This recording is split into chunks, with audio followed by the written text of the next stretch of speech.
Hema stood outside the headquarters of Royal Intelligence. In her hand was a cigarette, not the hemp variety that had become widespread among the Kingdom of Germany's army, but a tobacco cigarette. Such items were a luxury, as tobacco was currently grown only in the colony of New Vienna, and shipments to the fatherland were limited. She pressed her luscious pink lips to the edge and took a long drag, inhaling the smoke deeply before exhaling heavily. The rush of nicotine helped keep her mind stable. As the Deputy Director of German Imperial Intelligence, she had a very stressful job. With Linda gone, away on her honeymoon in the New World, the workload had piled up, making Hema wonder how her superior managed it all. After finishing the cigarette, Hema looked at her watch and scowled. It was time to get back to work. She flicked the cigarette to the floor, stamped out the embers, and walked back into the headquarters. The moment she entered, the sentries in military-style uniforms saluted her as she passed.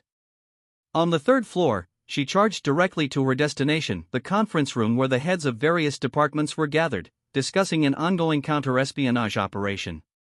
The moment she pushed open the twin doors, the agents fell silent and stood at attention, saluting their superior. A woman with blonde hair tied back in a ponytail quickly greeted Hema. "Deputy Director, we were not expecting your visit, but it is a great honor." Hema took a seat and tapped her armrest, scolding the woman for her remarks. "Cut the nonsense and get to the point. What is going on with the Arab agents who have infiltrated our borders?" The woman was taken aback by the blunt nature of her superior but quickly laid out the intelligence reports they had gathered. "A team of agents from the Timurid Empire has entered our southern borders and is gathering information on Germany's military capabilities as we speak. We are discussing a plan of action to disrupt their operations." Hema grabbed the dossier and flipped through its contents. After skimming for a few moments, she sighed heavily. "Why should we disrupt them? They are here to gather intelligence about the German army's capabilities. Perhaps we should show them the true might of the Reich. Put in a request to the Department of Defense. Hopefully, those old misers will agree to a joint military exercise with the Kingdom of Lombardy. This will demonstrate just how effective our newest weapons are." The Sultan has shown his hesitation. He is wary of the threat we pose and seems unwilling to invade our allies if it means his army's complete destruction. Show him the fate of those who oppose the Kaiser. The subordinates gathered for the meeting were shocked by Hema's readiness to respond to this threat from the Near East. One of the men cleared his throat and inquired further about the deputy director's intent. "You mean to further deter them from invasion?" Hema nodded, remaining silent for a moment before speaking with an authoritative tone. "The Kaiser and the director are currently on vacation. Our top priority is to delay the inevitable invasion of Byzantium until they can return home. If we can successfully bring the Arab world to the negotiating table, I have no doubt that Berenger can broker an agreement between the two parties. The real question is what to do after peace in the East has been achieved. The Arabs will want another region to conquer, and I pity whoever is unfortunate enough to fulfill that role. However, none of that is important. For now, we must continue to deter the invasion until the Kaiser returns from his honeymoon. Besides, don't we have other worries to deal with? Is there any news on Spain's attempt to seize the saltpeter mines in Calvados?" A different intelligence officer quickly gathered the documents in his hands before handing them over to the deputy director. "Yes, it appears that the Spanish intend to attack the mines and take control of them within a fortnight. They are already gathering the necessary forces, fully aware that such an act would reignite the conflict in Iberia. Field Marshal Adelbrand has reported that his troops are ready and willing to provide assistance, but the miners are deep behind enemy lines, and it will take some effort to reach them in time." Hema did not hesitate to respond to this news with a firm solution. Aside from Linda and Yasmin, the deputy director was probably the individual most aware of Berenger's plans. After all, she was the second in command of Imperial Intelligence and dealt with Linda on a daily basis. That red-headed vixen had a tendency to talk about her husband and his plans with adoration. However, to the people in the room, her response to these actions was shocking, to say the least. Not everyone was fully aware of Berenger's ongoing efforts to provoke a conflict with the Spanish kingdom. Tell Adelbrand that his worries are unnecessary.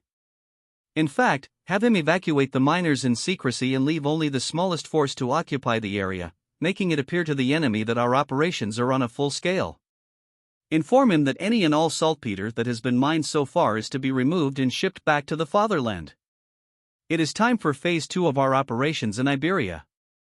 Not a single soul in the room knew what Hema was referring to. Thus, it was no surprise when the blonde-haired woman voiced her concerns. Phase 2? A wicked smile appeared on Hema's face, one that mirrored the expression commonly seen on the director's face. The plan is simple. Now that the enemy has taken the bait so kindly laid out by the Kaiser, it is time to draw on the Spanish army and take it out with one massive explosion. It took the people in the room a moment to properly comprehend just what Hema was saying, but eventually one person in particular gasped and asked in disbelief, "You don't mean?" Hema nodded her head before clarifying her previous response. Exactly. Berenger intends to destroy the saltpeter deposit and the Spanish army with it. At this, everyone in the room expressed their shock. The Colbado saltpeter mines were one of the few natural resource deposits of such a valuable commodity in Europe. Although Berenger's miners had been working overtime to secure its resources, they had only mined a small percentage. However, Berenger's army was not reliant on natural deposits of saltpeter to create gunpowder. Instead, they used complex nitraries and farmed the substance on a national level. In his eyes, it was better to use the deposit to annihilate the Spanish army in what would be the biggest man-made explosion in history, rather than continue wasting years fighting for control. This had been Berenger's plan ever since his ability to manufacture gunpowder exceeded his demands. It was why he had made the security of the location so lax, allowing a Spanish agent to eventually infiltrate it and report its contents to the Spanish crown. With this information out in the open, Hema made one final order before departing from the meeting. Inform the field marshal of the Kaiser's orders and have him fulfill them. If he needs any support from intelligence, you are to provide it.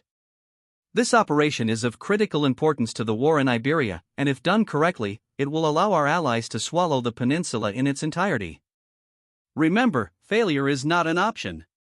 The agents immediately sprang up from their seats and saluted the deputy director. Yes, ma'am. With that, Hema nodded and smiled before leaving the conference room.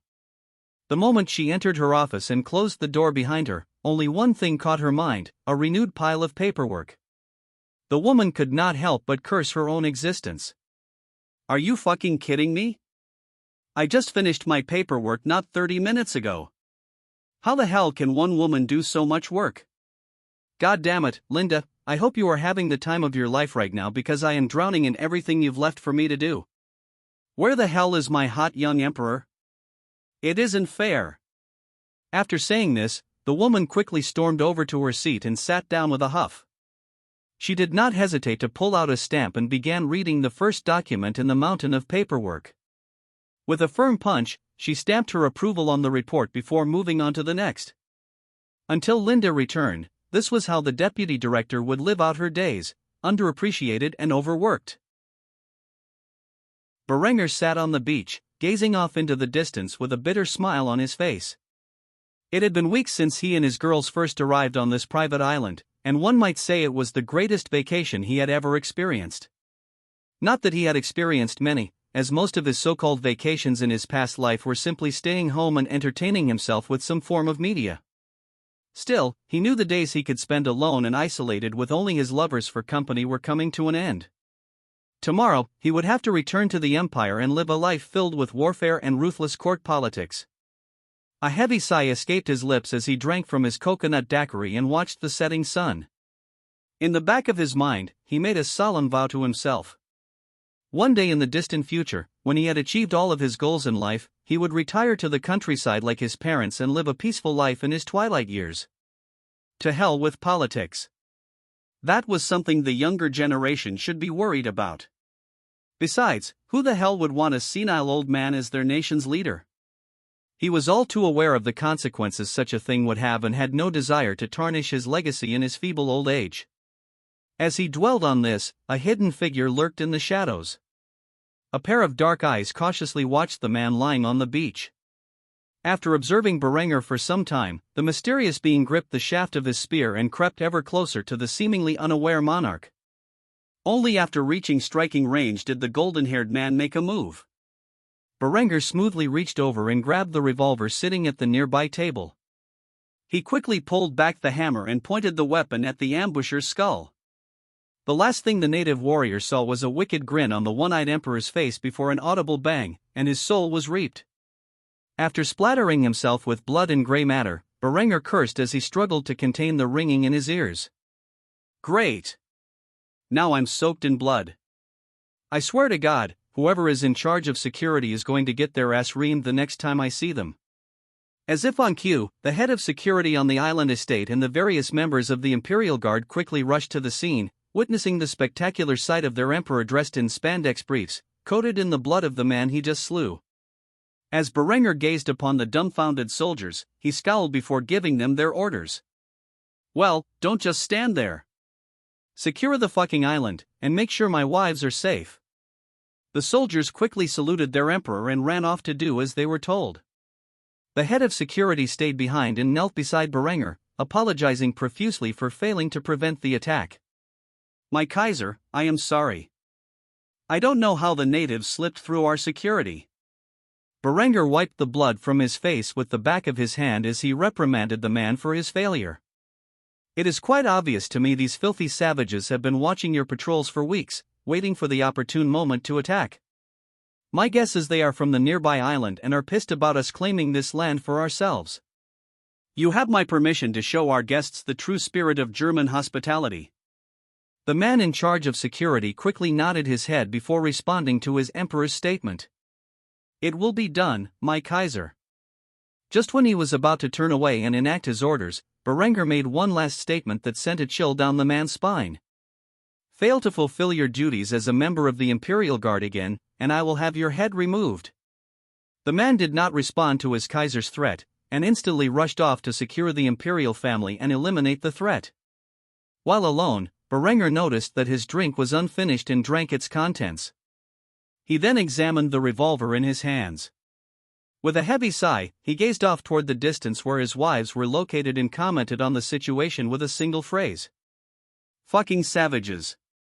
They just had to ruin everything on my last night. While Berenger was enjoying his drink on the sandy shores of the beach, his wives were busy preparing a meal in the outdoor dining area of the private estate.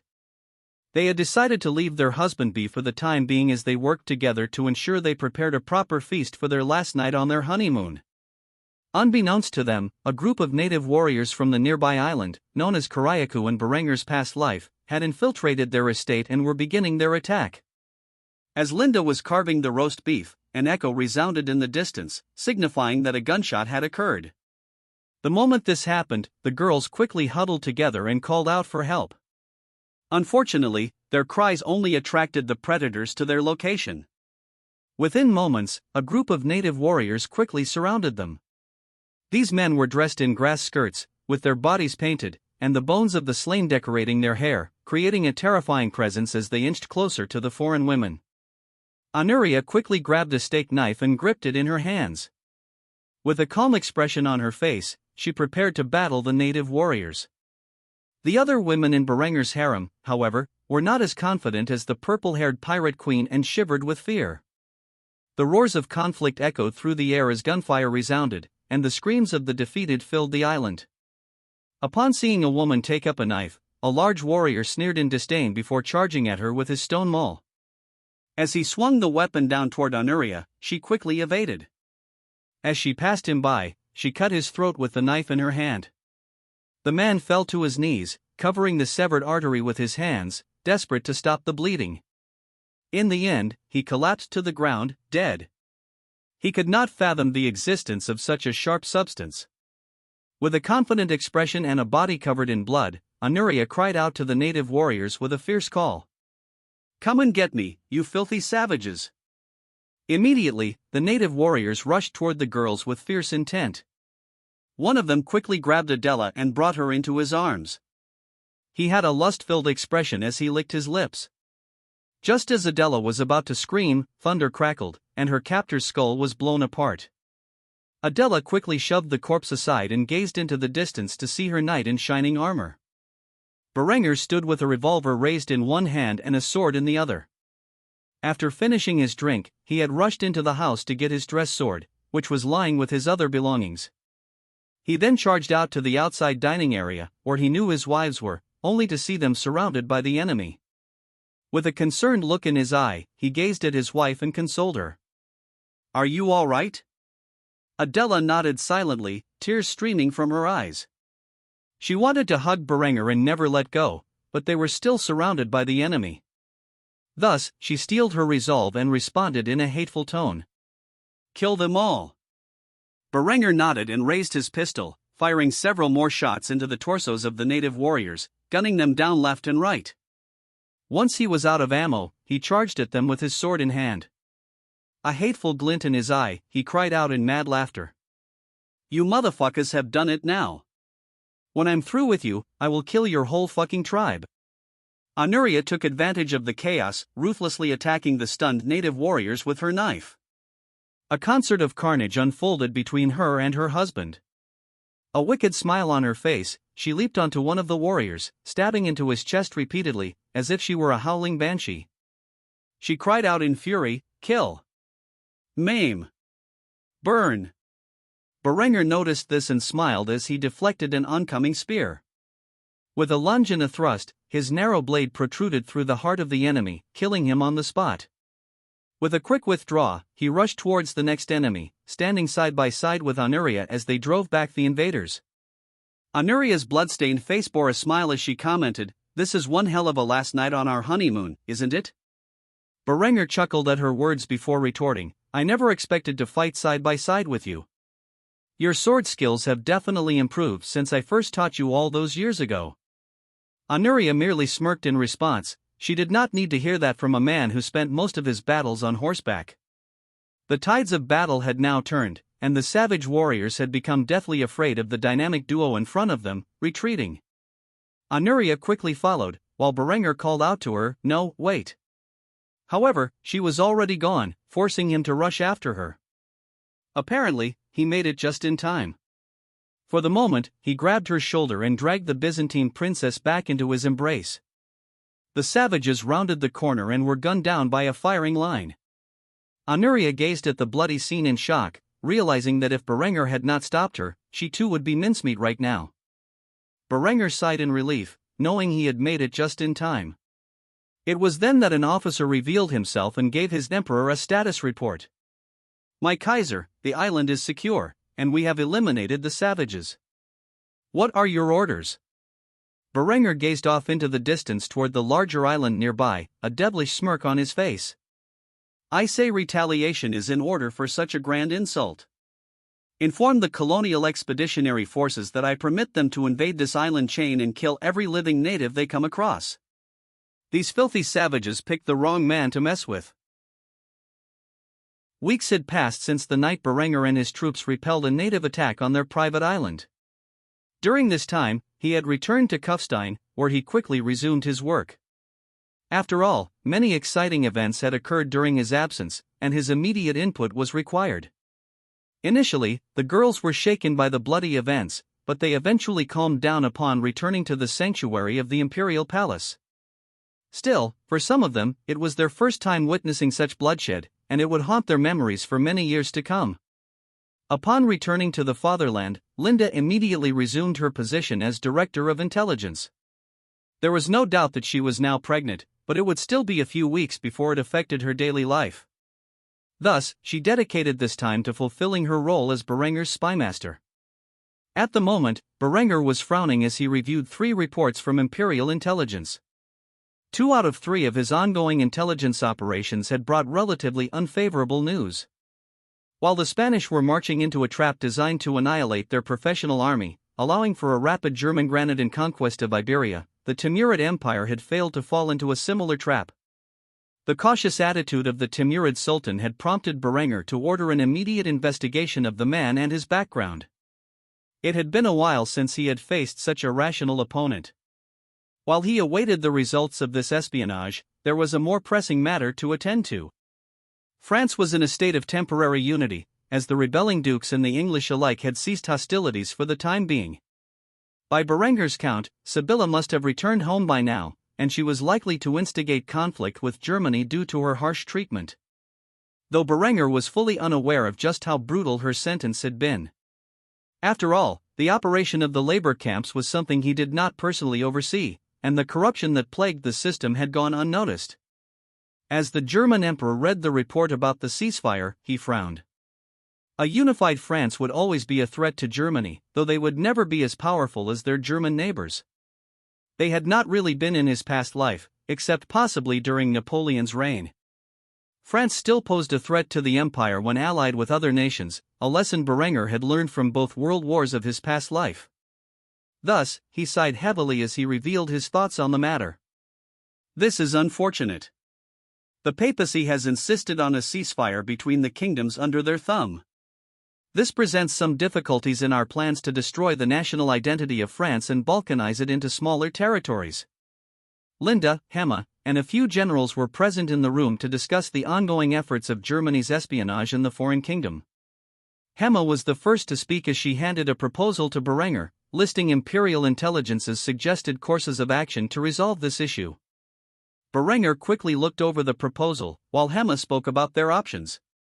It is the opinion of our Covert Operations Department that the most effective solution to restart the conflict in France is to conduct a false flag attack on the English crown.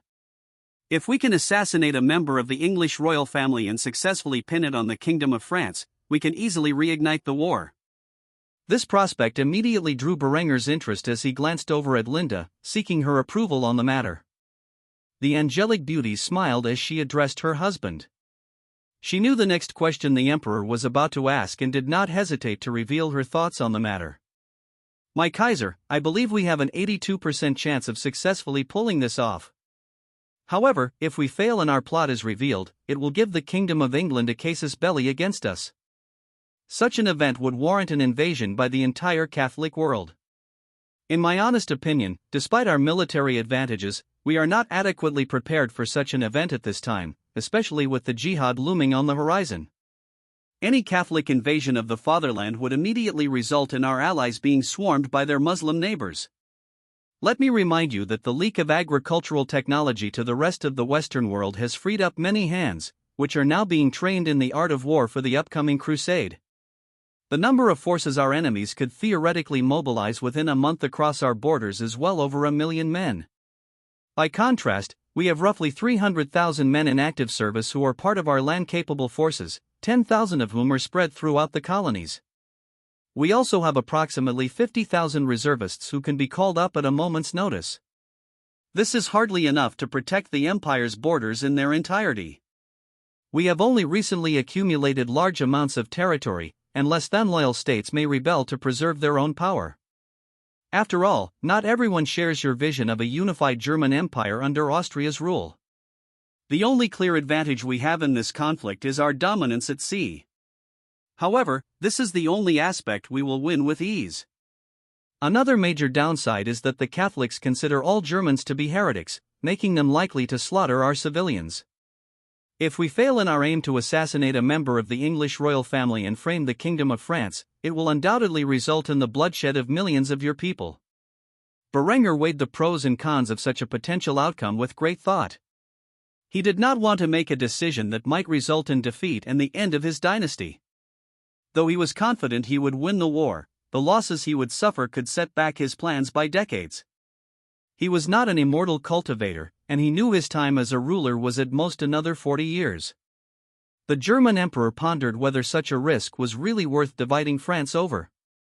After all, if he waited a few years for the crusade to naturally take place, he would be in a better position and could use the war as an excuse to divide France.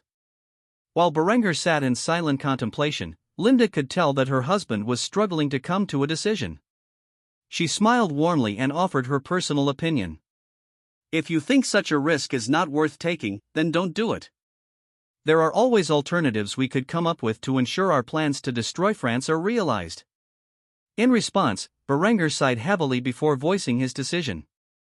The destruction of France will occur as the years pass, regardless of whether we choose to act now. I do not wish to take such a massive risk to the empire and its people, especially over a matter as simple as this. Perhaps there is something in the future that could warrant such action, but France is simply not worth the risk. Linda smiled as she heard Berenger's response, though it was the opinion of several of the more hawkish members of Imperial intelligence that this was the best course of action. She knew that once she fully laid out the risks, Berenger would make the right choice. Perhaps in an alternate timeline, Berenger did indeed have a member of the English royal family assassinated, and his plot was revealed, resulting in a conflict that would resemble a world war. Yet, in this world, where Linda existed to give him a proper risk assessment, Berenger would never make such a costly mistake. Hema, on the other hand, was displeased with the result. She had spent significant effort compiling the suggested course of action and was upset to see it go to waste. However, if this was the will of the German emperor, she would not complain. After all, such a thing could easily be hazardous to her career. Instead, she merely bowed her head, took the folder back, and spoke graciously to her monarch. "Very well, if that is your will, my Kaiser, then I must find an alternative solution that fits your requirements. If you will excuse me, I must get back to work." With that said, Berenger waved his hand, signaling that the deputy director was dismissed. All that remained in the room was himself, Linda, and a few generals. With this in mind, he quickly inquired about the ongoing military efforts in Spain. "How is the second phase of our operation within the Iberian Peninsula going?" One of the generals quickly approached his emperor and did not hesitate to inform him of the recent news from the field. "My Kaiser, we have received word from Adelbrand that the operations are currently underway. The miners have been evacuated, and just enough presence remains to commit to a feigned retreat. As for the remaining saltpeter, what we have already mined has been covertly withdrawn from the region and is heading back to the fatherland as we speak." Berenger smiled and nodded his head as he flexed his fingers before speaking his exact thoughts. "Excellent, then proceed as planned. The moment the Spanish army invades, you know what to do." The general quickly saluted their monarch before responding, "Yes, my Kaiser." After saying this, Berenger signaled for the men to be dismissed, leaving him alone with his wife. The two then spent the rest of the afternoon preparing for the inevitable conflict in Iberia. Luckily, because of her input, Berenger narrowly avoided a world war. The consequences that could have resulted from the aforementioned conspiracy would have been disastrous for Germany and Europe as a whole. Far away from his homeland, in the heart of the Iberian Peninsula, deep behind enemy lines, a young soldier stood on lookout within the watchtower of his encampment. His orders were to keep an eye out and immediately report any sighting of Spanish troops. This young man was only 18 years old and had recently begun his military service in the German army as part of his conscription. The reality was that Germany did not have the means to accommodate the massive influx of troops resulting from its recent unification, so a lottery system was used to determine which young men would be drafted. Unfortunately for Private Adrian Winterlinger, he was one of the unlucky few selected for armed service. After graduating from infantry school, he was immediately deployed to the Iberian theater, where he found himself stationed behind enemy lines. His job was mostly dreadfully boring, and the majority of the men in the encampment spent their days playing cards and drinking. However, recently the alert status was raised, and rumors of a Spanish attack were widespread. To be honest, Adrian did not understand what high command was thinking.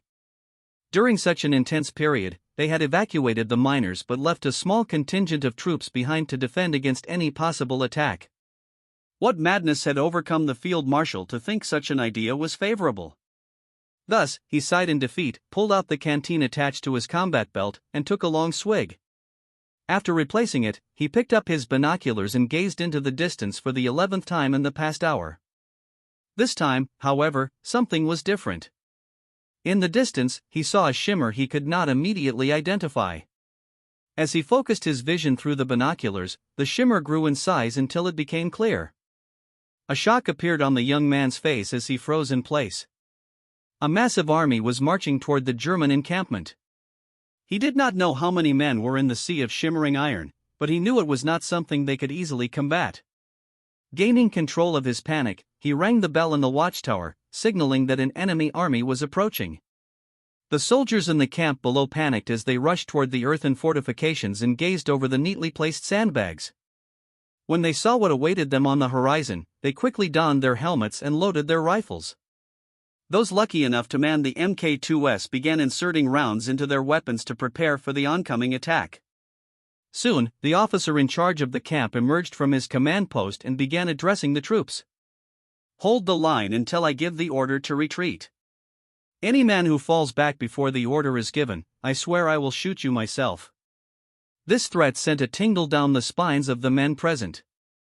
Were they seriously going to stand and fight? Just as they were thinking this, the roar of cannon fire filled the air, and several dozen cannonballs rained down from the sky into the entrenched position. The German soldiers quickly scrambled into their fortifications and responded to the Spanish army's attack with one of their own. Under the commands of the local artillery officer, the battery of 6 guns loaded their 7.5 cm shells and fired a barrage toward the advancing army. Adrian gazed through his binoculars into the distance, seeing the shells explode upon the enemy forces, engulfing the Spanish army in flames and shrapnel. The blood-curdling screams echoed in the distance, yet the enemy remained undeterred. As the Spanish cavalry charged, they were met with the fire of the 2 Malawian Quatches Schmidt guns, which fired hundreds of bullets from their muzzles as the minutes passed.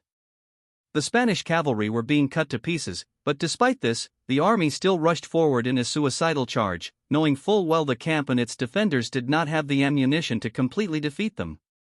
A single battle cry filled the air as the Spanish soldiers rushed into the gunfire. "God wills it." At this point, Adrian shouldered his rifle and fired upon the advancing forces. However, in the next moment, he saw a cannonball rapidly approaching his watchtower. He quickly jumped out of the windowed area and landed in a cart filled with wheat below. Just as he escaped the impact, the wooden watchtower splintered into fragments. Had he not escaped at that moment, he would have been killed. Adrian quickly recovered from his shock as an Allied soldier pulled him from the cart and dragged him into the trenches. "Keep firing, Private. If you want to live, you must keep firing." Adrian did not hesitate and quickly racked back the bolt on his G22 rifle, ejecting the spent cartridge. He pulled a spare from his webgear and inserted it into the chamber before closing the bolt and aiming his rifle at the oncoming enemies. He did not hesitate to pull the trigger, claiming the life of an oncoming Spaniard. Just as the enemy reached the borders of the encampment, a whistle resounded, and the following orders were given: "Retreat. Abandon the camp." The German soldiers were completely shocked to hear this order, but did not hesitate to follow it. After all, tens of thousands of men were rushing towards their position, and they had no hope of victory. Thus, they quickly fled the scene. Not long after this, King Felipe rode into the encampment on horseback, his men lifting their weapons in the air and screaming in joy at the victory. The Spanish monarch had a wide smile on his face as he addressed his troops. "Men of Spain, today, we have won a magnificent victory. The enemy stole a valuable stockpile of saltpeter from us, and we have just reclaimed it. This resource can cripple the German stranglehold on gunpowder and allow our forces, along with those of our allies, to fight back against the heretics who inhabit our lands. Today, the soldiers of Christ claim victory over the German Empire. Death to Berengar the Accursed." In the distance, the German commander gazed upon the scene through his binoculars, a wicked grin on his face as he saw King Felipe inciting the hostile chant. With a single phrase, he condemned the Spanish army to their fate. "Do it!" With those words, the nearby sapper pressed the plunger on his detonator, which was connected to an underground cable leading into the mines below the encampment. The detonation traveled through the wire until it reached the hidden explosives buried deep within the mines, next to all the saltpeter. As Felipe continued to enjoy his victory with a wide smile on his face, several dozen tons of TNT were detonated. When combined with the pressure from the mines and the concealed saltpeter, the explosion was so massive it created a mushroom cloud. In an instant, the Spanish king and most of his army were engulfed by flames and incinerated from this world, leaving no trace behind, not even their bones. The German soldiers ducked behind the trench line as the shock wave of dirt and debris flew over their heads, thoroughly destroying the backup camp several kilometers away from the mines. After it was all over, the commander raised his head and gazed at the massive crater where the mine had once been. A fiery cavern was all that remained of the once proud saltpeter deposit. The German soldiers raised their heads in shock and dusted themselves off. They could not believe such a massive explosion had occurred. Had they not ducked under their fortifications and worn their steel helmets, the shock wave might have taken their lives. Silence filled the air as the German army gazed upon the destruction they had wrought. In the end, the silence was broken only by the commander's mad cackling. My God! Such devastating power, truly, only the Kaiser could envision such a thing. Send a messenger to the field marshal at once, inform him that the king is dead, and most of his army has perished with him. The time to reclaim Al-Andalus is now. Agent Jurgen was quickly handed a message and given a horse to ride back to Granada. Throughout the journey, he gazed in shock toward the direction of the crater until it was no longer visible. He could not believe that mankind could create such a destructive weapon, let alone that he had borne witness to it.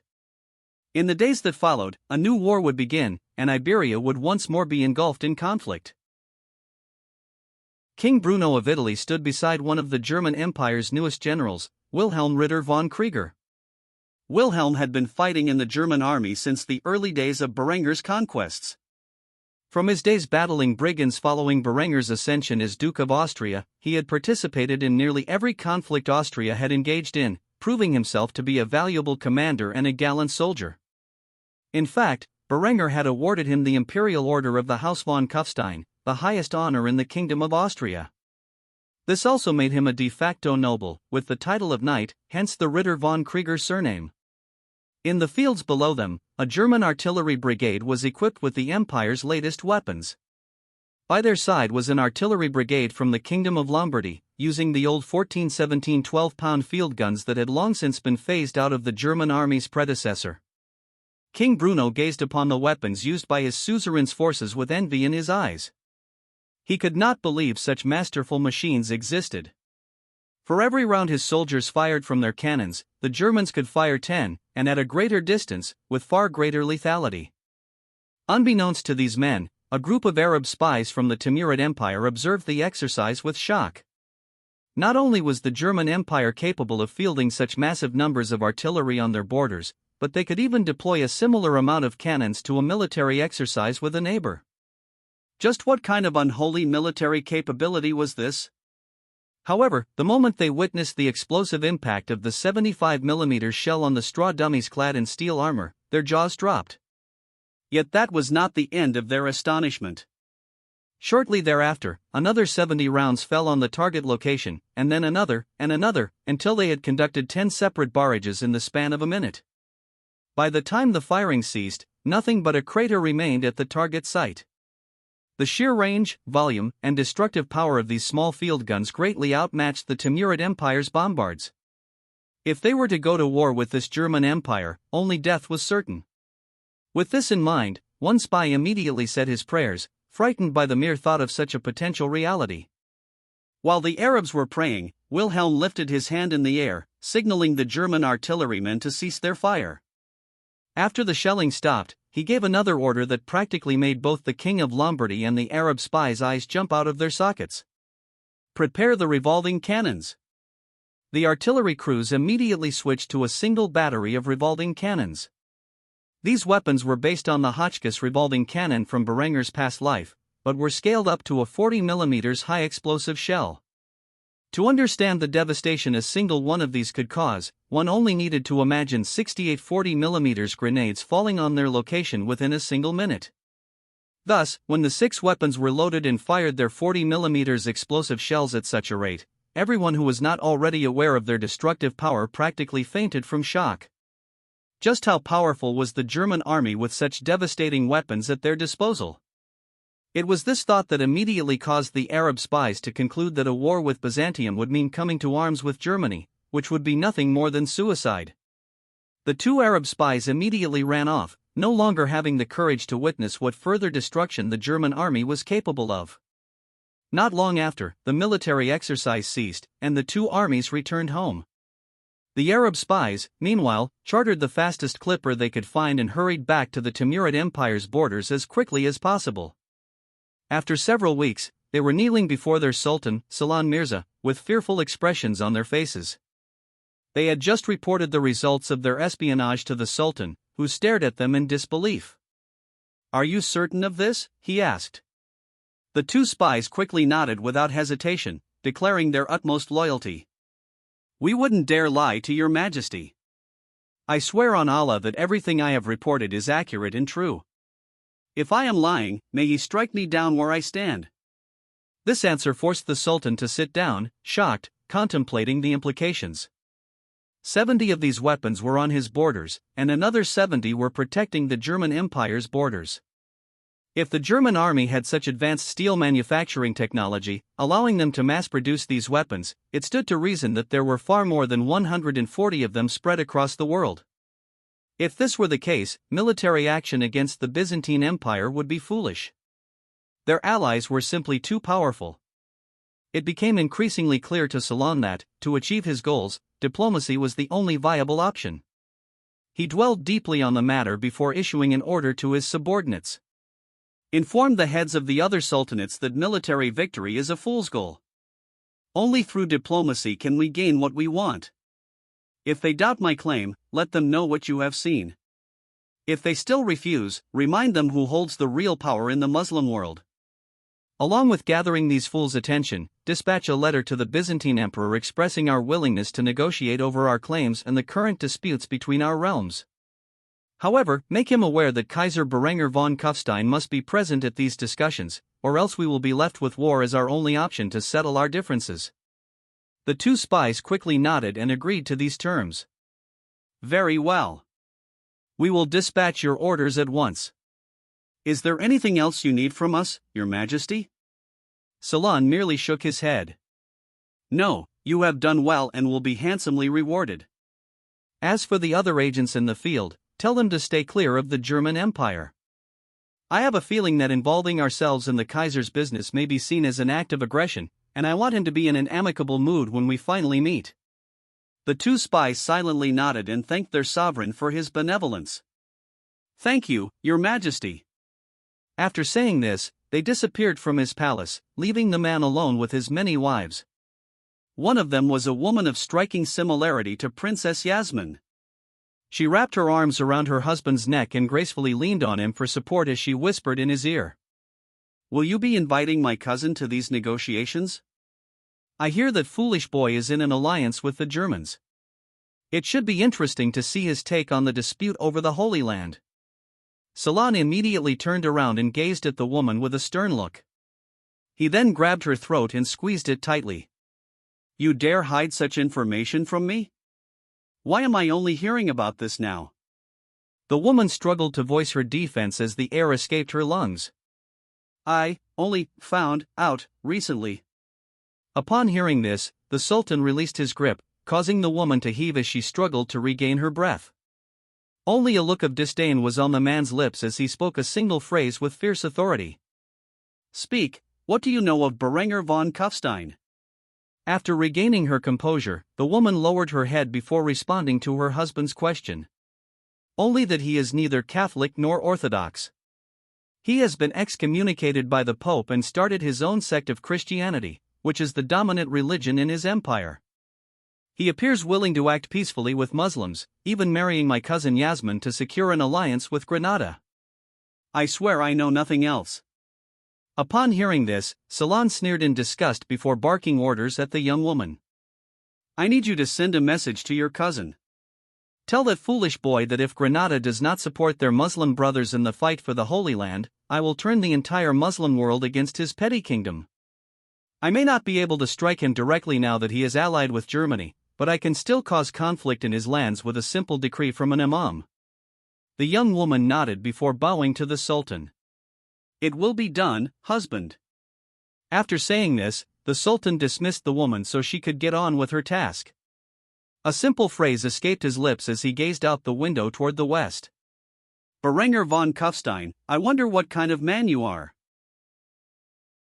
Adelbrand stood within the confines of the Granadan royal palace. In his hands was a letter delivered from the front lines. By his side were the generals and officers tasked with leading the war efforts of the German-Granadan alliance in the Iberian theater. A devilish smirk played on his face as he pronounced every word with perfect prose, as if reciting a poem. The king is dead, and his armies with him. The trap that the Kaiser laid for our enemies went perfectly. Spain is ripe for conquest. Hassan heard these words and felt a wrenching sensation in his gut, a kind of anxiety he had not experienced since his capital was under siege years ago.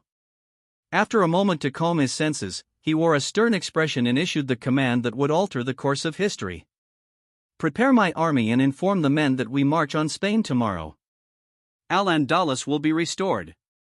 Cheers erupted in the war room as the young sultan announced his declaration. War had come to Iberia once more, and Hassan did not intend to show mercy this time.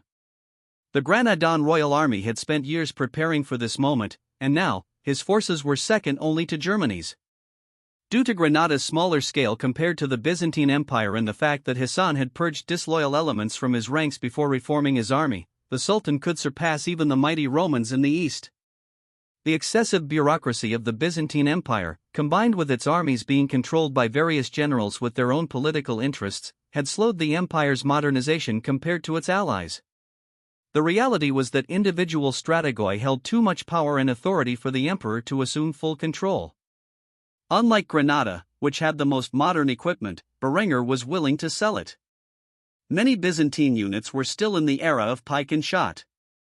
However, this was of no concern to Hassan, as he knew his Byzantine allies would not be aiding him in this conquest. Adelbrand quickly took the stand and addressed the gathered military officials with pride on his face. "The German army has begun its march as we speak. We shall take the forefront of the conflict. With the Spanish army defeated in Calvados, we cannot allow the Catholic world time to respond.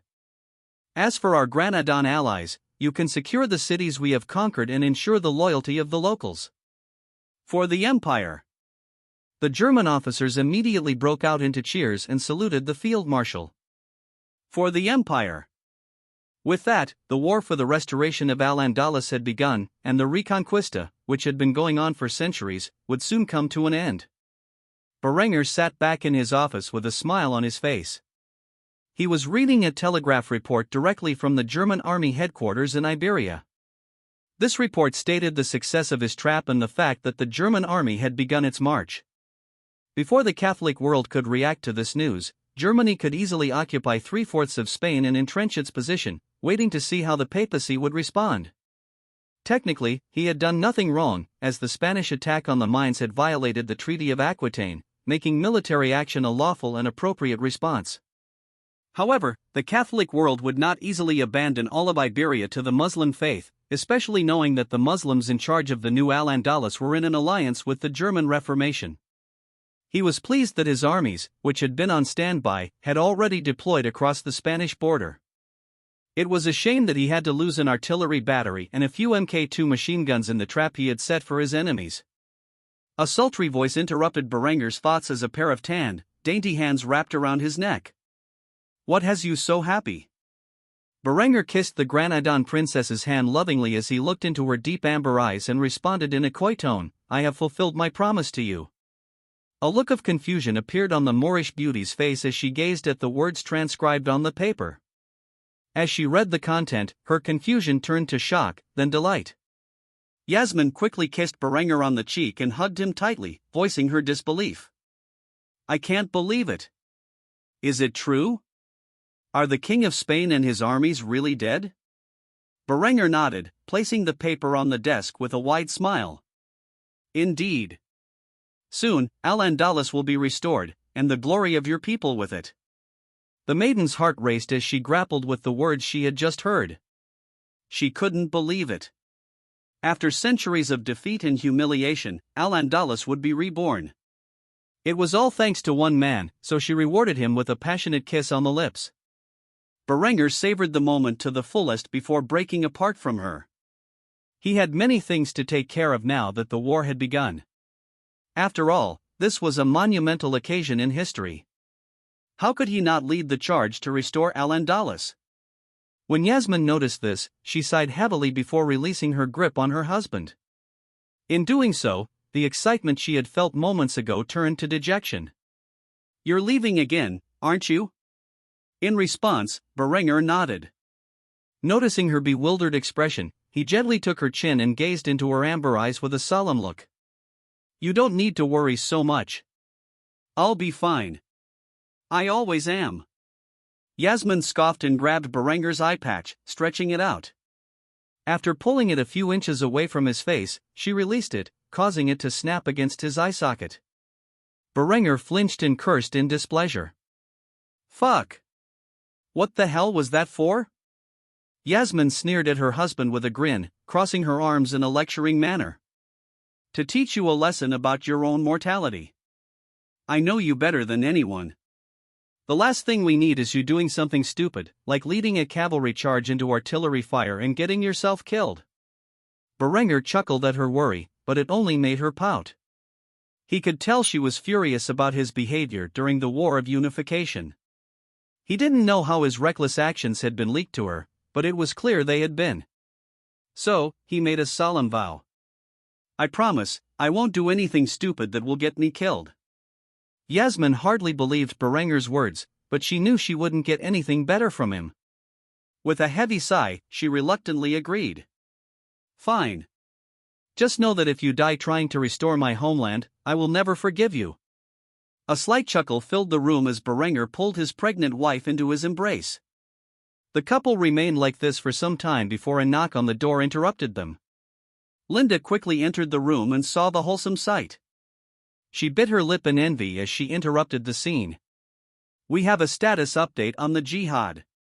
It seems our military exercise in Lombardy has caught the attention of the Sultan's spies, and he is now openly requesting negotiations regarding the hostilities between the Muslim and Orthodox worlds. He has specifically requested that you attend these meetings.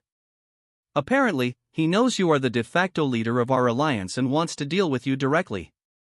You will have to choose between leading your forces in Iberia or overseeing diplomacy in the East. When Berenger heard this, he was displeased. He desperately wanted to play a leading role in the restoration of Al-Andalus, but he also knew that if he snubbed the Sultan of the Timurid Empire's request, it could be seen as an act of hostility, potentially provoking future conflict in the East. Initially, Berenger had sought to destroy the Muslim forces in a single engagement, much like he had done in Spain, but Solemn had proven to be a more capable leader than he had anticipated. Though it was optimistic, perhaps too much so for Berenger's comfort, with such a man leading Islam's armies, peace between Christians and Muslims might be achievable. Berenger had to reflect on what he wanted his legacy to be, the warlord who restored Al-Andalus or the man who brokered peace between the Christian and Muslim worlds. This question plagued his mind for several moments of silence before he sighed heavily and responded, "Very well. I know what I must do." Berenger sat within the confines of a room, surrounded by men of prestigious standing. Before him was an Arab man, though not his friend and ally Hassan, the German emperor, but the mighty Sultan of the Timurid Empire. As Berenger's war for the restoration of Al-Andalus was ongoing, he made the tough decision to attend the Timurid Byzantine peace accords rather than lead his men to victory in Iberia. The reasons for this were complex and would ultimately diverge into two paths he could have taken.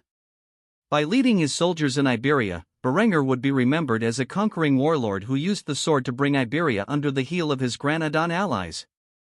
He would be revered as the savior of a dying people within the future nation of Al-Andalus, allowing his plan to place his son with Yasmin on the throne and gradually convert the Muslim people of the region into a reformed version of their religion. Such a plan could have long-term effects on the Muslim world and perhaps even prevent the rise of fundamentalist extremism present across the earth in his past life. However, despite this potential, Berenger chose to personally visit Constantinople to attend the negotiations between Byzantium and the Muslim world. Why did he give up such an opportunity for personal glory in Iberia? Because a better option existed with the Timurid Empire. If done right, it would lead to the same result of a peaceful coexistence between Christendom and the Islamic world. Berenger had already proven himself an exceptional conqueror with his various wars across Central Europe, which ultimately united his empire by the tip of the spear. If he were to personally lead the charge in Iberia, it would no doubt further cement that legacy. However, rather than being known solely as a man who solved his disputes through bloodshed, Berenger took the opportunity to prove to history that he was equally capable in the art of diplomacy as he was in the art of war. Thus, he sat alongside Orthodox leaders such as Emperor Vetranes of the Byzantine Empire and King Bessarion of the Kingdom of Georgia, quietly watching and waiting for the appropriate time to speak. Solemn gazed at Berenger curiously. The German emperor was much more regal and refined than he had envisioned. However, this princely appearance was contrasted by an obvious battle wound across the man's right eye, proving that Berenger was a man who led from the front lines. This was reckless, but admirable in the eyes of the Sultan, as most generals would not have the resolve to fight alongside their troops. As Solemn observed Berenger, the German emperor examined the Sultan from the east. He was clearly a man of Turco-Persian descent, with tan skin, emerald green eyes, and dark hair, as well as a thick beard. His swarthy features suited him well. However, the most noticeable thing Berenger noted was the thick calluses on the man's hands. Evidently, Solemn was a man who got his hands dirty. Even if he didn't lead from the front lines of war, there were other physical matters he personally attended to. As the two men sized each other up, Vetranis and the Sultan in charge of the Mamluk Sultanate were in a heated discussion, with the Sultan practically on the edge of violence. "How dare you call me a heretic? You filthy Kafir! By Allah, I will have your head, and the Holy Land will be returned to its proper masters." Vetranis sprang to his feet, entering a shouting match with the Mamluk Sultan. He raised his voice, curled his fists, and was practically ready to pounce on his rival from the east. "Over my dead body! I would rather burn the Holy Land to the ground, holiest places, and all, before I surrender it to your possession." The Sultan sneered in disdain, spitting out his venomous words. "That can be arranged." At this moment, both Berenger and Solemn sighed heavily, resting their weary heads in the palms of their free hands. They simultaneously yelled at their allies to cease hostilities. Silence! When the two men issued their commands, the entire room fell tranquil, and the various parties gazed at the leaders of the two alliances with shocked expressions. Berenger looked at his Muslim counterpart with surprise, giving the man the floor. "Would you like to state your conditions first? After all, you are the one who requested my presence at these peace accords." The Sultan's face grew stern as he listed his first demand. "My first condition is simple. Vetranis must allow the Muslims who still live within the Byzantine Empire's borders to practice their religion freely, without the heavy taxation they currently face for worshipping Allah and His holiest prophets." Berenger shook his head and countered the Sultan's demand, meeting his stern gaze with an authoritative expression. "Would you do the same? I understand that Christians living in your land suffer a similar penalty, even though the Holy Land is not under my control. I believe I speak for my ally when I say that we will not accept such a double standard. Get rid of the jizya, and we will do the same." Vetranis and the Mamluk Sultan both rose from their seats, ready to curse once more, until Berenger and Solemn raised their hands, signaling for silence. The two monarchs bit their tongues and begrudgingly sat back down. Solemn stared deeply into Berenger's deep blue eye, trying to understand the man before him. All he saw was utter confidence. In the end, he resorted to a religious argument, unaware that Berenger was a completely secular man. The Quran explicitly states that we should fight against Kafirs until they give the jizya willingly, while they are humbled. As far as I am aware, there is no religious demand in your faith for non-believers to pay taxes. Berenger's response to this argument shocked the religious leaders. He broke into a brief fit of laughter before completely dismissing their beliefs. "You have me mistaken, Sultan. I do not care what your religious beliefs are, or theirs. As far as I am concerned, there can be no peace in this world so long as men are willing to behave irrationally, like killing in the name of God. I do not ask what your deity would permit, but what you, as a man, are willing to concede to achieve this peace. I promise you, as long as I am in charge of these negotiations, I will not accept any terms that put my allies in an unfavorable position. Make no mistake, I can afford a war with the Muslim world. Can you say the same, Sultan?" Solemn was slightly taken aback, though he did not let it show. He had thought Berenger would be a religious man. After all, he had initiated the German Reformation supposedly in response to the Catholic Church's corruption. The Sultan did not know that, for Berenger, religion was merely a means to control the populace, nothing more, nothing less. Making a religious argument for why he should not be held to the same standards in a negotiation was invalid by the German Emperor's standards, and he would not concede on this point. If Solemn wanted to adhere to his faith's beliefs, he would need a rational argument, not one based on faith. Solemn quickly thought of a response. "Even if I were willing to abolish the jizya in exchange for your demands, my people would never accept it, nor would my allies. In the end, it would only invite chaos and disorder within my borders. Surely you can understand this?" Berenger's response once again shocked the Sultan. With a simple raise of his brow, the German emperor blew the Timurid sultan's mind. And how is that my problem? We are here to discuss a peace agreement, not an alliance. What happens within your borders is none of my concern. Solemn finally understood why Berengar was unwilling to concede on this point as he gazed upon the confident expression on the man's face. The German emperor was in a position where he did not care whether war broke out, because both knew that there was only one possible result: total German victory. Berengar was negotiating from a position of power, as he often did. Knowing the Timurids were afraid of his power, he could use that fear as leverage to get what he wanted. He did not even need to make an overt threat. He could simply reject any unfavorable terms and respond with a witty retort about how the Timurids had opened negotiations and demanded his presence. The German emperor refused to accept any peace that was not long-term. To achieve this, he realized he would need to ensure both parties reached an equal understanding, without favoring one over the other in the treaty. Thus, negotiations for peace between Christendom and the Muslim world began slowly.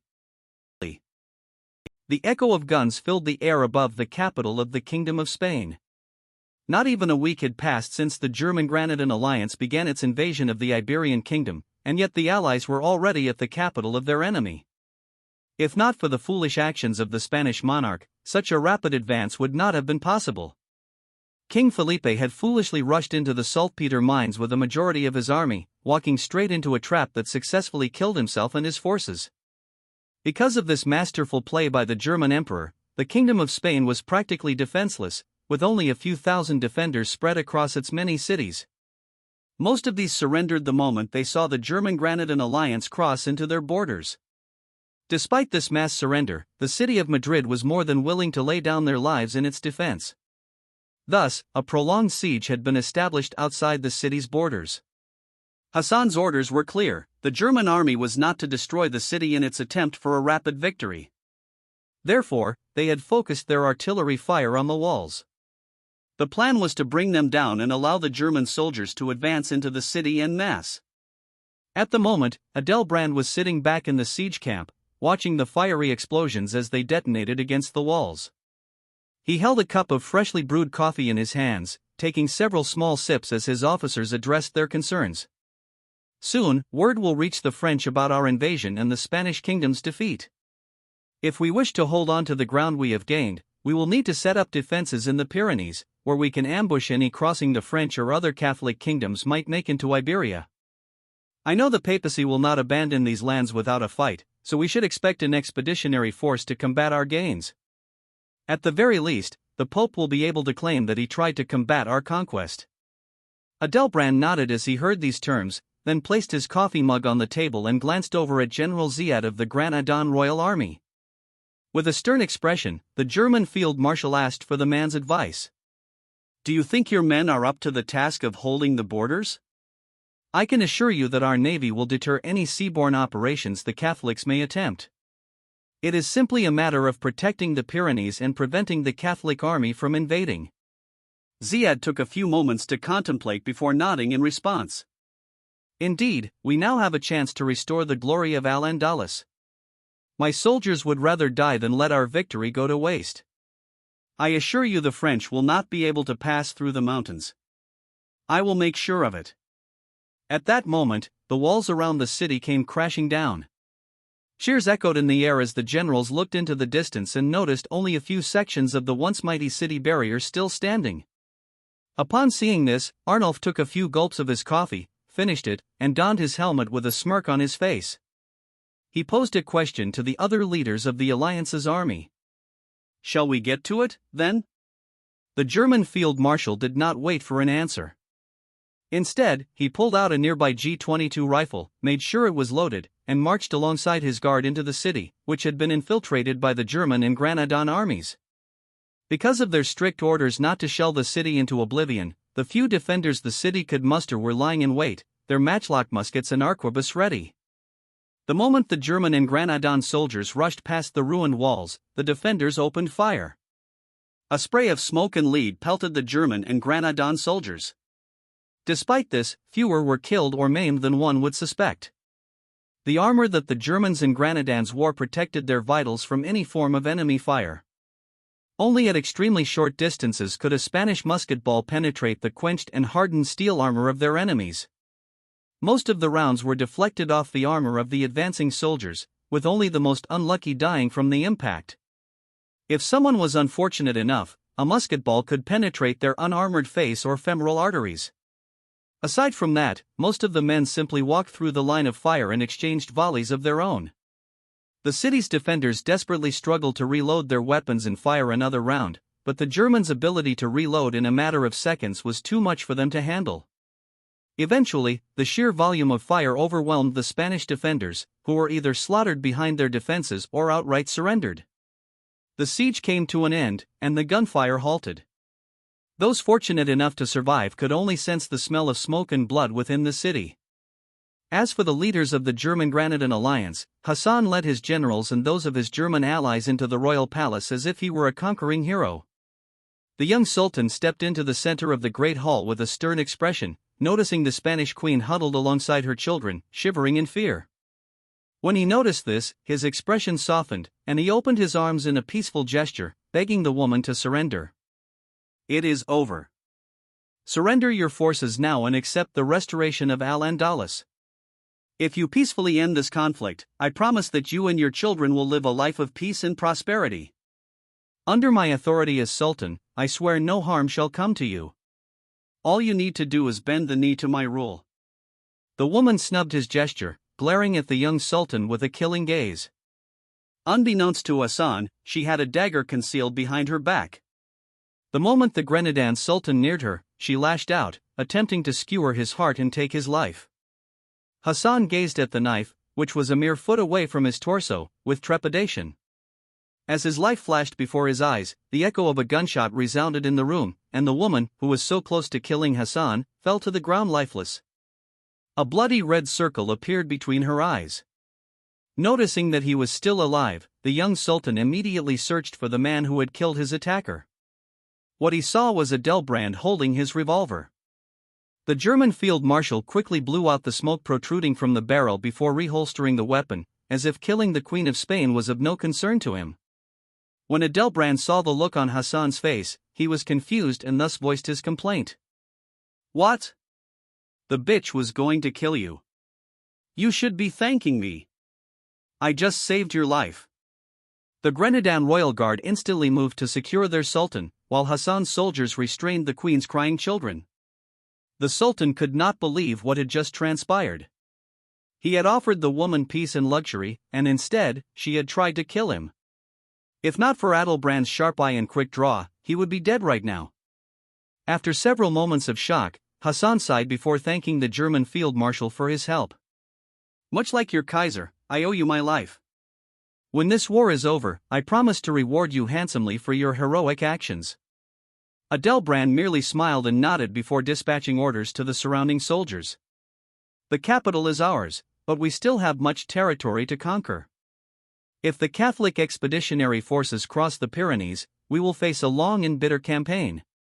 We will leave a task force to secure the region and then advance north. The Queen's death will surely embolden the Spanish people to resist our rule. If we do not act swiftly, this could become another Portugal." With that, the German and Granadan soldiers quickly saluted their leaders before embarking on their quest. Within hours, a small Granadan garrison would secure the city of Madrid, and the remaining forces would rapidly advance north. While Berenger's negotiations with the Muslim world reached a standstill, his allies in Iberia made swift progress in the restoration of Al-Andalus. As for his remaining enemies, they would struggle to respond to the German Granadan invasion of Spain. After all, provoking conflict with the German Empire was a difficult choice, especially when they knew they were not yet ready to face its might.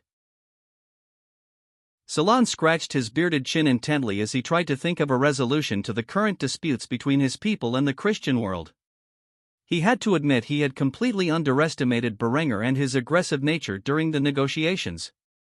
The German emperor held a position of complete control. After all, it was exactly as the man had said, he and his allies combined could take on the entire Muslim world without much difficulty. This confidence had led the negotiations to be so troublesome until this point. Berenger was unwilling to concede on the jizya, and Solemn found himself in a precarious position. Personally, Solemn did not care about Muslims being taxed in Byzantium. If he were alone, he would not have mentioned it. However, his allies in the Mamluk and Jalayirid sultanates were not so easygoing and demanded that such taxes be lifted. The problem lay with Berengar, who was absolutely unwilling to concede on the issue. The only way to convince Vetranis to drop the taxes was if the Muslims reciprocated. Considering that the jizya was a legal tenet of the Muslim faith, it was impossible for Solemn to abolish it without risking rebellion within the Arab world. So there were only two paths forward: concede to Berengar's demands and risk revolution, or drop the issue and focus on more important matters. With a heavy sigh, the Timurid Sultan made his decision.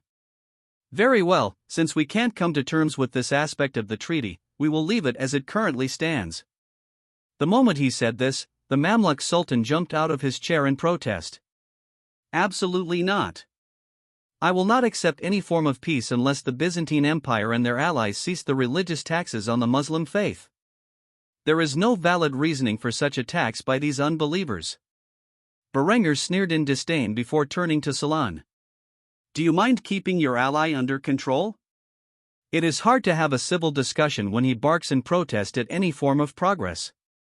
The Mamluk Sultan's face turned red with fury. Just as he was about to lash out at Berengar, Solemn raised his hand, signaling for silence. The Timurid Sultan then spoke in a stern tone, glaring at his Mamluk counterpart. If you cannot act with civility, leave us. There is no point in your presence if you will continue such unruly behavior. The Mamluk Sultan was practically at the point of explosion, but rather than upset his ally, he left the room, cursing only when he was certain Solemn was out of earshot. Seeing that the most troublesome of the Muslim leaders had been dealt with, Berengar raised his voice to question the motives of the Muslim states. You seek peace, and I understand why you would, but centuries of hostilities cannot be buried overnight. Let's cut to the chase and address the actual issue. The fact is, you want the Holy Land, and that is not something Christians would ever be willing to concede. We could continue to fight over the Holy Land for centuries, and pointlessly shed the blood of millions in the process. However, I think such a thing would be an utter waste of time. So, how about I offer a different solution to this little problem of ours? Everyone's eyes turned to Berengar as he spoke. As far as they were aware, there was no viable solution to the question of the Holy Land. Thus, Solemn quickly asked what the German emperor had in mind. What do you propose? Berengar smirked, took a sip of his wine, and then spoke about his vision, which might solve many of the problems these two religions faced. My idea is quite simple. You want the Holy Land, and we want the Holy Land. So, why don't we simply grant the province of Palestine its independence and form a republic where religious freedom is a core tenet in its constitution? Christians and Muslims alike would be allowed to freely practice their religion without persecution. An educated electorate from both faiths would govern the republic, and the state would act as a protectorate of both the Byzantine and Timurid empires, ensuring that these mighty empires protect the interests of Christians and Muslims alike. The group of leaders gazed at each other with strange expressions. The idea of creating a single state where Christians and Muslims could peacefully coexist was something none of them had ever considered. However, it would be an interesting experiment and show that both sides were at least willing to put an end to centuries of hostilities.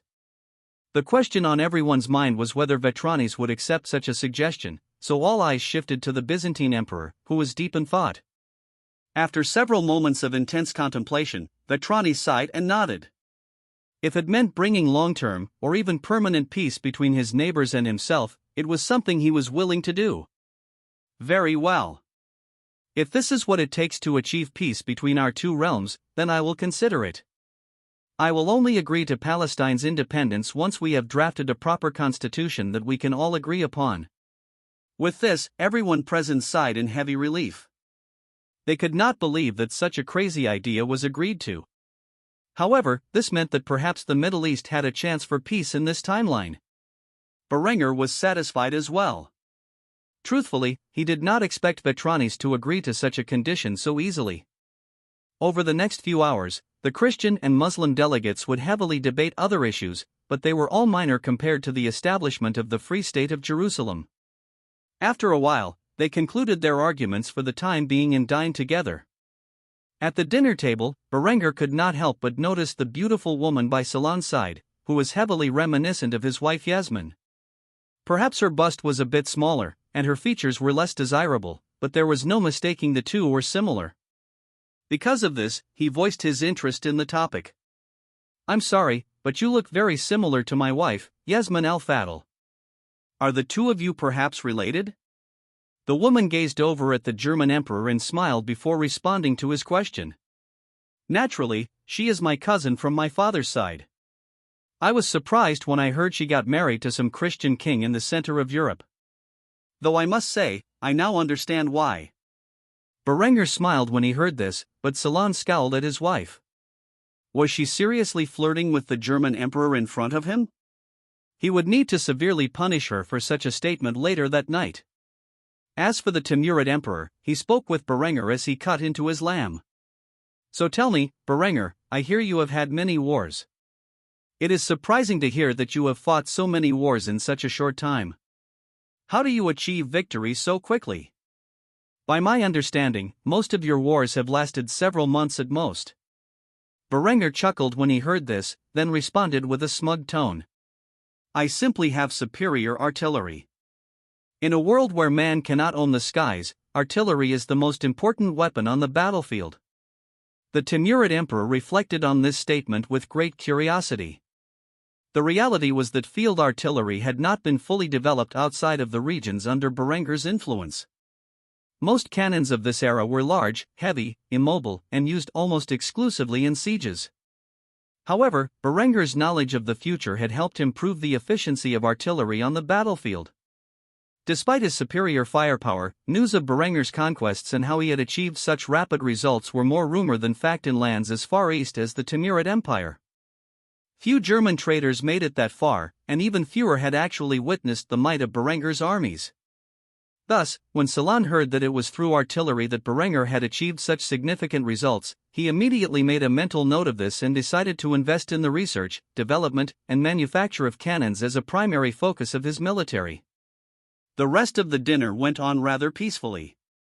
In the coming days, Berengar, Betranes, Bessarion, and the Muslim leaders would go to great lengths to establish a new republic in the Holy Land. Whether they would succeed in their endeavors or devolve into infighting remained to be seen. Having concluded the night's dinner, the guests of the Byzantine palace were led to their allotted quarters for the evening, where they rested peacefully under the security of the mighty Byzantine Empire. Though the negotiations up to this point had been quite fierce, both sides had ultimately come to a tacit understanding on the most contentious issues between them. Berengar, ever the hard worker, did not immediately go to sleep upon returning to his quarters. Instead, he spent the night drafting a critical document for the meeting that would undoubtedly take place the next day. It was well past midnight before the young emperor got any sleep. When the light of dawn shone through Berengar's window, he rose from his slumber and prepared himself for the day's negotiations. As with every day, he began his morning with a strict exercise regimen before bathing. After a set of push-ups, sit-ups, and squats, Berengar ran laps around the palace gardens, a liberty granted by Betranes during his first visit.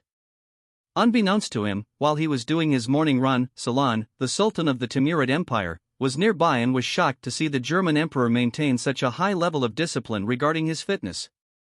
The Sultan could not help but approach his German counterpart and express his natural curiosity. "Tell me, it is the crack of dawn, and here you are in the gardens, running laps. I would not question such actions on a normal day, but you are an ambassador for your people here in Constantinople. Surely you should take a more leisurely approach to these peace accords." Berengar stopped in his tracks when the man approached him and wiped the sweat from his chiseled body with a hand towel that he kept stashed in his shorts. It was only after he had finished this action that he answered the Sultan's questions. A healthy body fosters a healthy mind. Believe me when I say that exercise is crucial for maintaining one's well-being. Since today is not a rest day, I work out, it's as simple as that. Why am I up so early?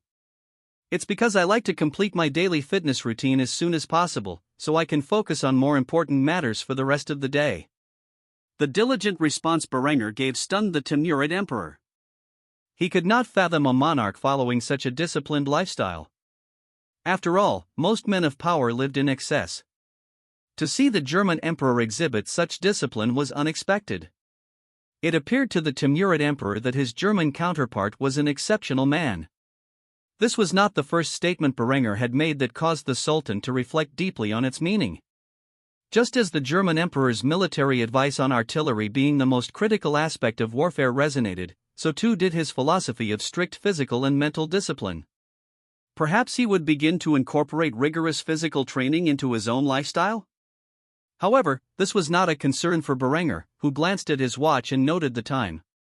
Soon, the negotiations would take place at the breakfast table, where various delegates would come to terms with the establishment of a new republic in the Holy Land. It's almost time for breakfast. I suppose I will cut my morning run short for today. I'll see you at the table. After saying this, Berengar sprinted off to take a bath to be presentable for the meal. As usual, Berengar used his bath time efficiently before reappearing in the dining hall, where the others had already gathered. He was dressed in his imperial regalia, which resembled that of the German emperor from his past life, the primary difference being the colors of this world's kingdom of Austria. Various medals and orders adorned Berengar's attire, symbolizing his heroic feats in battle. Vetrani's, similarly, was dressed in this modern style, as Austrian fashion had spread across Germany and into Byzantium to a certain extent, especially among the nobility. While Berengar's attire was based on that of the German emperor, Vetrani's tailors had designed a similar style resembling the military uniform worn by the last king of Greece in Berengar's past life. The primary difference was that the uniform was in Tyrian purple, a symbol of Byzantine wealth. Bessarion, on the other hand, was not dressed as luxuriously, he wore clothing typical of medieval nobility. Compared to his allies, he definitely lacked in terms of fashion. The Muslims were not accustomed to such prestigious uniforms, and so when they gazed upon Berengar and Vetrani's, they could not help but stare with envy. Eventually, Berengar broke the silence as he dug into his meal. He was more interested in concluding these peace accords quickly. So, we have agreed to the creation of an independent republic within the Holy Land. I propose we establish a formal name for this country. I've given it a lot of thought, and I nominate the Free State of Jerusalem. A place where Christians, Jews, and Muslims can coexist in peace. When Berengar said this, the Muslim leaders turned their heads towards him with scowls on their faces. They quickly protested a certain aspect of the German emperor's statement. Jews? Who said anything about Jews? I thought we were discussing the peaceful coexistence between Muslims and Christians. Berengar sighed when he heard this. He had done a lot of research on the province of Palestine to prepare for this meeting and had shockingly learned that, in this world, the Jews never spread beyond the Holy Land. As a result, there were very few Jews in Europe, mostly as traveling merchants. However, this meant that a significant portion of Palestine was Jewish, and they could not be ignored in the establishment of this new state. Thus, he put on a stern expression as he explained the reality to the people gathered. You know as well as I do that the Jewish people make up a significant minority in the province of Palestine. What do you suggest we do? Remove them from their homes? Where would we resettle them? No, the Jews will remain in their homeland. Since they are a sizable minority, we must give them appropriate representation in the government of this new republic. Need I remind you that our goal is to create a peaceful, holy land that represents the interests of all who have a claim and, therefore, is not a cause for anyone to fight over? This point is non-negotiable. The various Muslim leaders looked at each other with discomfort, as did Vetrani's and Bessarion. They had not even considered what they would do with the Jewish minority. However, the Christian kings were much more in line with Berengar's thinking. They had a claim to the land as well, and if they were to make Palestine into an independent republic, the Jews should be given appropriate representation for the size of their population. As for Solemn, he discussed in private with the other Muslim leaders the possibility of accepting such a state. The other two fanatics beside him were vehemently against the idea of peaceful coexistence with the Jewish people. However, after some skillful maneuvering on Solon's part, they ultimately agreed to it, albeit begrudgingly. Seeing that the gathered people were becoming more agreeable to the idea, Berengar pulled out a few papers he had drafted the night before. These were essentially a carbon copy of the United States Constitution in its original form, with a few minor alterations specific to the nation they were creating. This is the constitution I drafted last night.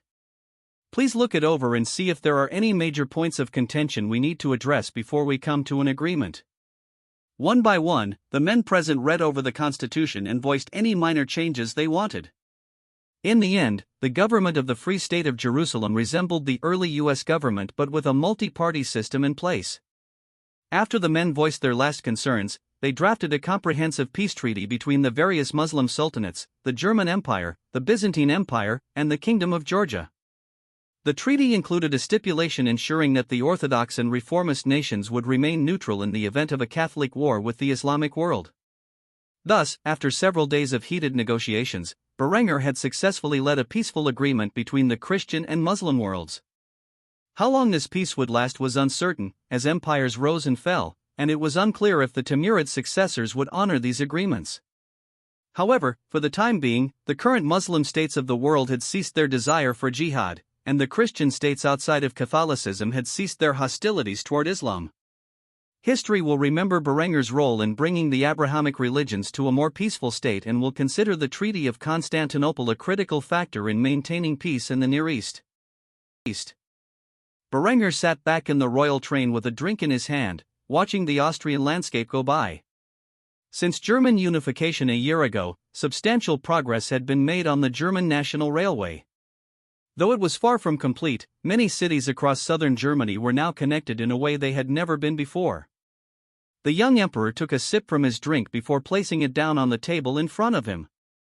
The kitchen cart had prepared a hot meal, and Berengar dined on one of his favorite breakfasts.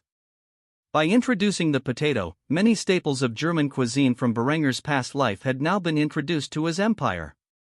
One of these was a dish called Bauernfrühstück, made from fried potatoes, eggs, green onions, parsley, cheese, and bacon and ham. With a warm glass of milk by his side, Berengar dined on this breakfast with a satisfied smile on his face. Eventually, a servant approached Berengar and handed him a telegraph report. After doing so, the young woman silently scurried off, leaving the German emperor alone. Berengar waited until his meal was complete to read the report in his hands. When he did, he could not help but smile. The report contained the latest news from the conflict in Iberia. During his absence, Madrid had fallen, and the German Granadan forces marched further north, seeking to cut off any response from the Catholic world before they could pass through the Pyrenees. It appeared the restoration of Al-Andalus was just around the corner. All he had to do was sit back and wait as his forces unified the lands under the rule of the Al-Fadl dynasty. As Berengar gazed out the window, he reflected on everything that had happened to him recently. If there was one thing that left an unsettling feeling in his gut, it was the encounter he had during his visit to Batohenna's grove. Since then, he had established a government department of archaeology to dig up any information they could find on the old gods of Germania. Despite their best efforts, nothing new had been revealed. Or at least, nothing he did not already know. Thus, he could only sigh in defeat as he dwelled on the words the girl had spoken to him. Ultimately, he left the matter be. Whether the gods truly existed, and if they had some plans for him, would reveal themselves in time. For now, he would focus on securing his empire's position in the world. Now that his empire was unified and on the path to industrialization, he would need to secure many of the world's hidden resources if he wished to transform Germany into the industrial powerhouse he desired it to be. Hours passed as Berengar dwelled on his actions, and eventually, the train arrived in Kufstein, where the Imperial Guard led him back to the Imperial Palace of Kufstein. The moment the door opened, a pair of dainty, pale hands wrapped themselves around Berengar's eyes, and a sultry voice entered his ears. "Guess who?" Berengar smiled before answering the question with utter confidence.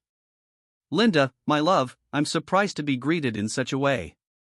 The red-headed beauty immediately released her grip and put on a pouting display as she realized her game had been ruined. However, she quickly recovered and focused on more important matters. "So, I hear that you have secured peace with the Muslim kingdoms. I must say, I am impressed. That is not an easy feat to manage." Berengar chuckled when he heard this. Nothing of importance escaped this woman's notice. It did not surprise him in the least that she had become aware of what he had accomplished before it was officially announced. Thus, he merely shook his head before sharing a few juicy details. Though I am certain you are already aware, allow me to tell you in person. I believe I have established a long-term peace between Christians and Muslims alike, though not the Catholics, who will surely be furious when they hear about our achievements. However, through some harsh negotiations, we have resolved the centuries-old dispute over the Holy Land. Linda was not the least bit surprised as Berenger revealed this information. She had a tendency to keep a close eye on him while he was away from home.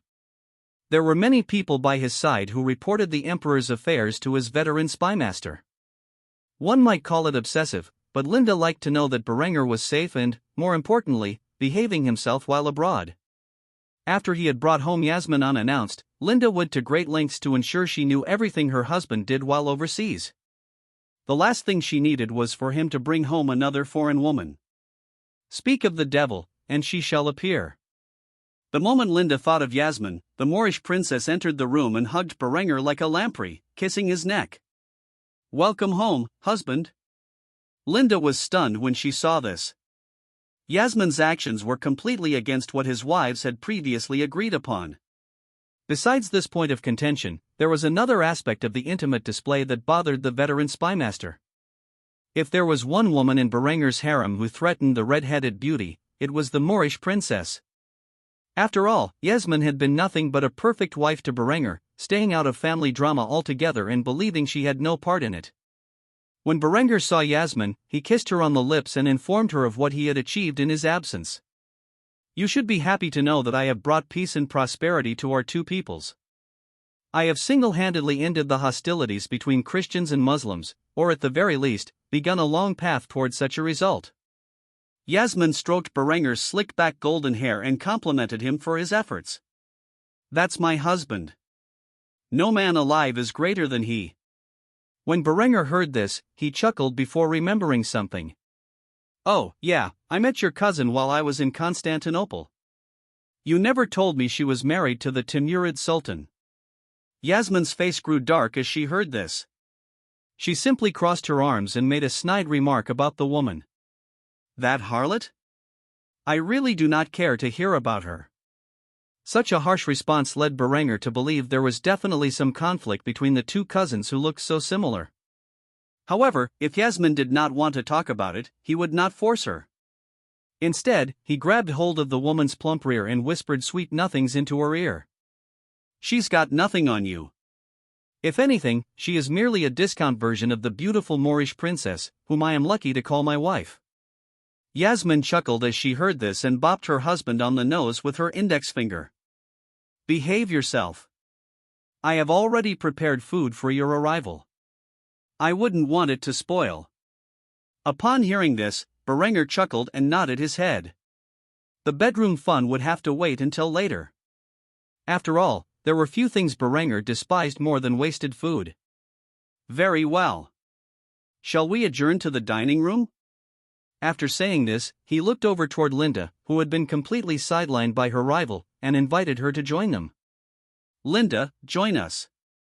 I'm sure whatever Yasmin has cooked is delicious. The red-headed vixen stared in disbelief at Yasmin. She was well aware of the surprise that awaited her man in the dining hall. However, she was shocked to see that the Moorish princess had stolen her thunder. Despite this, she put on a pretty smile, accepted Berenger's invitation, and grabbed his hand, leading him into the dining area. As she did so, she gave a fierce glare to Yasmin, silently scolding the woman for her actions. Yasmin nearly smirked in response. Sometimes, Linda's jealousy was just too adorable. Yasmin knew fully that, out of all of Berenger's women, the red-headed vixen was his favorite. Despite this, the girl still acted with hostility toward anyone who got too close to her man. Berenger did not notice the heated rivalry between his two favorite brides and instead entered the dining hall with an excited expression. The moment he walked into the room, he was shocked to see that all of his wives and their children were present. It was the first time in a long time that they had a large family meal together. Usually, at least one child was not present at the family meals because of their age. However, as he gazed upon the gleeful eyes of his many children and their beautiful mothers, who tended to them, he could not help but smile. Thus, he happily took his seat at the head of the table and prepared himself for a nice family meal. Within the dining hall of the German imperial palace, the von Kufstein family gathered to dine for the first time in a long while. Berenger gazed at his children and smiled. It had truly been some time since they had all been together in one place. While the German emperor inspected his children, one boy in particular was digging into his food with an ecstatic expression. Hans, much like his father, was an avid eater and thoroughly enjoyed the foreign dishes that Yasmin prepared whenever she found herself in the kitchen. Taking a page from his father's playbook, the Crown Prince smiled and complimented the chef for her skills. "Mommy Yasmin, your cooking is amazing, as always." Such a compliment caused the Moorish princess to grin in delight as she tousled the boy's strawberry blonde hair. After doing so, she served another slice of roasted lamb to her husband's oldest son. "I'm glad to see you enjoy it so much, Hans. Here, have some more." Hans did not hesitate to take a bite out of the succulent lamb. Meanwhile, Linda glared at her son. The boy was quick to compliment Yasmin's cooking but not her own. Thus, the red-headed vixen hurriedly shoveled a pile of käsespätzle she had prepared for the occasion onto her son's plate, as if competing with the Moorish beauty. "Hans, try some of Mommy's käsespätzle. I'm sure you will enjoy it just as much as Yasmin's lamb." Hans did not disappoint his mother and quickly took a spoonful of the noodle dish, eating it with a delighted expression. "Thanks, Mommy. Your cooking is good too." As usual, the boy acted his age around his parents. Neither Linda nor Berenger was fully aware of just how intelligent the boy was or the schemes that had festered in his mind. As for the emperor, he frowned as he saw his two favorite wives compete for his son's affection rather than his own. Thus, he decided to stir the pot by turning to one of his other brides. "Honoria, can you be so kind as to pass the liverwurst and rye?" The young pirate queen immediately understood her husband's intentions and pulled out a slice of marble rye bread that had been toasted to perfection. She skillfully slathered the liverwurst onto the toast as if it were cream cheese. After doing this, she fed Berenger herself, immediately causing Linda and Yasmin to look at her strangely. "Here, Daddy, let me feed you." Berenger eagerly took a bite from the treat and nodded his head in satisfaction. While this was going on, his daughter Helga observed his behavior and struggled to prevent herself from scoffing. She may be young, but even she could see the mind game her father and Honoria were playing on her mother. As if on cue, Linda pouted and offered her käsespätzle to Berenger as well. "My love, won't you do me the honor of giving me your honest opinion on my dish?" The German emperor smiled as he took a spoonful of the cheesy noodle dish and dined on it. He struggled to contain his satisfaction as he pretended to deliberate for some time before giving Linda a shocking answer. "I think you overcooked it. I give it a 6 out of 10. Linda gazed at her husband in shock, while the other girls laughed at her misfortune. Berenger had deliberately given her a poor review just to see this reaction, and it worked like a charm. As Linda pouted like a child, an unexpected visitor appeared. Her cat, Midnight, ran into the dining hall with its tail puffed out and jumped into her lap. Not far behind, a playful wolf pup chased after the cat with a happy smirk on its face. When Linda saw this, she immediately scolded her son for letting his pet out of its cage. "Hans, what have I told you about letting that thing run about freely?" "I don't care what your father may have told you. That is a wild animal and should be treated as such." Hans felt a headache coming on as he heard his mother's complaints. Since he had gotten the wolf pup, he had been training it to obey his commands daily. Despite its wild origins, the creature had become rather tame and was practically no different from a common domesticated dog. Despite this, Linda seemed to have a problem with the creature, whether it was an internal dislike of canines as a whole or simply the fact that she feared the beast. She had done everything in her power to keep the prince's pet caged up and away from the family. The hound walked up to its master and sat, wagging its tail, waiting for the boy to give it a command. When Berenger saw this, he was rather surprised. This pup was only a few months old, yet it was behaving like a well-trained golden retriever. Was this thing really a wolf? However, in the next moment, the boy shocked his father even more when he gave a command to his pet wolf. "Wolfgar, lie down." The wolf's ears immediately perked up as it heard this command, before quickly obeying. It lay down and rested its head on its paws, waiting for its master to finish his meal. With a satisfied smile on his face, Hans countered his mother's complaint. "Mommy, look, Wolfgar is well trained. He would never hurt anyone I didn't command him to." Berenger gazed at the beast with a curious expression. He hadn't expected his young son to have such an affinity with animals. Thus, he wore a smile as he tried to convince Linda to accept the wolf. However, when he glanced at her, she was gently petting her black cat while glaring daggers at the hound. Before Berenger could speak, Linda snapped at her son. "Keep that ravenous mutt away from my precious Midnight, and your siblings too. If anything happens to any of them, I'll hold you responsible." Berenger immediately took Linda's hand and tried to calm her. "Dear, the wolf seems well trained. I doubt it will pose a threat to our children or your cat. It appears he was just playing with Midnight. There's no reason to be so upset." Despite Berenger's words, Linda refused to budge on this issue. In her eyes, no matter how tame the beast, it was still a wild animal. She could never trust such a creature around her children or pets. If not for Berenger's insistence on letting Hans keep the wolf, she would have disposed of it long ago. In Hans' eyes, his mother was simply being unreasonable. He knew how disciplined the creature was and suspected that his mother simply didn't like dogs. The fact that she saw his pet obey his commands so thoroughly and still demanded to keep it away from his siblings showed just how biased she was. However, he knew this was a battle he wouldn't win. Taking this into consideration, Hans rose from his seat and bowed to his mother and father, taking the initiative to lock his pet wolf away for the time being. "All right, Mommy, I will lock Wolfgar away, if that's what you want."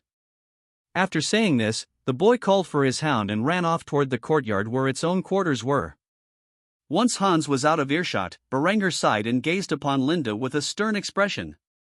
"Did you really have to force the boy to lock up his pet?" "It seemed completely obedient to me." Linda merely rolled her eyes at her husband before taking a sip from her glass of milk.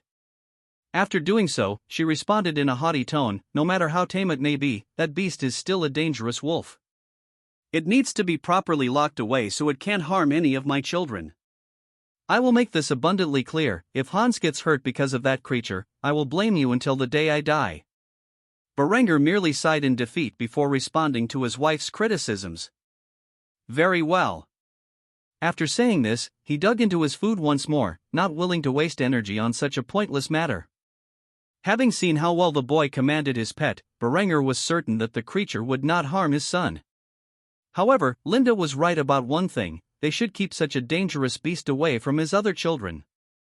Thus, with this argument settled, Berenger continued to enjoy his meal with his entire family. It was a relatively peaceful afternoon in the life of the German emperor. Pope Julius sat upon his papal throne with an exhausted expression on his aged face. He had only become pope a few years prior, and yet it seemed as if he had spent decades presiding over the church. After countless losses against his rival in Central Europe, he had nearly lost the will to continue his struggle against the German Reformation and its damnable figurehead. In his hands, loosely held by a failing grip, was a note that recounted the recent events in Iberia. King Felipe was dead, as was his army. However, that was not the worst of it. In the hours after the foolish Spanish king had walked into his death, the German Granadan alliance had marched into Spain and conquered most of its territory. Berenger, the accursed, had expertly laid a trap, and the Spanish king had walked right into it. Worst of all, this damnable fiend had the nerve to extinguish one of Christendom's few natural stockpiles of the valuable resource known as saltpeter. Because of this, the Church's hopes of winning its upcoming crusade against the German Empire were slimmer than ever. The man in charge of the Catholic world could only sigh heavily in defeat as he contemplated what reasoning God might have to continue tormenting him to such a degree. While Julius was lamenting his lot in life, a cardinal entered the chambers and knelt before him. He had a nervous expression on his face and clutched the report in his hands tightly, crumpling the paper as he did so. Julius knew that whatever news the cardinal had received, it was nothing good. Thus, with a heavy sigh, he begrudgingly asked for the information.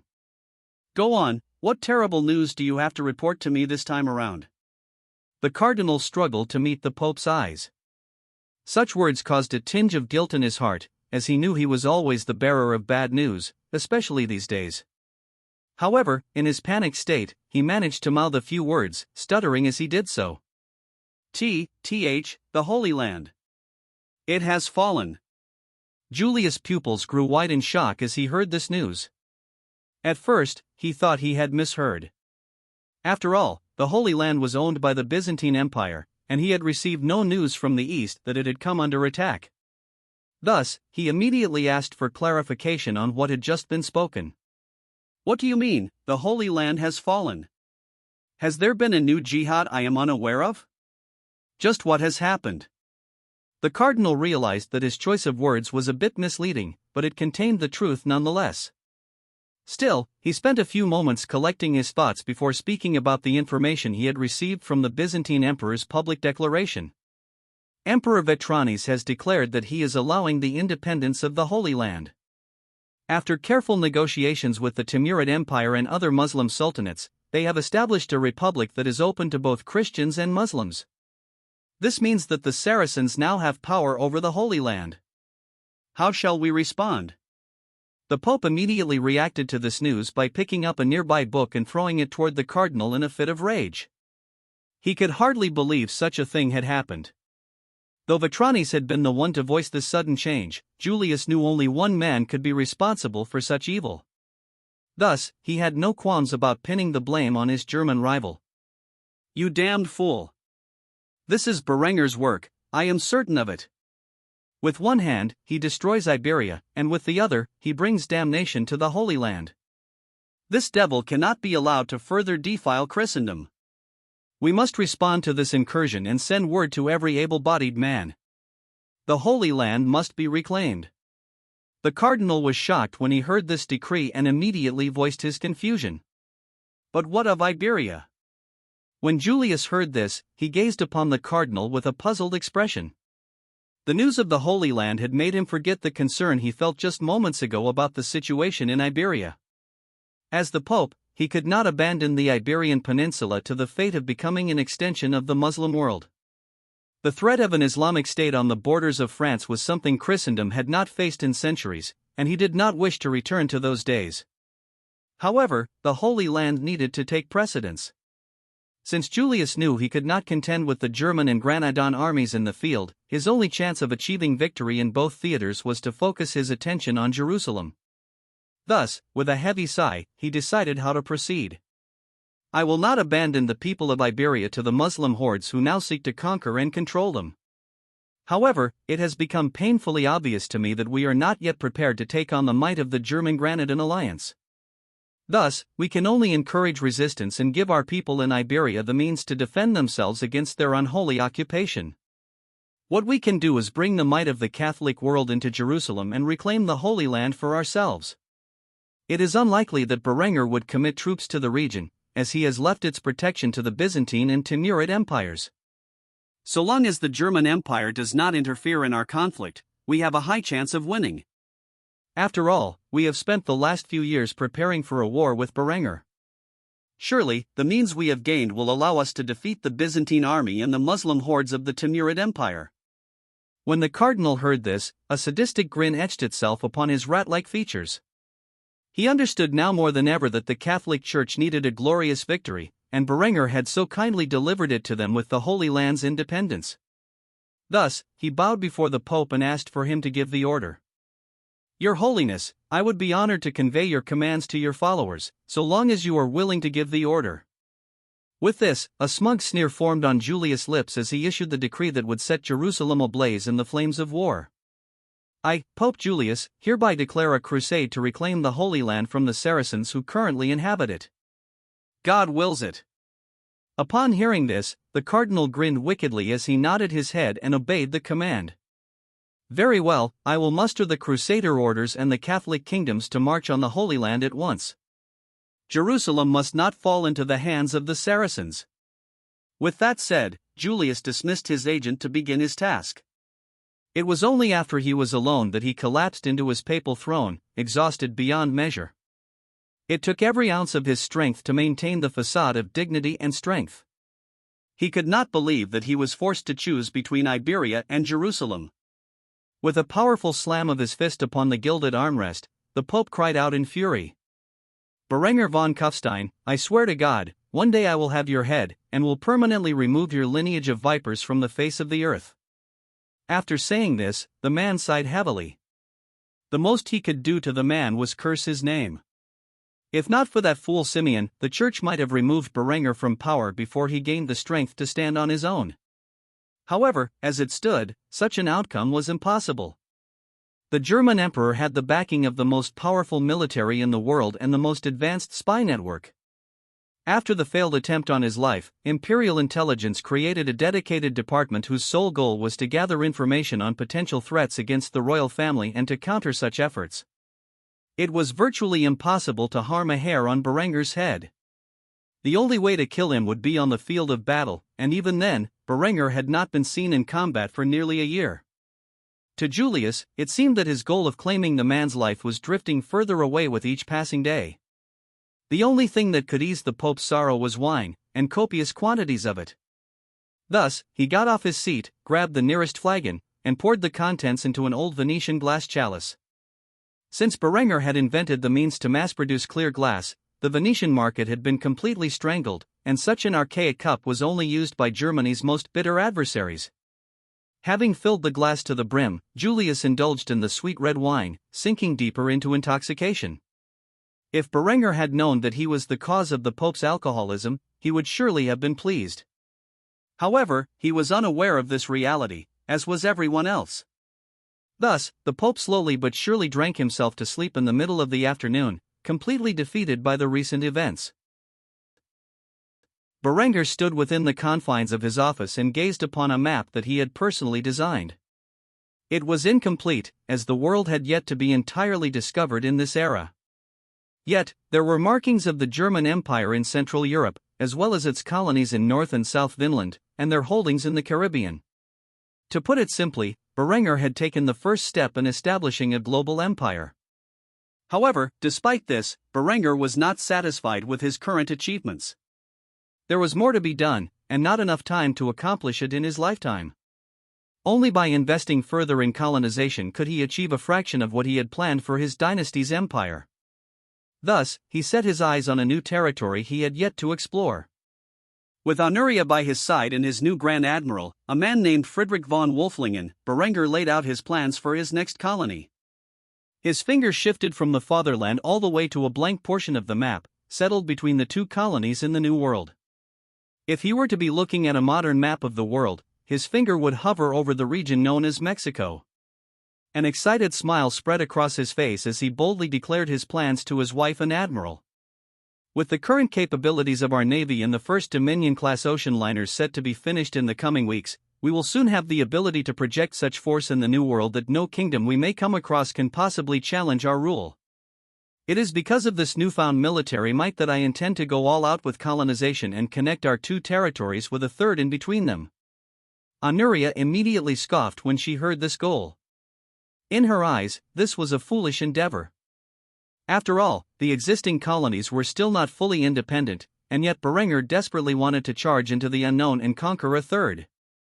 Despite this feeling, something tugged at her heartstrings, whispering in the back of her mind that her husband knew something valuable located exactly where he pointed. How the man knew this information was beyond her, and despite her best efforts, she had not gained a single clue as to the origin of the German emperor's hidden knowledge. While she could easily ask, she figured her husband would reveal his secrets when he felt ready. As Honoria scrutinized Berenger's actions, Friedrich had a satisfied smile on his face. Truth be told, the German navy was so powerful that no kingdom in this world could compete with it. Because of this, he had been dreadfully bored ever since he first joined his specific branch of the German military. While he acted as a glorified coast guard, securing Berenger's theaters of operation with an ironclad blockade, Berenger's army claimed all the glory on land, in combat, fighting for the unification of the German Empire. This was partly why recruitment to the naval branch lagged behind the army and the border guard, as the majority of its sailors felt a lack of importance in their role. However, times were changing, and Berenger was paying a vast fortune to begin his colonization efforts. Naturally, only those most trusted were privy to such classified information, leaving the Navy as the primary driving force in these operations. Since they first set sail for the New World over a year ago, the German Navy and the personnel deemed trustworthy enough to see its bountiful lands had begun to play a pivotal role in the development of the empire. Now, Berenger had turned his attention to a new colony in the center of this strange and foreign land. The prospect of maintaining the relationship between the German fatherland and its colonies was thrilling to Friedrich, who had been dreadfully bored since assuming control over Emmerich's old position. Perhaps if he worked hard enough, one day he too could become a colonial governor. While Honoria scoffed at the notion, Friedrich was excited and voiced his support for the endeavor. With the construction of the ocean liners nearing completion, we will soon be able to transport far more resources and troops throughout our empire. Thanks to His Majesty's efforts, radio telegraphs are being installed on our vessels and within our colonies, allowing for easier communication overseas. Currently, our existing colonies are secure, and with the population influx since unifying the fatherland, it is only a matter of years before we have enough people to properly settle the New World. In the meantime, I highly recommend scouting further territory in this new world and searching for resource-rich areas to claim as our own. Only by securing this world's assets can we truly hope to establish a global hegemony. Tell me what you want from me, and I will move the oceans to make it so. Berenger smiled at Friedrich's enthusiasm for his colonization efforts. This man had a promising future in his role, so Berenger did not hide his intentions. First and foremost, I need you to assemble a sizable fleet capable of ferrying 1,000 men to the New World. Though our ocean liners are equipped with enough firepower to successfully eliminate any threats, it is always wise to prepare for whatever the world may throw at us. Your second task will be to vet enough Marines to fill these vessels and act as security for our colonization efforts. I need these Marines equipped with the latest weapons and armor. That means they will wear our new nylon plate carriers beneath their tunics. Thirdly, I need you to review a list of civilians to transport to our colonies for future settlement. Currently, our colonies are military strongholds. I wish to change that and establish thriving settlements within their borders. We can't rely on the military to act as farmers, miners, and other essential roles needed to sustain a long-term colony. Friedrich nodded after hearing these requirements. He wore a confident expression as he responded affirmatively to his emperor's orders. I will have everything prepared by the time our first ocean liner rolls off the assembly line. The colonization of the New World is of the utmost importance to our realm, and I will not fail you, my Kaiser.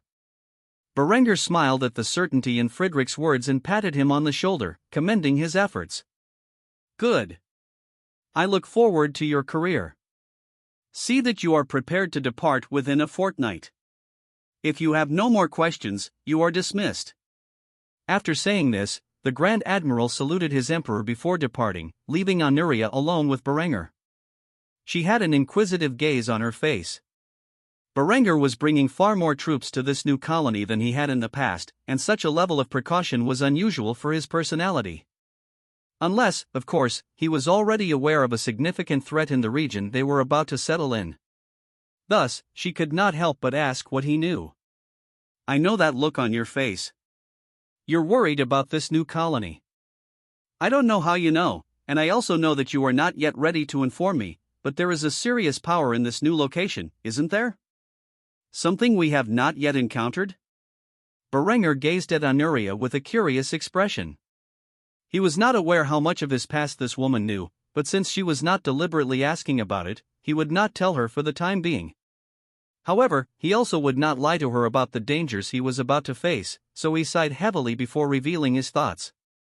If my information is correct, there is a mighty empire in the region I seek to conquer. They are sitting on a vast reserve of gold, the likes of which we have never seen before. I need that gold to stimulate my economy, and I fear this unknown civilization will be far more hostile to our first contact than the natives you found in South Vinland. Honoria scoffed when she heard this.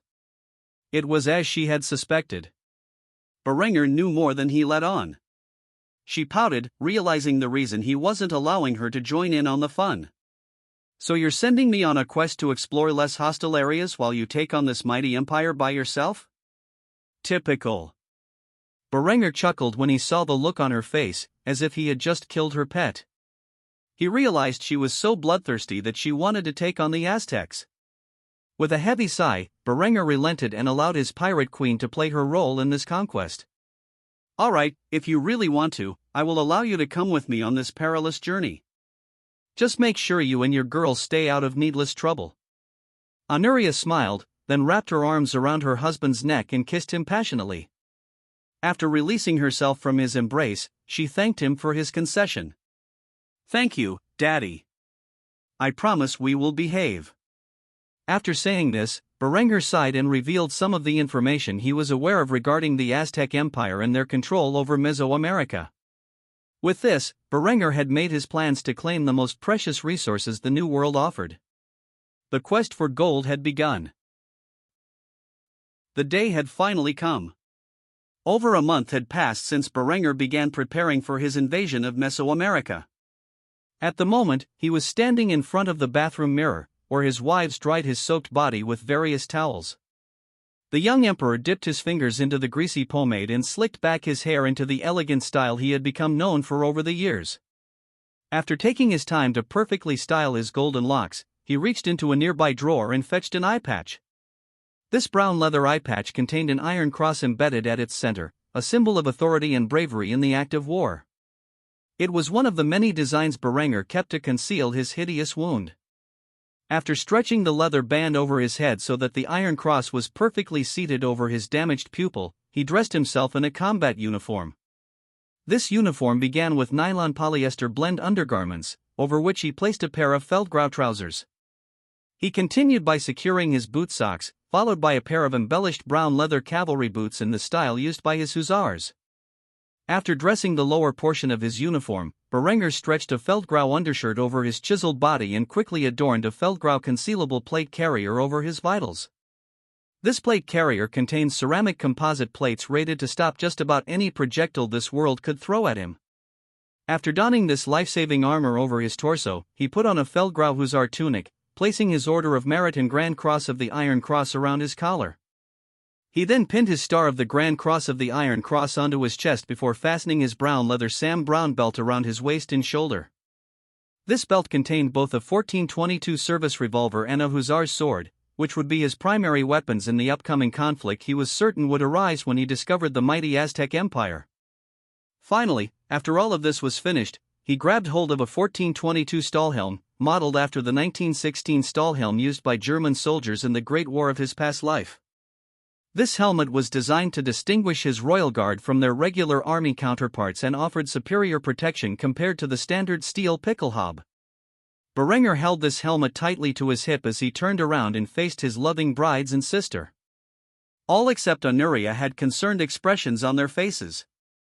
Truthfully, they did not know where Berenguer was going or what he would encounter, as he had not been specific with them.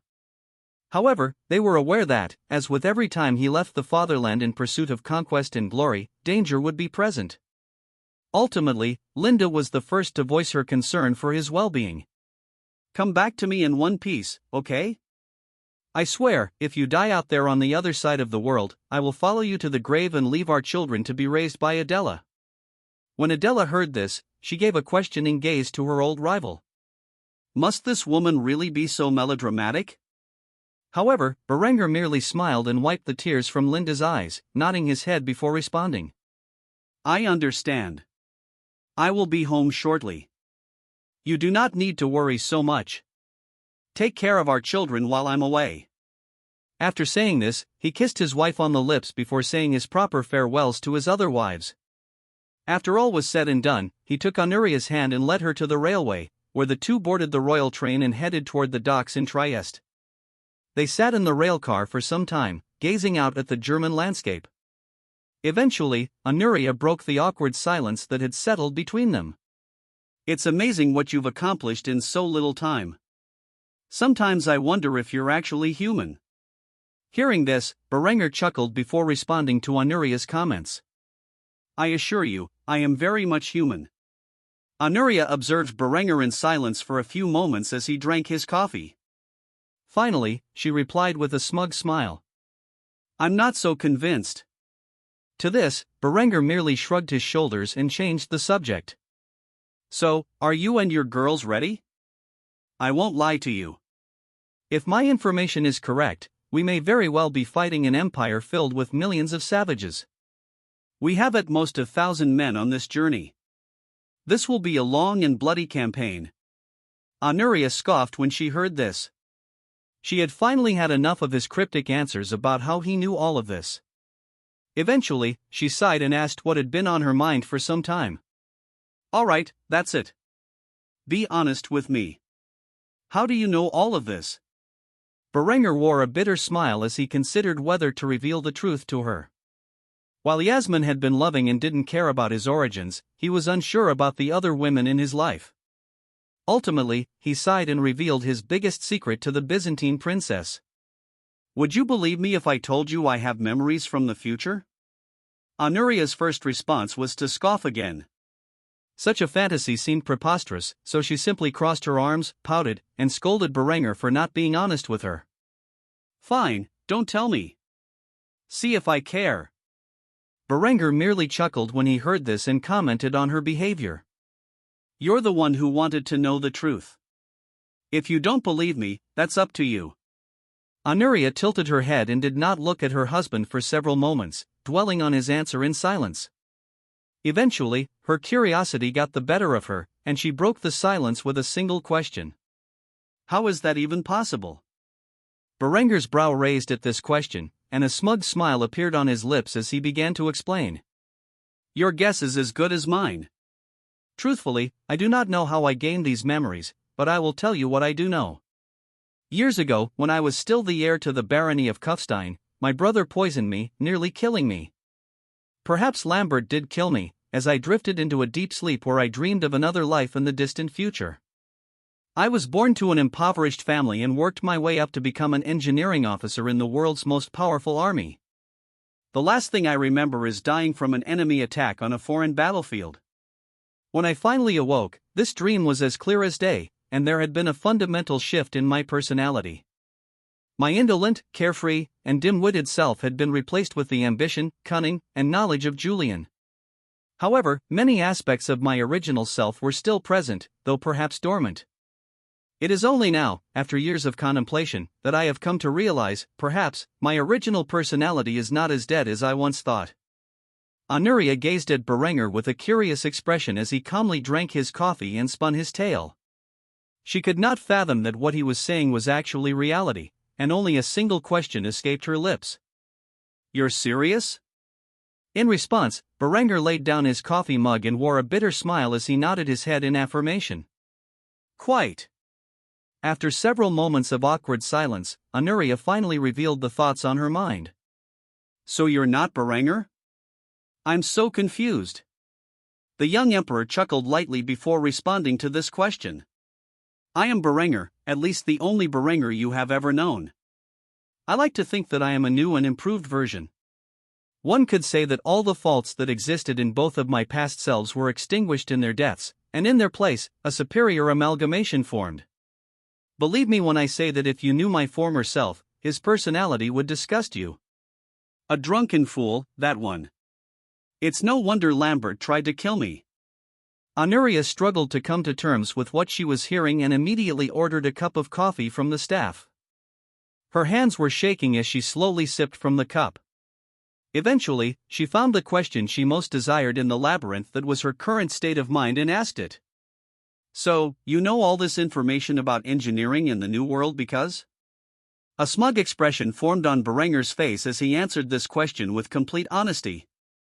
Because, in my past life, all the information in the world was readily available to practically everyone.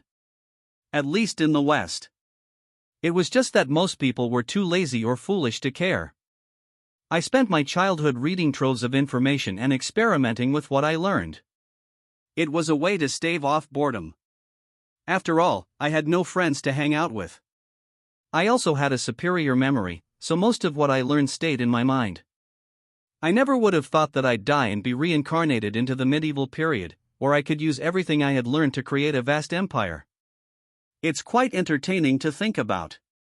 If everyone reincarnates when they die and enters foreign worlds, how useless would the overwhelming majority of people be? Are all the great men in history like me? Or were they natives to the world they were born in? If not, then why have I been reincarnated when nobody else has? These are the questions I entertain myself with when I'm alone. The truth is, I have only ever come across one clue to my resurrection, and it has proven rather difficult to chase. Honoria was stupefied by her husband's remarks and needed some time to dwell on them. Thus, they spent the rest of the train ride to Trieste in silence. Never in a million years would Honoria have suspected that this was the source of Berenger's mysterious knowledge. She could hardly believe it, but the man seemed adamant that this was the truth. Either he was insane, or there was some greater force lingering in the shadows, controlling his destiny. Either way, neither of them had any answers as to how Berenger had come into this world. Thus, they did not dwell on it for too long. Several days had passed since Berenger informed Honoria about his origins. After such a shocking revelation, she needed some space to process the information and spent the last few days in isolation on her ship. She had deliberately asked Berenger to stay on board another vessel while she worked through her thoughts. At the moment, Honoria held a bottle of rum in her hands as she lay back on her mattress. With a downcast expression, she stared at the vacant spot next to her. Normally, Berenger would be lying there, playing with her hair and whispering sweet nothings. However, that was not the case, and she realized she only had herself to blame.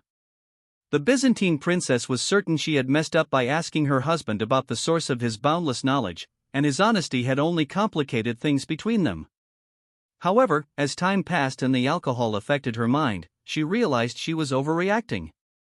Fundamentally, Berenger was the same man she had always known and loved. With this in mind, she dragged her intoxicated self off her bed and wobbled to her door, ready to publicly proclaim her apology over the telegram. Such a move would not only breach protocol but also be a bad idea in general. Nevertheless, she was determined to make amends and grabbed the doorknob, twisting it open. The first thing Honoria saw was the shocked face of her first mate, Melissa, who gazed at her intoxicated captain with disapproval. "Honoria, with all due respect, you look terrible. I would ask what's wrong, but we have greater matters to worry about. Why don't you get some rest, and I'll take charge for now." This notion confused Honoria, and she immediately tried to ask what was happening. What's wrong? The fact that she was slurring her words proved she was in no condition to assume command. Melissa sighed heavily, then grabbed Honoria and led her back to her bed. "Nothing to worry about. I'll handle it. Just focus on feeling better." After saying this, Melissa grabbed Honoria's liquor bottle and yanked it away from her grasp. The Byzantine princess struggled to regain control of her precious rum, but Melissa, being sober, easily dodged Honoria's drunken attempts. After a while, Honoria gave up and collapsed into unconsciousness. Melissa made sure the girl was lying on her side in case she vomited, then departed from the room. The moment the door was shut behind her, she sighed and voiced her thoughts. "Trouble in paradise, huh? I'll have to give that asshole a piece of my mind when I next see him." After saying this, she took a swig from the bottle of rum to calm her nerves, then ascended to the helm where several crew members waited. When they noticed their captain was not with her, they looked at the first mate with curious gazes. "Where's Honoria?" Melissa merely shook her head and stated her honest opinion. "Too drunk to do anything. I guess I'm in command. Tell me what's going on." In response, the girls looked at each other before reporting what a crew member had spotted. "There appears to be a fleet flying the flag of the Knights Hospitaller. Though it's strange, some of the ships are neither caravels nor carracks." When Melissa heard this, her brow raised as she asked for more information. "What exactly are we dealing with?" The girls looked at each other with confusion, then shrugged and gave their honest opinion. "I honestly don't even know how to describe it. You can look for yourself." Melissa sighed, then grabbed a pair of binoculars and walked up the stairs to the top deck. Upon arrival, she noticed a fierce storm raging in the Mediterranean, immediately barraging her with wind and rain.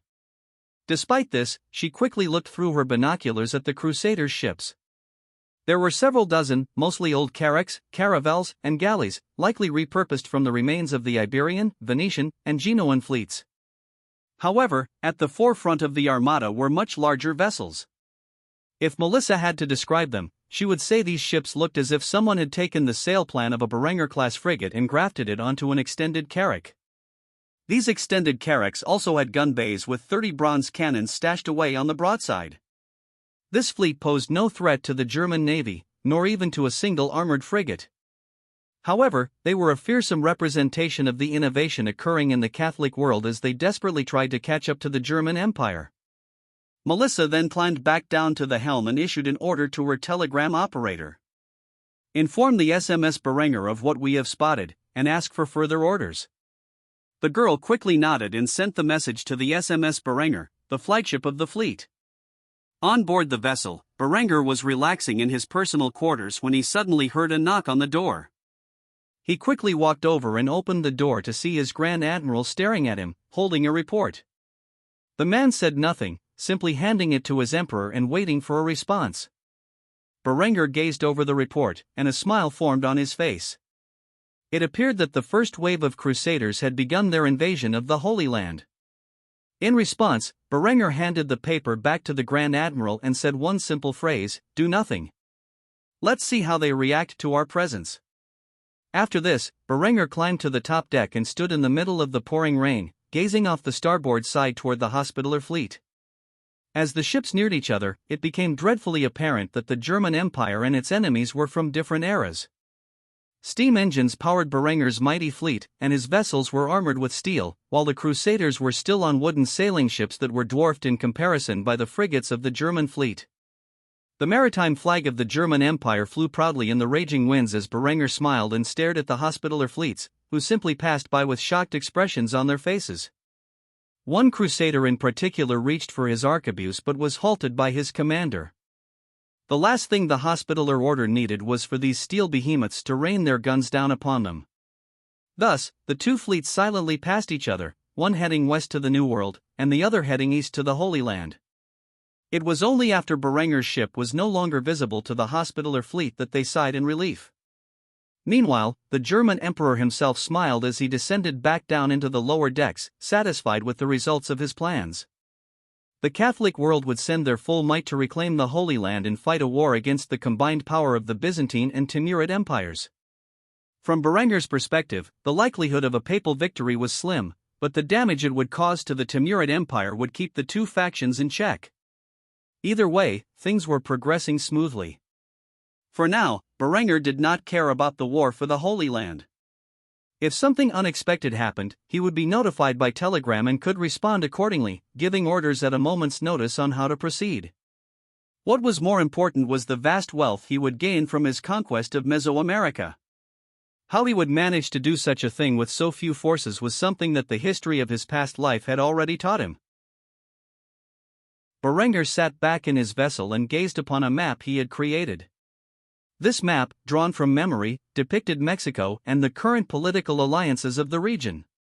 The year in this world was 1424, meaning he was roughly 4 years away from the creation of the Aztec Empire. If this world had followed his past life's timeline exactly, there would have been 3 major city-states yet to align and form the mighty Aztec Empire. Truth be told, Berenger could not be certain this was the case. This world differed greatly from his past life. Not only had major historical events and figures changed, but the map of the old world itself was completely different from what he knew. It was entirely possible that the Aztec Empire had already been formed in this timeline, and perhaps even conquered several of their neighbors, making the state larger and more powerful than in his past life's history. Regardless, Berenger needed to be prepared for whatever he might face. At that moment, a knock resounded on his door, followed by a stern voice from the other side. "My Kaiser, we have arrived." Berenger sighed upon hearing this, rolled up the map, and exited his quarters. As he climbed to the top deck, he gazed upon the Aztec coastline with a wide grin. In this life, he was able to use his memories of history to come to the new world ahead of the other powers and secure its resources for himself. The only thing he had to contend with were the native kingdoms. Now, he could finally gain access to the vast amount of gold the Spanish introduced to their economy during the 16th and 17th centuries. Supposedly, if history was anything to go by, the Spanish had encountered so much gold that they strained their economy with it. However, in this life, all of that wealth now belonged to Germany, and Berenger would kill anyone who impeded such a thing. It did not take long for the German fleet to come into the bay and anchor their vessels, deploying the boats necessary to bring the troops to shore. When Berenger first set foot on the beaches, he gazed into the distance and smiled. This would be the perfect area to create a new colony, if only they did not have such troublesome neighbors. The moment Honoria touched the ground, she ran up to her husband and kissed him on the lips, apologizing profusely for her previous behavior. "I'm sorry that I overreacted. Can you ever forgive me?" Berenger was startled. It had been weeks since he had revealed his secret to Honoria, and judging by her reaction, he thought their relationship might be over. Instead, he received a pleasant surprise the moment she next encountered him. Thus, he chuckled lightly as he kissed her back. With a broad grin on his face, he tapped her nose with his finger and whispered something in her ear. "I suppose I can, but you will have to make it up to me later." Honoria flushed in response and silently nodded her head, understanding what he meant. As the couple were enjoying their time together, the rest of the German Marines began their landing, followed by the soldiers of the German Army and the Engineering Corps. Berenger was adamant that a proper stronghold be built as quickly as possible, along with a port. It was no exaggeration to say that there was a major threat further inland, and Berenger wanted a secure base of operations. Because of this, he had brought a sufficient supply of granite and mortar to build a proper star fort on the coastline. This was part of the reason Berenger had not invaded the Mesoamerican region until now. He needed to transport vast quantities of stone, and his warships were simply incapable of carrying such heavy loads. However, with his new Dominion-class vessels, he could store several thousand tons of stone, allowing him to bring the materials needed to rapidly construct a star fort. With 1,000 men as labor and the materials, he could theoretically build his fortress in a matter of weeks. After all, it took just 24 hours for his mortar to set, and though it would not be fully cured, it could provide a reasonably solid structure when combined with granite blocks. At the very least, it could resist any weapons the Aztecs might possess. As the beachhead was secured by the Marines, the engineers brought over the supplies and moved them onto the coast. Small boats ferried important pieces of machinery from the vessels, such as steam shovels, steam cranes, and other construction equipment. Within the first 3 hours of landing in the New World, excavation had begun, and preparations for setting the foundation of the star fort were underway. Around the same time as the German landing, a band of Jaguar warriors was chasing an escaped slave. Among them was a beautiful young woman, who wore nothing but the skins of a jaguar. One of her breasts was bare, with her only concealment being war paint made from the blood of her victims. The sun glistened on her tanned abdominal muscles as she pranced after her target, as if she herself was the physical embodiment of the creature whose skin she wore.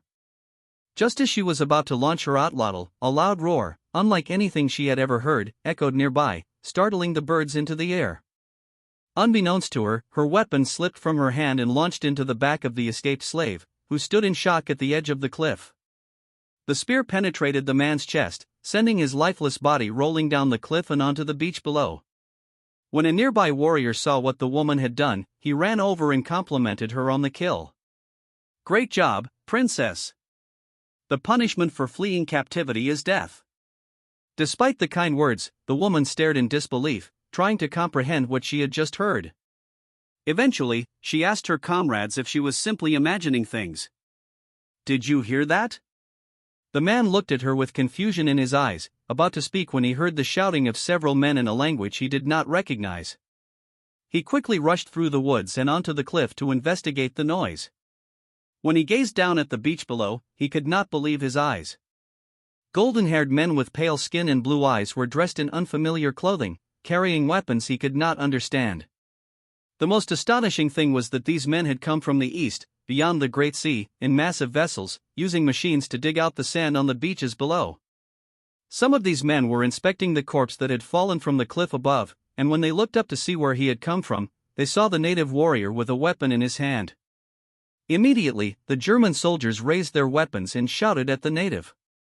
"Drop your weapon! Drop them now!" Unfortunately, the communication barrier was too strong to overcome, and after seeing their hostile weapons and aggressive tone, the Jaguar warrior did not react as the Germans had hoped and charged towards them.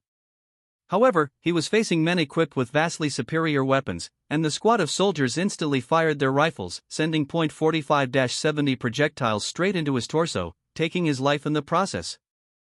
The woman who had accompanied the jaguar warrior immediately cried out in shock upon witnessing the death of her comrade. Tlanik. As the Germans overheard her shrieks, they rapidly reloaded their weapons and fired in her direction, narrowly missing her. The princess immediately collapsed to her knees in fear and ran off in the opposite direction. She could not believe what she had just seen. These men, who had so ruthlessly gunned down her comrade, resembled the god Quetzalcoatl and had come from the east, where he was said to be banished. On a one-year reading nonetheless, were these the envoys of the great feathered serpent? If so, why were they hostile? These thoughts flooded the woman's mind as she ran away from the bloody scene. Meanwhile, Berenger had heard the gunshots and rushed to the location where he found 2 dead natives lying in the ditch created by the steam shovel. He glanced around and addressed the non-commissioned officer in charge of the squad. "Where did they come from? Are there any more of them?" The sergeant immediately saluted his officer and reported the limited information he knew about the situation. "We heard a woman wail after we shot the big one. However, after firing a volley, she appears to have escaped into the woods. As for the smaller one, it seems the big guy was chasing him and had a spear thrown through his chest. It all happened so fast." Berenger nodded and gazed into the hills above with a devilish smirk on his face before issuing his orders. "Alert the patrols, we've come into contact with potentially hostile natives. As for the one who escaped, I will get her. Quickly fetch my horse and the members of my royal guard. It appears a chase is in order." The sergeant immediately saluted and responded, "Yes, my Kaiser." After this, the Germans were alerted to the presence of the hostile natives and became on edge. Meanwhile, Berenger began the pursuit of the mysterious woman, with his royal guard in tow. News spread like wildfire in the German camp. Despite landing only hours ago, the natives had already revealed themselves and proven to be hostile. Before Honoria could react, her man was leading a pursuit into the unknown landscape. By the time she figured out what was happening, Berenger was already gone, leaving the Byzantine princess to curse the man she loved. "Bastard! I thought we were supposed to do this together." While Honoria lamented her fate, Berenger was in the woodlands, riding his mighty red steed. A cavalry sword was in his left hand, and the reins were in his right. He skillfully maneuvered through the dense woods in pursuit of a woman who had witnessed his people's landing. If she were to report back to whatever kingdom she hailed from, it would cause further conflict. For the safety of the German landing party, she needed to be captured or eliminated. Thus, he had personally led the charge, wanting to get it over with as quickly as possible. Though the woman had a head start, she was, after all, only on foot. The speed and maneuverability of the cavalry gave the Germans a significant advantage. However, there was one serious issue they lacked: knowledge of the local terrain. While they knew the general direction she had gone, they could only follow the clues left behind from her retreat to locate the woman of interest. Meanwhile, the female jaguar warrior had regrouped with her allies and informed them of what she had witnessed. "I'm telling you, there were several hundred, maybe 1,000, of these golden-haired, white-skinned men. Several of them could conjure thunder. With a simple point of a stick, they murdered Tlanik as if he were a mere ant." A particularly large and burly warrior scoffed at these words. A group of golden-haired, white-skinned men came from the east, possessing the ability to conjure thunder. Were they the offspring of the feathered serpent? Because of this absurdity, he did not hesitate to express his disbelief. "Princess Tlaxicli, with all due respect, I think you should stay away from the mushrooms. They are starting to affect your mind." The young princess immediately pouted and urged her party to retreat. "Fine, believe me or don't, I don't care. The fact is that our mission is complete, and my father will be furious if something happens to me. There's no reason to stay here, especially after what I have seen." The warrior scoffed once more. He was about to tell the princess what he really thought of her wild claims. However, before he could utter a word, the scout of the party lifted his ear from the ground and interrupted. "Something is coming. I don't know what it is. It sounds like a group of beasts I've never heard before." Plexicli's eyes grew wide in shock, and she immediately shouted to her comrades. "Quick, hide! It's them!" Before the team could react, the princess had run off and climbed into a large tree.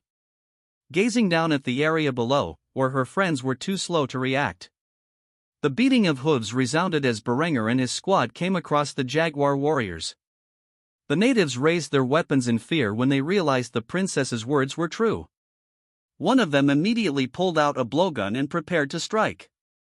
However, before he could react, Berenger retrieved his revolver with his free hand and fired a round straight into the man's skull, killing him on the spot. The loud thunder and the splattering of the man's brains caused the other jaguar warriors to freeze in trepidation. They were absolutely terrified by what they had just witnessed. Before they could gather their wits, the German cavalry pulled out their lassos and ensnared the surviving native warriors, jumping off their horses to hogtie them on the ground. Berenger immediately noticed that no woman was present, so he dismounted and gazed around, looking for the missing member of the squad. Despite his best efforts, the thick foliage had successfully concealed the warrior princess, who glared at the one-eyed man with hatred in her eyes. Berenger immediately grabbed one of the hogtied men, pressed him against a rock, and pointed his revolver to the man's skull, pulling back the hammer as he shouted in German, "Where is she?" The man in question was the same one who had believed that the princess was making up a fairy tale. He gazed up toward where the woman hid, said nothing, and instead spat on Berenger's face in a final act of defiance. Enraged by this, Berenger head-butted the man, instantly dropping him to his knees. The German emperor then slashed at the man's neck with his blade, the cold steel edge easily severing his head. When Tlexicli saw this, she could only bite her tongue to silence the scream rising within her. She swore she would taste this one-eyed man's blood before the day was over. Berenger, realizing he would not get any information from these men, ordered their execution. Kill them, and search for the girl. She couldn't have gone far. With this order, the members of the royal guard raised their rifles and gunned down the captives mercilessly before searching the area. Berenger, meanwhile, continued to search for any clues that might reveal where the woman was hiding.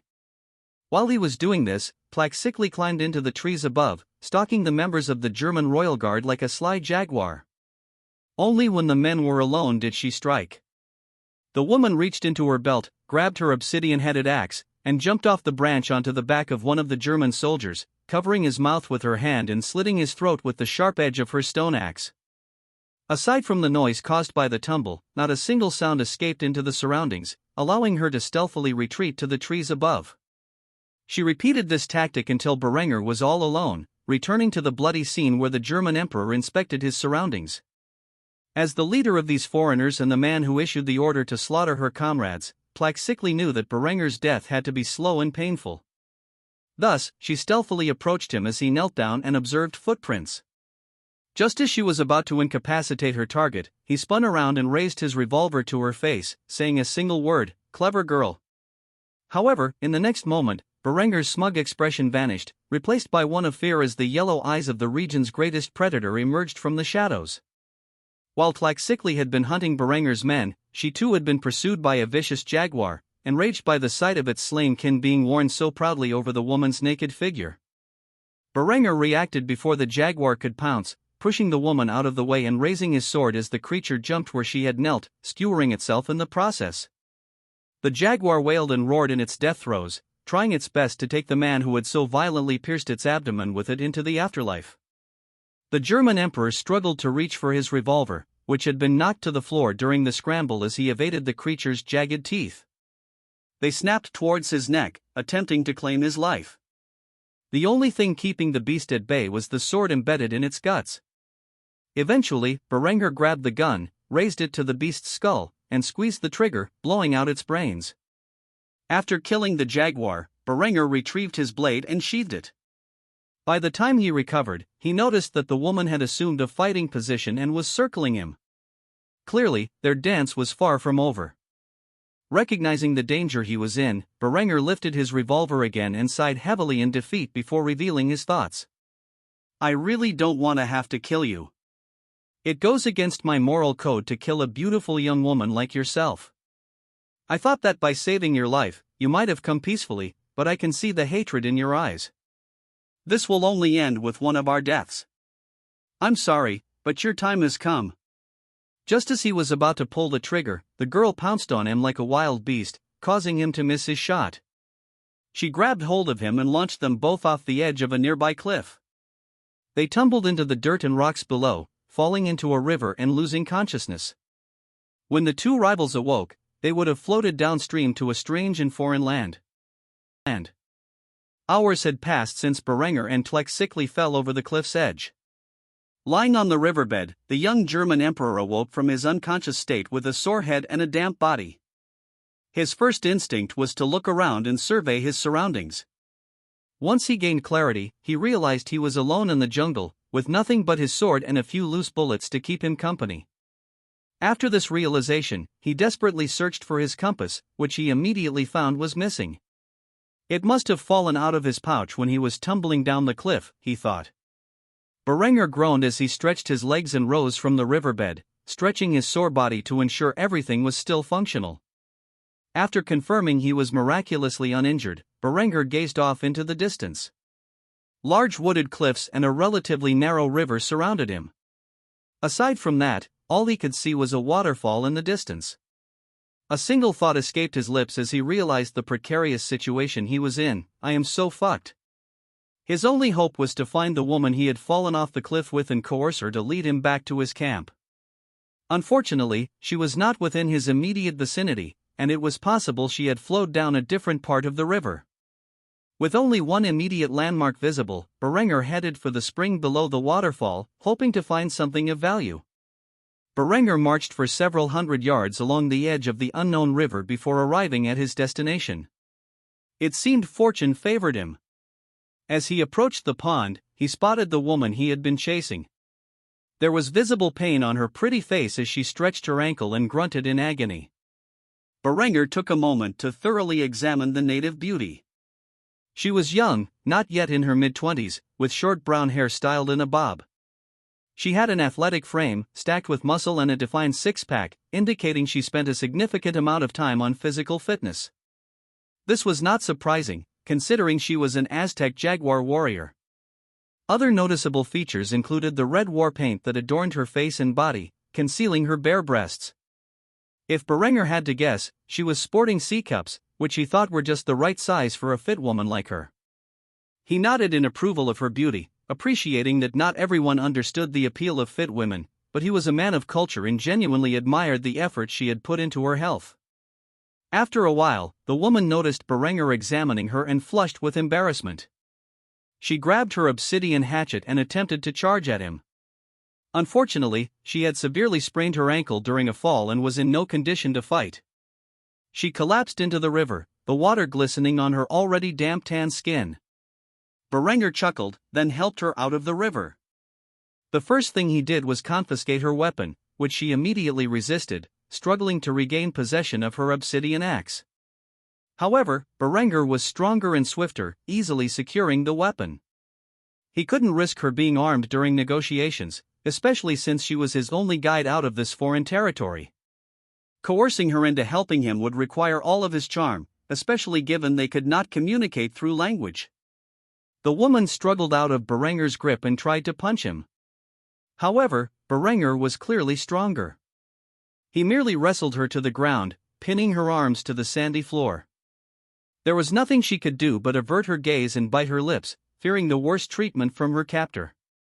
Berenger did not take the bait. Instead, he continued to hold her until she relented to his control.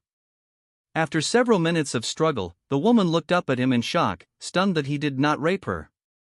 Berenger noticed her confusion and whispered in her ear, "Are you going to behave now?" Though Tlexicli could not understand what the strange one-eyed man was saying, she knew his tone was not hostile. If anything, it was playful. This left a confused expression on her face as she tried to communicate with this stranger from the east. "You're not going to claim my virtue?" Berenger did not know what the woman was saying, but he could tell by her tone that it was a question. Assuming she was asking if he would kill her, he shook his head in response. His actions confused her, as rape was a common consequence of war, and she expected this golden-haired man to force himself on her after his victory. Seeing the confusion on her face, Berenger released his hold and lifted his hands in a non-threatening gesture, using body language to communicate the need for cooperation. He pointed to her ankle, then to the cliff above, emphasizing that she could not make the trek on her own. He then pointed to himself and his surroundings while shaking his head, indicating, "You cannot walk, and I do not know where I am. Only together can we escape this pit alive. So, shall we work together to overcome our current predicament?" After several failed attempts, Berenger managed to successfully convey his thoughts, leaving the woman to ponder the proposition. She knew it was her best option for survival, but if she led this man to safety, he would surely keep her as his captive, preventing her from warning her people about the strange invaders who had entered her father's lands. However, if she did not accept his proposition, she would die here long before she recovered from her injury. It all came down to what was a worse fate, captivity or death. If she were to judge by how her own people treated captives, she would surely choose death. However, this man had already shown his unwillingness to harm her, and considering the possibility that he might be the envoy of the feathered serpent, or gods forbid, the deity Quetzalcoatl in the flesh, perhaps risking captivity might be worth it. Thus, after careful consideration, Plexicli nodded her head in motion for Berenger to carry her up the cliff, a task the German emperor was well prepared to take on. Berenger immediately lifted the girl onto his back and instructed her to form a body triangle around him, securing her grip and freeing his hands for climbing. He had to fight every instinct to free himself from such a secure grip and instead focus on his path out of the narrow river valley. The strength this golden-haired man exuded as he carried not only his own body weight but hers as well impressed the Aztec princess. Berenger climbed up the cliffside as if he were a seasoned rock climber, never looking down and never fumbling. A single mistake would surely mean their deaths, and despite this pressure, he continued upward into the sky until he reached the ledge. With all the strength in his body, Berenger latched onto the cliff edge and pulled himself and Plexicli onto the plateau above. Sweat had gathered across his body, and he breathed heavily as he unfastened his collar and medals, pulling open his hussar's tunic to reveal his glistening, pale pecs. Upon seeing this, Plexicli realized where his strength came from. It became clear that this man was every bit the warrior as her comrades, whom he had slain, and not merely relying on the mystical powers of thunder for his victory. As the two rested on the ledge above, a pair of jewel-like eyes gazed upon them from the distance. Hidden within the woods, a woman's figure emerged, her face obscured by a bird headdress. This strange woman smirked as she watched the duo's escape from the river valley. Unbeknownst to Berenger, she praised him and his efforts, speaking in a long-forgotten language. "Impressive. I see now why they have chosen him. I look forward to playing with the boy emperor when he enters the ancient city." After saying this, the woman vanished into thin air, as if she had never existed. In her place, a dense fog dispersed and filled the area. Berenger and Plexicli gazed in shock, entirely unaware that a supernatural presence was responsible for the sudden change in weather. It seemed their ability to navigate through the dense jungle had become a troublesome matter. Honoria rode through the dense woods on horseback, desperately searching for her missing husband. It had been 12 hours since Berenger rode off in search of a witness to the German slaughter, and the Byzantine princess had become dreadfully worried. For the last 3 hours, she and the soldiers had searched frantically for any clue regarding the whereabouts of their absent emperor, only to come up empty-handed. With an oil lamp tied around her horse's neck, Honoria continued to delve deep into the woodlands, searching for the man she loved. Finally, after hours of effort, she heard some good news as one of her girls called out from a few yards ahead, "Honoria. Over here, I think I've found something." Upon hearing this, the pirate queen snapped her reins and charged after her comrade. There, she witnessed a gruesome sight. The eaten remains of various humans lay on the ground, with shredded clothing and scattered weapons. It was nearly impossible to identify any of the men who had died in the struggle, and Honoria broke into tears, believing that her husband had been slain. However, in the next moment, one soldier climbed up from the cliff below and presented 2 items, Berenger's revolver and his compass, as well as a few scattered bullets that had followed him on his fall into the river below. When Honoria noticed this, she felt as if her heart might explode and quickly asked for clarification on what had happened. "What have you found? Is the emperor dead?" The man shook his head and relayed the information he had gathered from the site. "It appears there was an armed struggle. Judging from the weapons we found littering the scene above, the royal guardsmen are dead, as well as several hostiles. However, judging from the condition of the hillside, the emperor was thrown over the ledge and tumbled into the river below, most likely floating downstream. It is possible he is still alive. Honoria sighed in relief upon hearing this. She took several moments to wipe the tears from her eyes and steel her resolve before issuing her orders. Then what are we waiting for? We must follow this river at once. I will not rest until I find my husband or what remains of him. The soldier immediately saluted the Byzantine princess and responded in the affirmative. Yes, ma'am. With that, Honoria pulled out a flare gun and fired a green flare straight into the sky, marking their location to the nearby search teams and alerting them that they had found a clue to the Emperor's whereabouts. After doing this, she gave an additional order. Have some men stay behind to explain the situation. The rest of you, come with me. We must find Berenger before something happens to him. I pray to God that we are not too late. With that, she snapped her reins and charged down the hillside, into the river valley, following its course downstream in the desperate hope that she could find her husband safe and sound.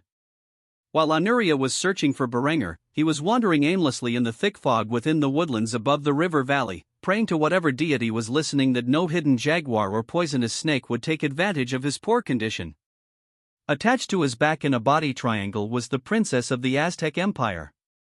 Though Berenger did not know it, certain events had changed in this timeline, allowing the Aztec Empire to form a decade earlier. The woman he had been pursuing so ruthlessly was actually its third princess, who had chosen to live the life of a jaguar warrior. As the two blindly traversed the treacherous terrain, a shimmering light appeared in the fog. It was the color of emeralds and moved along the ground with each of Berenger's steps, as if providing a safe path for the duo to walk upon. Berenger was stunned when he saw this. Perhaps he was in the middle of another supernatural encounter. Tlexicli, on the other hand, began speaking in her own tongue. Surprisingly, Berenger could now understand her words. My gods, could it be? Berenger immediately looked behind him and at the woman in shock, expressing his disbelief in German. What did you just say? It was now Tlexicli's turn to be astonished. Even though she heard the foreign words of the German language, she could understand them clearly. She immediately questioned if she was hearing things and asked for clarification. You can understand me?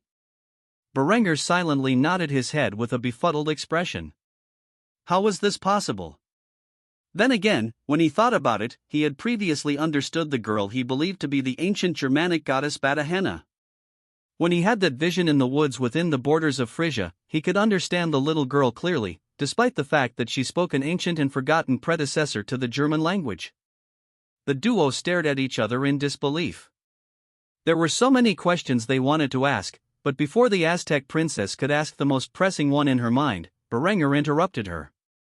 We should save any questions we have for later and follow this path. I doubt whatever being is responsible for this would be happy if we deviated from the red carpet they have laid out for us. Though Berenger had used an idiom from his past life, somehow the girl understood what he meant and simply nodded her head in silence as the two followed the glowing path. After traveling several miles, they reached the ruins of an ancient and abandoned civilization. Berenger gazed upon the many pyramids that stood in the city, his expression filled with shock. However, one architectural marvel stood out above all others. When Berenger witnessed its glory, he expressed the single thought that dwelled in his mind. The Pyramid of the Sun. How is this possible? Berenger gazed upon the abandoned ancient city with an awe-filled gaze. Unlike what he had expected, the city, abandoned for close to 1,000 years, was in pristine condition, as if it had been cared for all these years without the slightest sign of decay. Tlexicli immediately stared at Berenger in disbelief. She could not fathom how this foreigner from across the Great Sea knew about the great city of Teotihuacan and could only scoff in response. Impossible, the city of the gods is a ruin. I have seen it with my own eyes. Whatever this place is, it is completely intact, as if it was abandoned just a few days ago. Berenger shook his head. He did not have an answer for this, but he knew for a fact that what he was looking at was the city of Teotihuacan. Just as he was about to lecture the girl, a woman appeared out of nowhere, wearing a feathered headdress in the shape of a bird, completely concealing her features. When Berenger saw her, he knew he had encountered another pagan deity, and he instantly kneeled before the goddess. Tlexicli, on the other hand, screeched in shock and cried out to the strange woman who had appeared out of thin air. Who are you? Where did you come from? The woman smirked beneath her headdress before waving her hand. The moment she did so, Plexically fell asleep on Berenger's back. Berenger gulped, fearing the woman might harm him. However, despite his reservations, he stood his ground. When the woman saw this, she chuckled, expressing her disbelief. So she has given you the boon of courage? Interesting. I never thought I would see the day where that old hag so freely gave away such a powerful gift. Berenger immediately knew who she was talking about and gazed at the woman in disbelief before voicing his thoughts. Old hag? The mysterious goddess chuckled at this, criticizing Berenger's naivety. She may look like a small child, but believe me when I say that she is older than I am. Though I'm not surprised you are unaware of such a thing. After all, your people lacked a written language during the days following what you would call the Nordic Bronze Age. Berenger could not believe what he was hearing. Not only was this woman claiming to be a goddess, but she also knew about his people. The mysterious woman giggled at the look on his face and made a cryptic comment to clarify matters. What? Do you seriously think that just because you humans lack the means to communicate over long distances, we deities are bound to the same rules? I mean, we are gods, after all. So, yes, I am aware of the other pantheons and the history of the people who worship them. Berenger struggled to comprehend what he was hearing, but the woman cut him off before he could ask for clarification. Leave the girl behind. I give you my word that she will be safe within the boundaries of my city. We have much to discuss alone. Berenger did not question the order and simply bowed his head before leaving Plexically behind. He walked off toward a distant pyramid, following the curvy figure of the mysterious goddess to her temple. Night had fallen, and the German emperor stood within the confines of an enormous pyramid, once a temple to the mysterious goddess he had encountered in the ancient city of Teotihuacan. The interior was lit with an ethereal light, which he believed to be the work of the deity. The most notable feature of the pyramid's interior was not the ornate nature of its pristine fittings, but the countless spiders crawling along the walls. When Berenger saw this, he felt as if he knew the identity of the woman who sat upon the altar with such grace. Ultimately, he could not contain his shock and voiced his thoughts aloud. You are the great goddess of Teotihuacan, are you not? Though Berenger could not tell, the mysterious goddess smiled beneath her headdress before nodding her head in response. They say you are knowledgeable about this world's history. Although it is not the same as the one you come from, it's good to see that I am not entirely forgotten. Berenger was stunned. After all, historians knew very little about this goddess. Not even her name was recorded in history, and her existence was entirely a matter of speculation. Because of this, there were some crazy theories about her role in the ancient civilization, the most common being that she was a goddess of the underworld. Among these strange theories was the idea that she may have been of mixed gender. How historians came up with this theory, Berenger truthfully did not know, as pre-Columbian American history was not his forte. However, this became the most pressing question in his mind, and he struggled to ask for clarification. Are you, a woman, down there? The goddess immediately broke out into a fit of laughter at the awkward expression on the German emperor's face. After a few moments, she calmed herself and responded to Berenger's question with one of her own. Would you like to see? Berenger swallowed hard at her response. He had not expected such a reply. Normally, a man would turn back at this point and prefer to live in the unknown rather than know the truth of such a matter. Perhaps it was because Badahenna had granted Berenger the boon of courage, but he slowly nodded his head in silence. Seeing this, the goddess smiled, then parted her skirt, revealing a large, tan manhood. Berenger almost couldn't believe his eyes. In the next moment, the goddess covered her lower half with her skirt and teased Berenger for his peculiar thought process. I have to admit, you are a peculiar man. Most in your position would be curious about how they ended up in this world, who was pulling their strings, and what plans the gods might have for them. However, you are more interested in proving whether an obscure historical theory is correct. Well, are you satisfied with the answer? Berenger struggled to come to terms with what he had just witnessed, and simply gazed at the goddess in shock. He nodded his head in silence, with a dumbfounded expression on his face. At least, a historical curiosity of his had been answered. Whether it was the answer he had hoped for, only he would know. Upon seeing Berenger's response, the goddess climbed off her altar and approached him with a seductive sway. She placed her palm on his shoulder and whispered something into his ear. "Now that I've answered your question, how about you answer one of mine?" Berenger did not know how to react to the goddess's movements but chose not to provoke her and instead answered her in the affirmative. "What would you like to know?" The great goddess of Teotihuacan removed her bird headdress, revealing an extremely feminine and beautiful face. She had long dark hair that fell to her hips and dark chocolate eyes. Her skin was tan like the native population, and if Berenger had not just witnessed her manhood, he would have been certain she was the most beautiful woman he had ever seen. Aside from her face, she had a curvy body with a perfect hourglass figure, supporting a substantial bosom that rivaled that of many of Berenger's wives. In fact, he was actually curious what she would look like naked, considering she had the upper half of a woman but the lower half of a man. When the goddess sought his inquisitive gaze, she smirked before teasing him. "If you look at me with such longing, I might just have to play with you. However, that will have to wait until after we have had our little conversation. So tell me, what are your plans for the Aztec Empire?" Berenger immediately snapped back to reality when he heard these words and reflected on the woman's question with fierce intent. He still had many questions on his mind, but the key among them was the existence of the Aztec Empire in this world. So the Aztec Empire already exists in this timeline? The goddess nodded her head before responding to Berenger's question. "Indeed, in fact, that little girl you carried to these ruins is the third princess of their empire. So allow me to reiterate, what are your plans for the Aztec Empire?" Berenger thought long and hard about this question. He feared that if he gave the wrong answer, the goddess would claim his life. Thus, to test the waters, he posed a purely hypothetical question. "Would you be enraged if my answer was conquest?"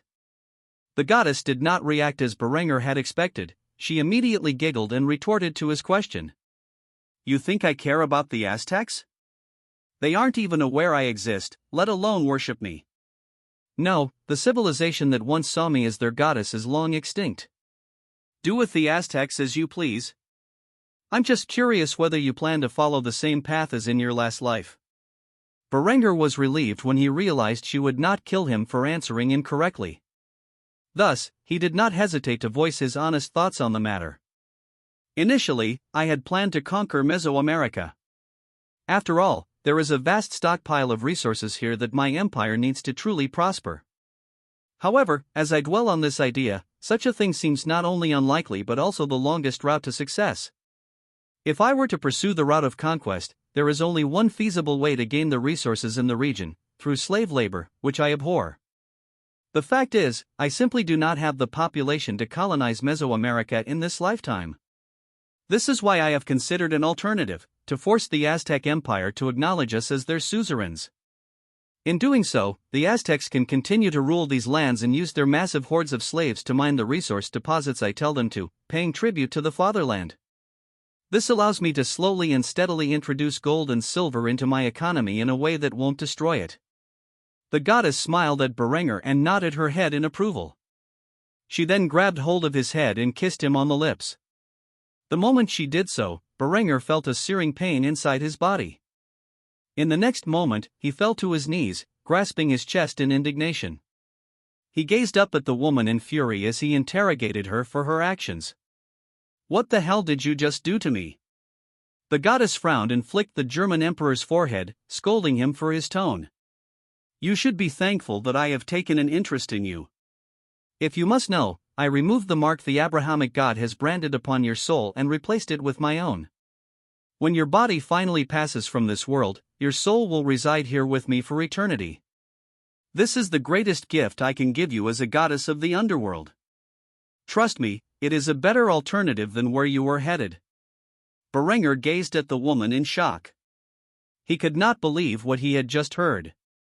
Thus, he could not help but ask the question on his mind. "The Abrahamic God is real?" The goddess frowned when she heard this. Evidently, she was not on good terms with the Abrahamic God. However, she ultimately sighed and nodded her head before responding. Yes, the Abrahamic God is real. It's a shame, but the only way to remove a god's brand is for another, more powerful deity of the underworld to replace it with their own. That old bastard had you destined for the pit. It's a shame. Berenger gazed around at his surroundings and nodded his head in approval before making a joke about his situation. I suppose an eternity here is better than the pit, especially with such a beautiful goddess to look after me. The great goddess of Teotihuacan was awestruck when she heard this response.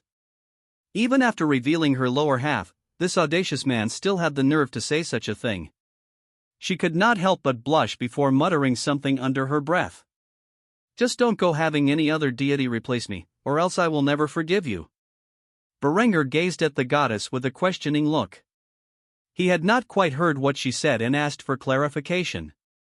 I'm sorry, what was that? In the next instant, the goddess acted as if she had never said anything. I didn't say anything. Berenger scoffed at such shamelessness before steering the conversation to something more important. After all, this was the longest and most productive conversation he had with a deity, and he wanted to learn everything he could about the supernatural aspects of this world. So, if the Abrahamic God exists, why was I reincarnated into this world?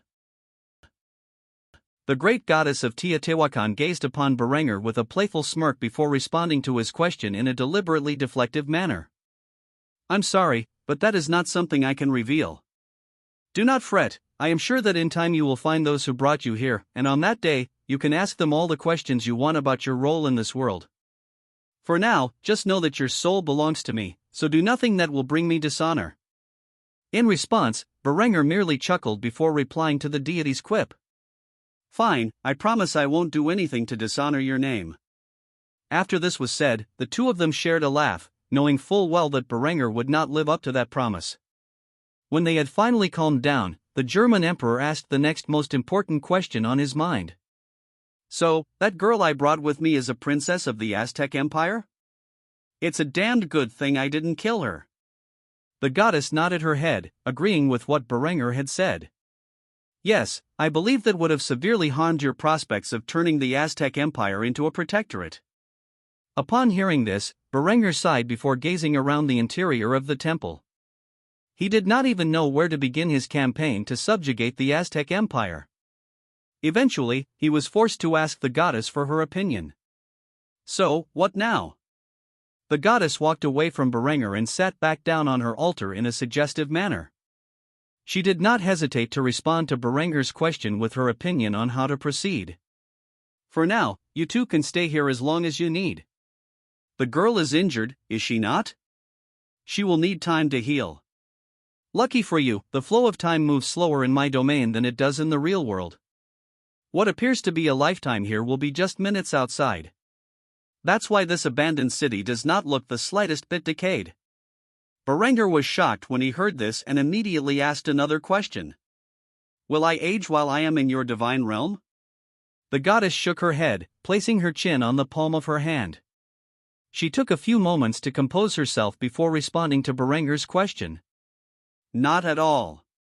I have total control over everything within my domain, including whether you two grow older with time. If you work hard to please me, I assure you that I will keep you as young as the moment you stepped into my divine realm. Berenger chuckled and raised a brow. Please you how, exactly? The goddess looked at him with a seductive expression, deliberately vague in her answer.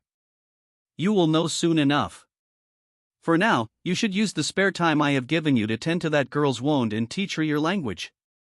I am certain it will be useful for you in the future. This response intrigued Berenger, and he quickly followed up with another question. But we can communicate with each other now. Will that ability disappear when we leave your domain? The goddess nodded, further explaining the matter. In my divine realm, the barrier of language does not exist, but the moment you two leave, you will be bound by that restriction once more. I am a goddess of the underworld and do not have the means to grant you the boon of universal communication. If you want such a thing, you would have to seek out a god of knowledge. Berenger sighed in defeat as he heard this. If such a thing were true, he had no choice but to follow the goddess's suggestion. After all, he needed a translator to effectively communicate with the Aztec Empire. Of course, he still planned to wage war, as he knew the native empire would not submit without a show of force. Still, holding the princess captive and using her to translate his demands would be a powerful bargaining chip. With that in mind, Berenger nodded silently as he formulated a plan. After doing so, he looked up at the goddess, who was smiling at him, and shared his thoughts. Very well. Should we go retrieve the girl? I have much I wish to discuss with her. However, the goddess's response surprised Berenger as she quickly declined the offer. You can go to her if you wish, but I will not speak with her. By the time you two decide to leave this place, I will alter her memories so that she remembers nothing about this journey other than the time you two spent together. If I were to appear before her again, it would only complicate matters. This answer perplexed Berenger, and he could not help but ask the question on his mind. What will you do while I am with the princess? Isn't it lonely to be here by yourself? In response to this question, the goddess merely scoffed before flicking Berenger on the nose again. I have been living here alone in this divine realm for what seems like an eternity by your mortal standards. I think I will be fine without you. Besides, it won't be long before you come scurrying for my favor. After all, I know how precious your lifespan is to you. Berenger chuckled at this before responding with another question. What about when I leave this place? You will be alone again for some time. In response, the goddess laughed and made a joke about Berenger's mortality. A few decades at most. I am a patient woman, and your soul now belongs to me. It won't be too long before you return to my domain, where we will spend eternity together. Berenger did not know how to respond. He simply could not comprehend the humor of a divine being such as this goddess. Instead, he sighed and changed the subject. All right, I will go find the princess. Until we meet again, goddess. After Berenger was long out of sight, the goddess sighed heavily and collapsed onto her altar. She had a defeated expression on her face as she questioned her actions. What is wrong with me? Why did I save his soul from damnation? After saying this, she gazed down at her lower body and noticed that she was pitching a tent.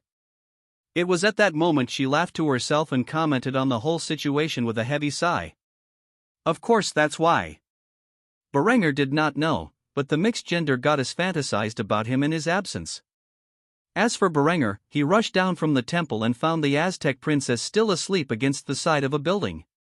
It was not until he touched her forehead that she fully awoke. Her first reaction was to look around and witness the splendor of the ancient city of Teotihuacan, which was still in its prime. A single gasp escaped her breath, followed by the thoughts in her mind. So this is the city of the gods, huh? After saying this, she remembered the strange woman in the bird headdress who had appeared out of thin air and immediately turned to Berenger, asking the question on her mind. Where is she? Berenger chuckled in response before offering a vague explanation to appease the Aztec princess. She's gone. There's nothing you need to worry about. You won't be seeing her again anytime soon. The warrior princess gazed at Berenger with confusion before trying to stand up. However, she immediately realized she was still injured and fell to her knees, wincing in pain. Berenger looked at her with some sympathy and offered to carry her on his back, which she reluctantly accepted. Thank you. Berenger smiled as he lifted her onto his back and introduced himself. I am Berenger von Kufstein. What is your name? The Aztec princess gazed at the German emperor from behind with a complicated expression. Ultimately, she revealed her identity. Tlexicli. Berenger nodded when he heard this and responded with a friendly smile. Well, Tlexicli, let's find a place to stay. It seems this fog won't disappear anytime soon, so we should choose a lodging where you can rest properly. The Aztec princess remained silent as Berenger selected the building closest to the temple of the great goddess of Teotihuacan. After everything the deity had said, he knew he needed to curry her favor to save his lifespan from the unique flow of time within this divine realm. In the coming days, Berenger would provide basic medical aid to Tlexicli's sprained ankle and teach her German. He would also spend whatever time he could spare visiting the great goddess of Teotihuacan, trying to appease her. After all, his very existence depended on it. Hours had passed since Honoria and her search party first descended into the river valley in search of the missing German emperor, yet they still had not found any additional clues. While this was a short period in the real world, it was several months within the divine realm of the great goddess of Teotihuacan. The Byzantine princess was just about to give up her search when she found something of interest near the waterfall. There were signs of a struggle, and a primitive obsidian axe lay on the ground. Clearly, Berenger and whomever he was chasing had fought in this location. Honoria instantly called out to her comrades, signaling her findings. "Over here. I think I found something." The soldiers under Honoria's command quickly followed her orders and investigated the scene of the conflict. It did not take much effort for them to see the footprints leading to the nearby cliff. What was curious was that there was only a single pair of tracks, which filled Honoria's mind with confusion. There was no sign of remains, and thus she could not fathom what had occurred with the person Berenger had fought. However, now was not the time to worry about such concerns. Since Honoria had followed Berenger this far, she would not falter now that she had come across a cliff. With fierce determination in her mint-green eyes, the Byzantine princess grasped the ledge and began her ascent. The rest of the search party followed their commander's actions and slowly but surely scaled the edge of the cliff beside Honoria. It took serious effort, but eventually the unit rose to the plateau above, only to be met by a large and untamed woodland. Honoria sighed in disbelief as she witnessed this. She had no idea what path Berenger had taken, as his tracks seemed to vanish the moment she climbed to the top of the cliff. She could not help but vent her frustrations as she gazed into the myriad directions that unfolded before her. God damn it! Where the fuck did he go? A nearby soldier broke the awkward silence that followed her rant with a suggestion on how to proceed. "We should split into smaller groups and search the immediate vicinity. He couldn't have gotten far." The Byzantine princess took a deep breath to calm her nerves before nodding in agreement. "Very well. We will follow your suggestion. You three are with me, the rest of you, fan out. We must find the emperor before it's too late." After saying this, Honoria headed straight into the woodlands, unaware of the nearby presence of the great goddess of Teotihuacan. A smirk etched itself on the goddess's beautiful face as she once more vanished into thin air, returning to her heavenly domain. In the divine realm of the great goddess of Teotihuacan, Berenger lay on a hammock he had built under the sunlight. It had been 6 months in this realm, and he had spent nearly every day doing 4 things: helping the Aztec princess heal from her injury, teaching her German, learning her language, and currying the goddess's favor, which usually came in the form of an oil massage. Aside from this, he merely slept, as all of his needs were cared for by the goddess.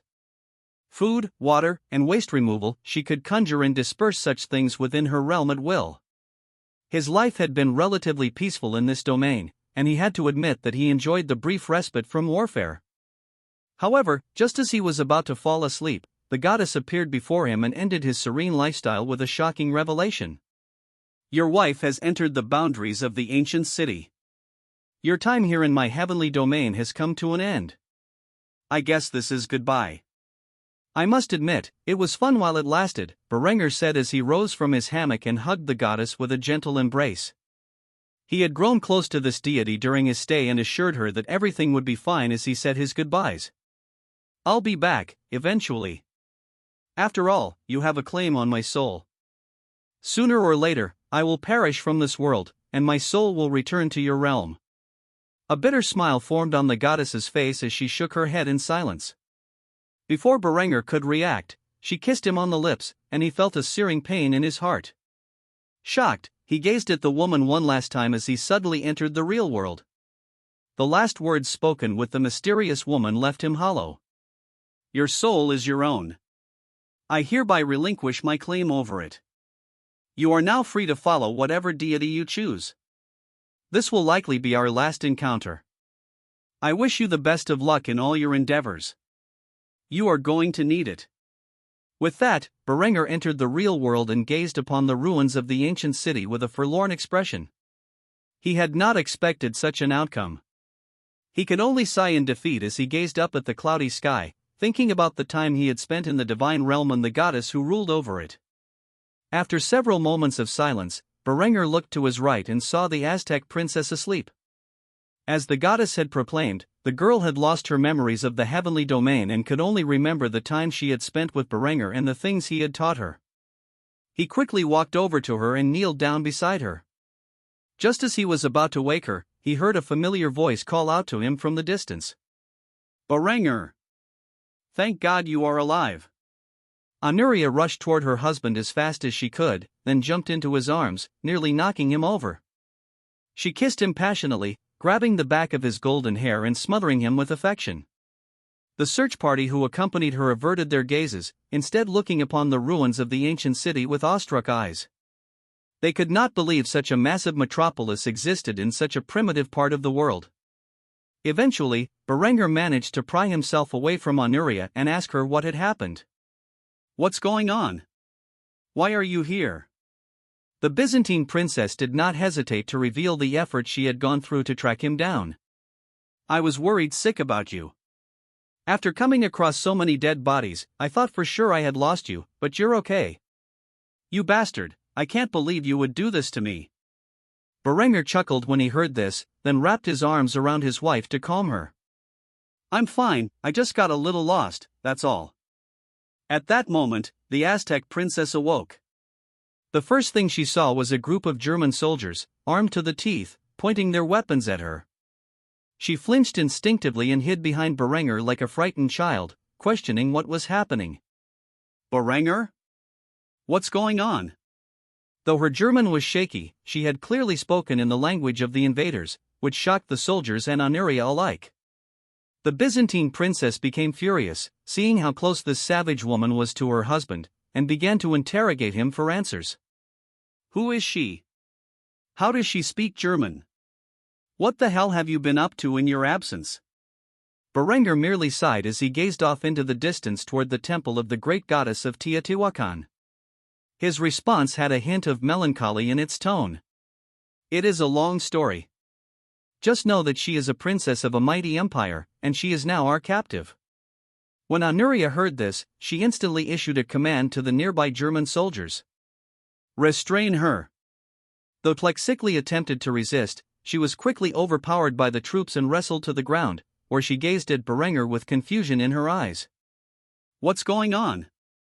Why are you doing this?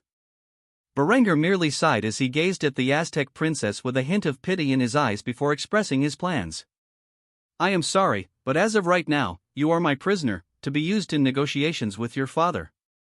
I know he will not relent without a show of force, and I intend to display the full might of my army. You will be well looked after in my care, so do not resist. After saying this, Berenger did not wait for a response and merely issued his orders to the soldiers who had accompanied him. Now that we have captured the Aztec princess, we will return to our camp and fortify our position. The enemy must not be made aware of our existence until we have secured the beachhead. With that said, Berenger led his soldiers out of the ruins of the ancient city of Teotihuacan. He looked upon the city one last time as he wore a bitter smile, before pressing on back to the beach. He would forever remember the days he had spent inside the heavenly realm, and was grateful for the gift the goddess had given him. The calm breeze of salty air kissed the rosy cheeks of the French king. At that moment, Aubrey stood on the bow of his flagship with a dignified pose as the sturdy carrack approached the shores of the Holy Land. A crusade had been declared, and France was not the only Catholic kingdom to take up arms to reclaim the Holy Land from the unholy alliance of the Eastern Church and its newfound Muslim allies. Aubrey was merely the first among many who would soon arrive in the Holy Land to enforce the papacy's claim over the region. The French king wore a pretty smile on his effeminate face as he sniffed the salty air of the Mediterranean Sea with his dainty nose. If one were ignorant of his gender, they might mistake him for a woman. However, despite his feminine appearance, he was 100% a man, or at the very least, male. After all, there wasn't an ounce of manliness in the boy king's body. It was a striking contrast to see such a feminine male dressed in the armor worn by the French knights. Steel clad his petite shoulders and dainty arms as if it were a second skin. Over his delicate chest was a hardened steel breastplate, ironically forged in the lands of the German Empire. There was simply no substitute for German steel, and the French king knew it. Over the steel breastplate was a tabard bearing the colors of the House de Valois. These were the symbols of Aubrey's ancestors, who would surely be rolling in their graves if they knew that such a girlish member of their dynasty now ruled their lands. Speaking of the boy's ancestors, it had long been a tradition for the kings of France to embark on a crusade, and Aubrey had decided that this campaign would fulfill his part. Thus, he had an excited smile on his feminine face as his vessels approached the shores of the Holy Land. Berengar had established the Holy Land as a free state protected by both the Byzantine and Timurid empires. Consequently, the papacy declared a crusade, and there was now a significant gathering of Catholic warriors on the coastline just outside Egypt's borders. Many of these warriors were armed with the latest weapons from their kingdoms, most of which were firearms based on the German arquebus, which had been sold throughout Europe over the past few years. The French armies were no exception to this trend. Even though Aubrey's enemies had agreed to a ceasefire until the German Empire was dismantled, he knew they were manufacturing and buying their own firearms. Berengar's intervention in the timeline had accelerated the development of firearms among European countries by a century. This left the Kingdom of France in a precarious position. Though openly hostile towards their German neighbors, France lacked the skilled minds to replicate the weapons they had purchased, as many of its greatest scientists had fled to the rebelling regions of Aquitaine and Burgundy. Ultimately, this left Aubrey with no choice but to break the international sanctions against Germany and procure his weapons from his greatest enemy. Despite the humiliation at the hands of the German emperor and the imprisonment of his sister, Aubrey had to kneel before the Reich if he wished to compete with his enemies within his own domain. However, it was this mass procurement of firearms and artillery from Germany that gave the young king confidence that he and his armies would prevail against the Byzantine and Timurid forces. Thus, the moment the ship landed, the French king disembarked from his vessel as if he were a conquering hero. With an authoritative stride, he led his proud knights into the staging grounds, where the Grand Master of the Hospitaller Order greeted him with a forced smile. "King Aubrey, it is good to see you. I am glad that we have the fabled strength of the French knights at our side as we reclaim the Holy Land for God and his people." This was obviously a false greeting. No matter how much the Grand Master despised the French king and his sinful lifestyle, he was forced to suppress his spite and greet him as the king he was. Aubrey was either unaware of the Grand Master's disdain or simply did not care. Instead, he nodded and smiled as he proclaimed his reason for personally leading his soldiers into the fray. "It is good to see you, Grand Master. Like my ancestors before me, I have taken up the cross for the crusade. I look forward to proving myself to my ancestors and to the Lord God Almighty as we lay waste to the enemies of Christ." The Grand Master had to choke back the urge to scold the young king for such hypocritical statements and instead shifted the subject to something completely unrelated. "If you don't mind me asking, with your presence here in the Holy Land, who leads the great kingdom of France in your absence?" A smug smirk curved upon the French king's lips as he bought into the obvious deflection and proudly announced his choice. "My sister Sibylla has been named regent in my absence. She has suffered greatly at the hands of the German Empire, and though she refuses to tell me what she has endured, a fire has been lit in her soul. With it, she has a determination to witness the collapse of the Reich." At the mention of the German Empire, the Grand Master could no longer contain his fury and vented his frustrations on the Germans, who were conveniently absent and incapable of hearing his slander. "Bah! Do not speak of those heretics. In a few years, they will get what they deserve. For now, we must undo their evil acts within Jerusalem. The Holy Land must not be allowed to be tarnished by those sinful Germans." Aubrey smiled and nodded his head in agreement, voicing his opinion on the matter. "Indeed, I look forward to the day I can bring justice to my sister for the crimes she has endured." As the French king and the Hospitaller Grandmaster conversed about their battle strategies, a scout in the distance gazed through a pair of binoculars. This man was a soldier of the Byzantine army, and if not for the military aid provided by their German allies, he would not have such advanced technology. He witnessed the arrival of the French king and his retinue of knights with a frown. The enemy's numbers were growing, and despite this, the Byzantine and Timurid emperors had chosen to sit back and wait for them to strike. The scout was furious with this decision but could only bite his tongue. A second scout, standing nearby, immediately asked the question on his mind as he, too, gazed upon the scene with his own pair of binoculars. "How many of them do you think there are?" The first scout continued to observe the scene and the arrival of more ships in the bay before expressing his thoughts. Currently, there are about 25,000, but with all the ships on the horizon, I can guess we will easily be facing a force of twice that amount, perhaps even more. The second scout merely chuckled when he heard this, a sadistic grin spreading across his face. Boy, are they going to be in for a rude awakening? It's time for the Catholic and Muslim worlds to bear witness to the military might we have built up over these past few years. When the first scout heard this, he immediately slapped the man across the side of the head, scolding him. Idiot! They have muskets too, and though ours have superior range, their numbers will pose a significant problem. This will not be the one-sided slaughter you think it will be. The other scout merely scoffed, responding with a lax attitude. That's none of my concern. I'll leave the fighting to our infantry. After this statement, the first scout packed away his binoculars and walked towards his horse, hidden nearby. Let's go. We have to report this news to the strategos. The two scouts then rode off into the distance, heading towards the location of the strategos tasked with leading the Byzantine armies against the Catholic forces.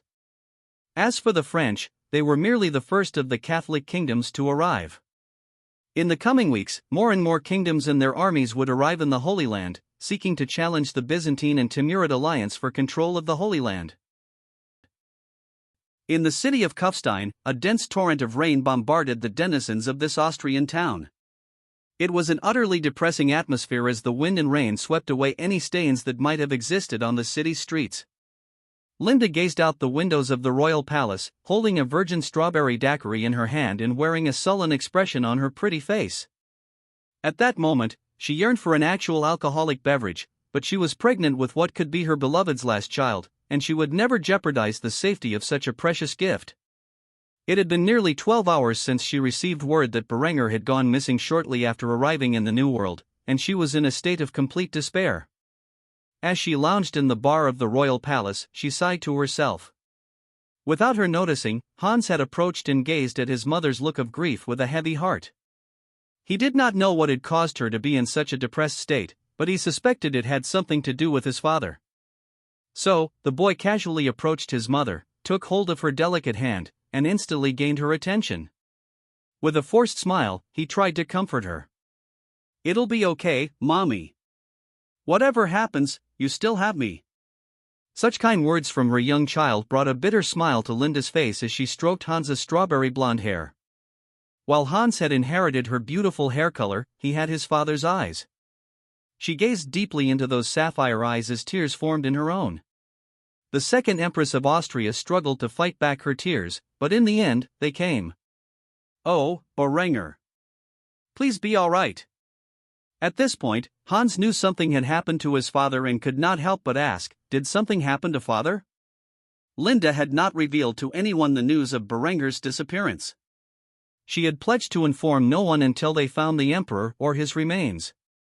However, when she heard Hans's question, she felt guilty for not telling the boy about what had happened to his father. Thus, she wiped the tears from her eyes and mustered the courage to speak the truth. "Your father has gone missing." Upon hearing this, Hans was flabbergasted.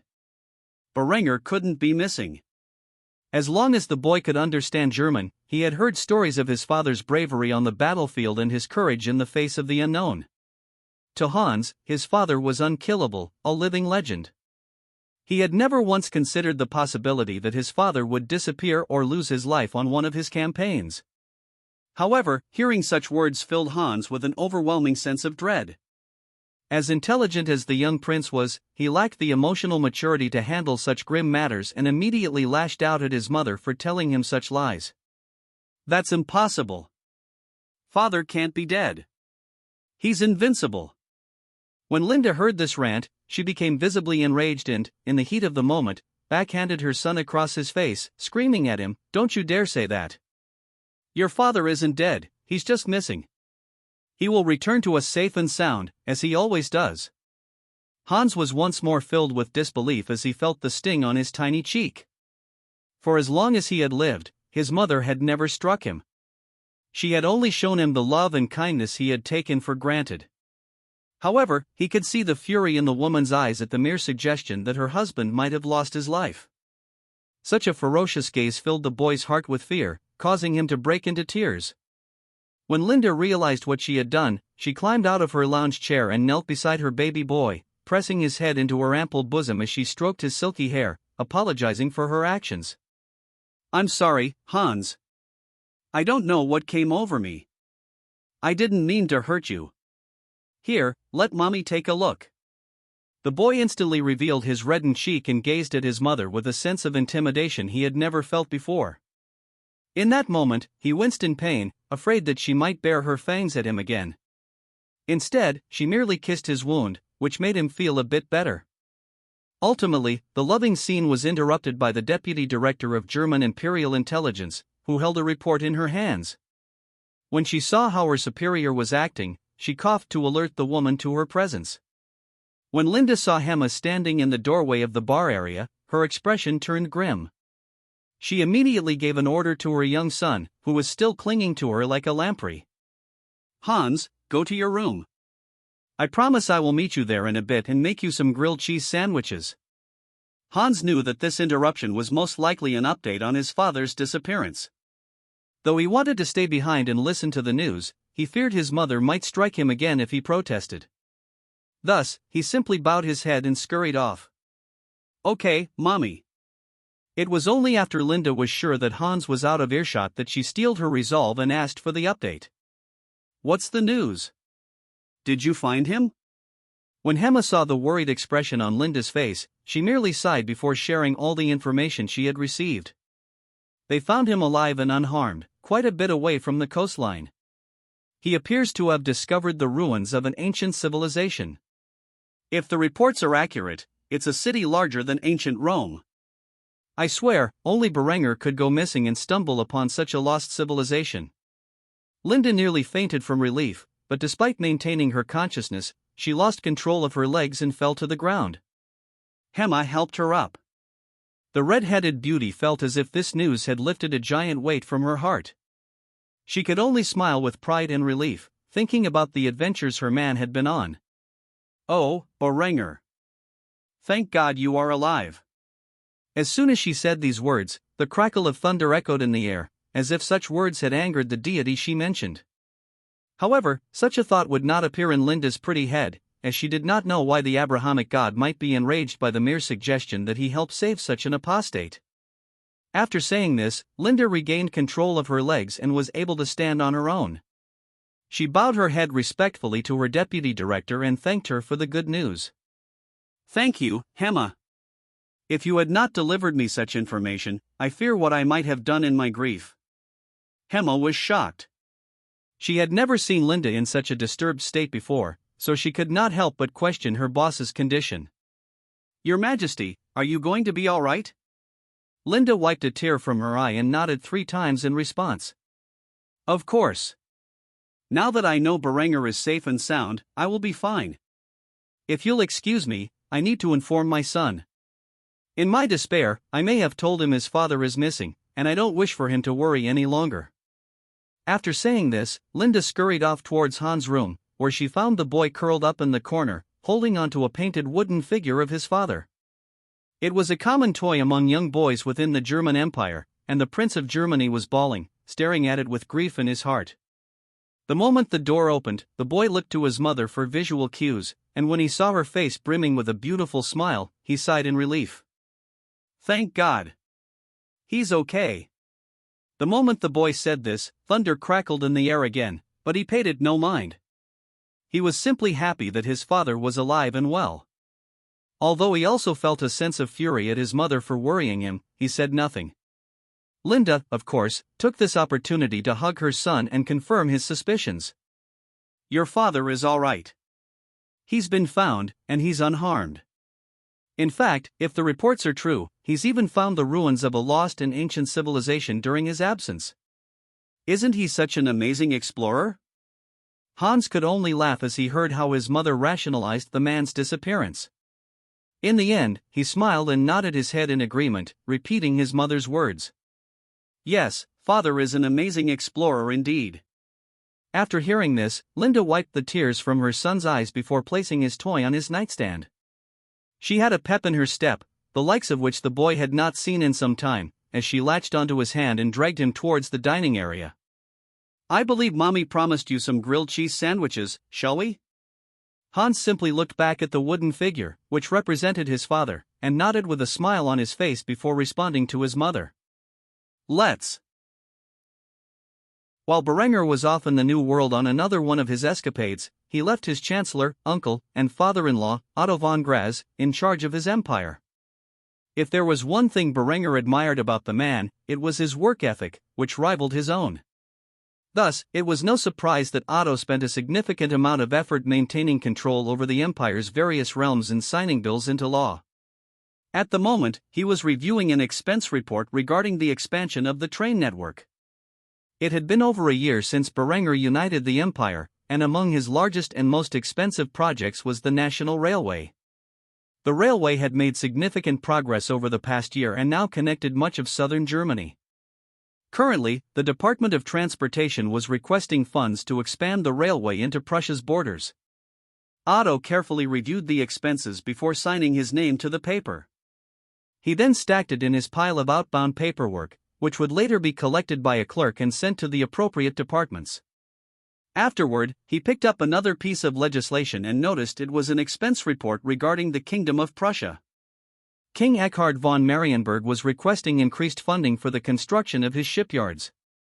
The plan was to establish a Baltic fleet to maintain control over the northern seas. After carefully examining the requested amount, he signed his approval once more before moving on to the next piece of legislation. This next document was a request from the Reichstag to approve funding for a series of canals that would connect the Danube to the Rhine, and the North Sea to the Baltic Sea. Such a project would increase trade via rivers throughout the empire and free up a significant portion of railway traffic. Thus, Otto did not hesitate to sign his approval. After signing the document, he realized it was his last piece of paperwork for the day. He quickly pulled out a flask from his drawer, took a hearty gulp of the fiery alcoholic liquid, and stashed it away once more. A heavy sigh escaped the chancellor's lips as he complained about his lot in life. Berenger, how the hell do you manage to get so much paperwork done each day? I swear to God, every time you leave on one of your adventures, I'm left drowning in a mountain of this stuff. After this, the sound of his grandfather clock struck the hour, and the man gazed at it in shock. Dear God, is it that time already? I'm going to be late. Otto quickly grabbed his coat, donned it over his torso, and ran off from his office toward a nearby restaurant where he had planned to meet two of his daughters for a meal. When he arrived, the two women were sitting next to each other, and to Otto's bewilderment, they were being quite cordial with one another. Was he dreaming, or were Adela and Eva actually on good terms?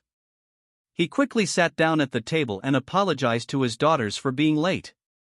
I'm sorry for being late. There's just so much work I have to do these days. You can thank your husband for that, Adela. The German empress merely smiled and assured her father that his punctuality was not of significant importance to her. It's all right, father. I know you're very busy overseeing Berenger's work. Eva and I were just reminiscing about when we were younger. Otto stared at his two daughters in disbelief. They had never been so agreeable to each other as long as he could remember. Eva was roughly the same age as Berenger, but despite this, she often acted like a petulant child. Adela, on the other hand, had always been tormented by their conflicts. Thus, the old man couldn't help but question what had mended their differences. So, I have to ask, how exactly are the two of you sitting here right now, without making a scene? Eva blushed with embarrassment when she heard her father's words and looked away. Meanwhile, Adela chuckled and took a sip from her glass.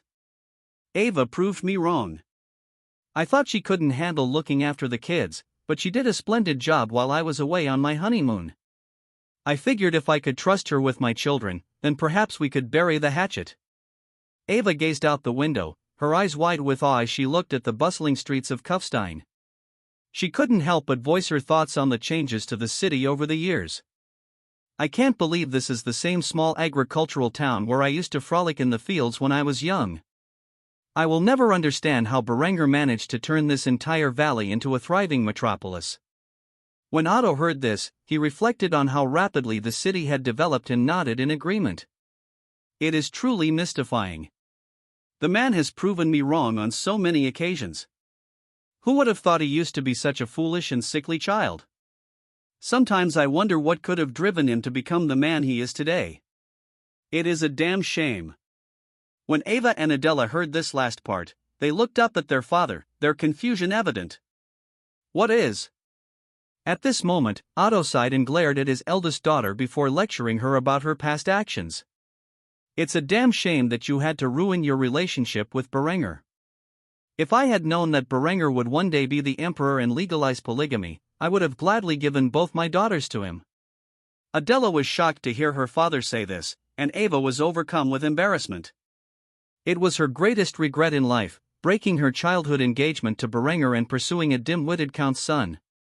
Now, her husband was a disgrace, and her ex-fiancé was the wealthiest and most powerful man in the world. Adela gazed over at Ava and saw the complicated expression on her face. She could not help but voice the confusion in her head. "You don't still have feelings for him, do you?" The busty, blonde-haired mother quickly went on the defensive, denying the allegations, but it was not a convincing facade in the slightest. "What? Of course not. He's your husband. I could never have feelings for him. Why has he asked about me?" Adela and Otto gazed at Ava with utter shock. The two of them voiced their thoughts on the matter at the exact same time. How shameless! Otto immediately began to castigate his daughter upon hearing such shameless words. "Ava, you are already married. Don't entertain any ideas of complicating matters for your sister." Ava immediately began to pout as she defended her words. "I know that, but Wolfgang is such a dullard, and I think he's now impotent, as he hasn't been able to perform in some time. Oh Adela, won't you please share your husband with me, just once? I promise I will never approach him again after that." Adela felt like she needed a stiff drink after hearing this, but she would not do so. After all, much like Linda, she was currently pregnant with Berenger's child.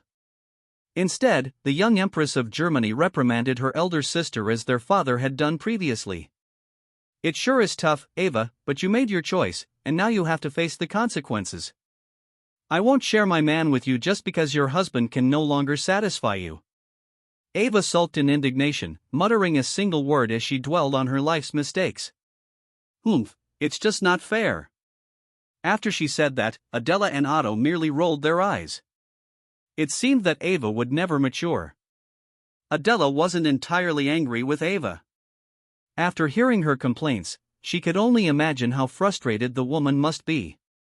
However, while Adela had become accepting of sharing her husband with his other wives and mistress, she would never accept sharing Berenger with Ava.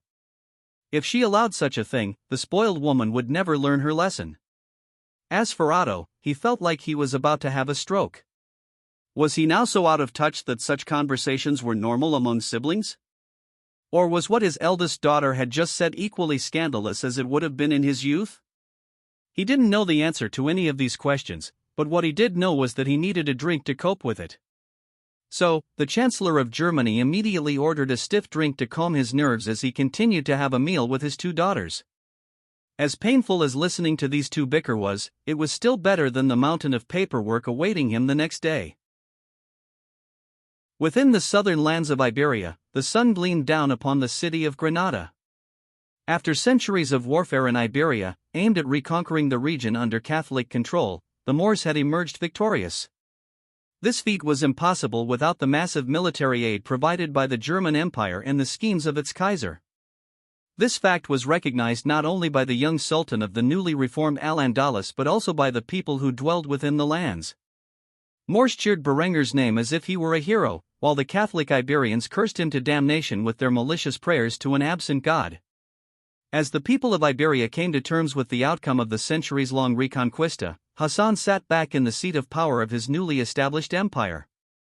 The Sultanate of Al-Andalus now held every bit of territory within the Iberian Peninsula, though some regions, most notably small sections of Portugal and most of Spain, were in open arms. The restoration of Al-Andalus was complete. Of course, rather than mend the wounds that divided the population of this newfound empire, Hassan was enjoying the lavish lifestyle that came with being an emperor, alongside one of the men who had made it entirely possible. With a wine-filled chalice in one hand and a cigar in the other, Hassan celebrated his victory alongside the German field marshal who had aided him in his efforts. General Adelbrand, I can't express how much you have helped me in this war. Reports from the front lines say that the last resistance in Andorra has fallen, and the nobles in charge have surrendered their territory to Al-Andalus. Though we may face some minor rebellions in the near future, we can successfully say that our goals have been accomplished. How can I ever repay you, and your Kaiser, for that matter?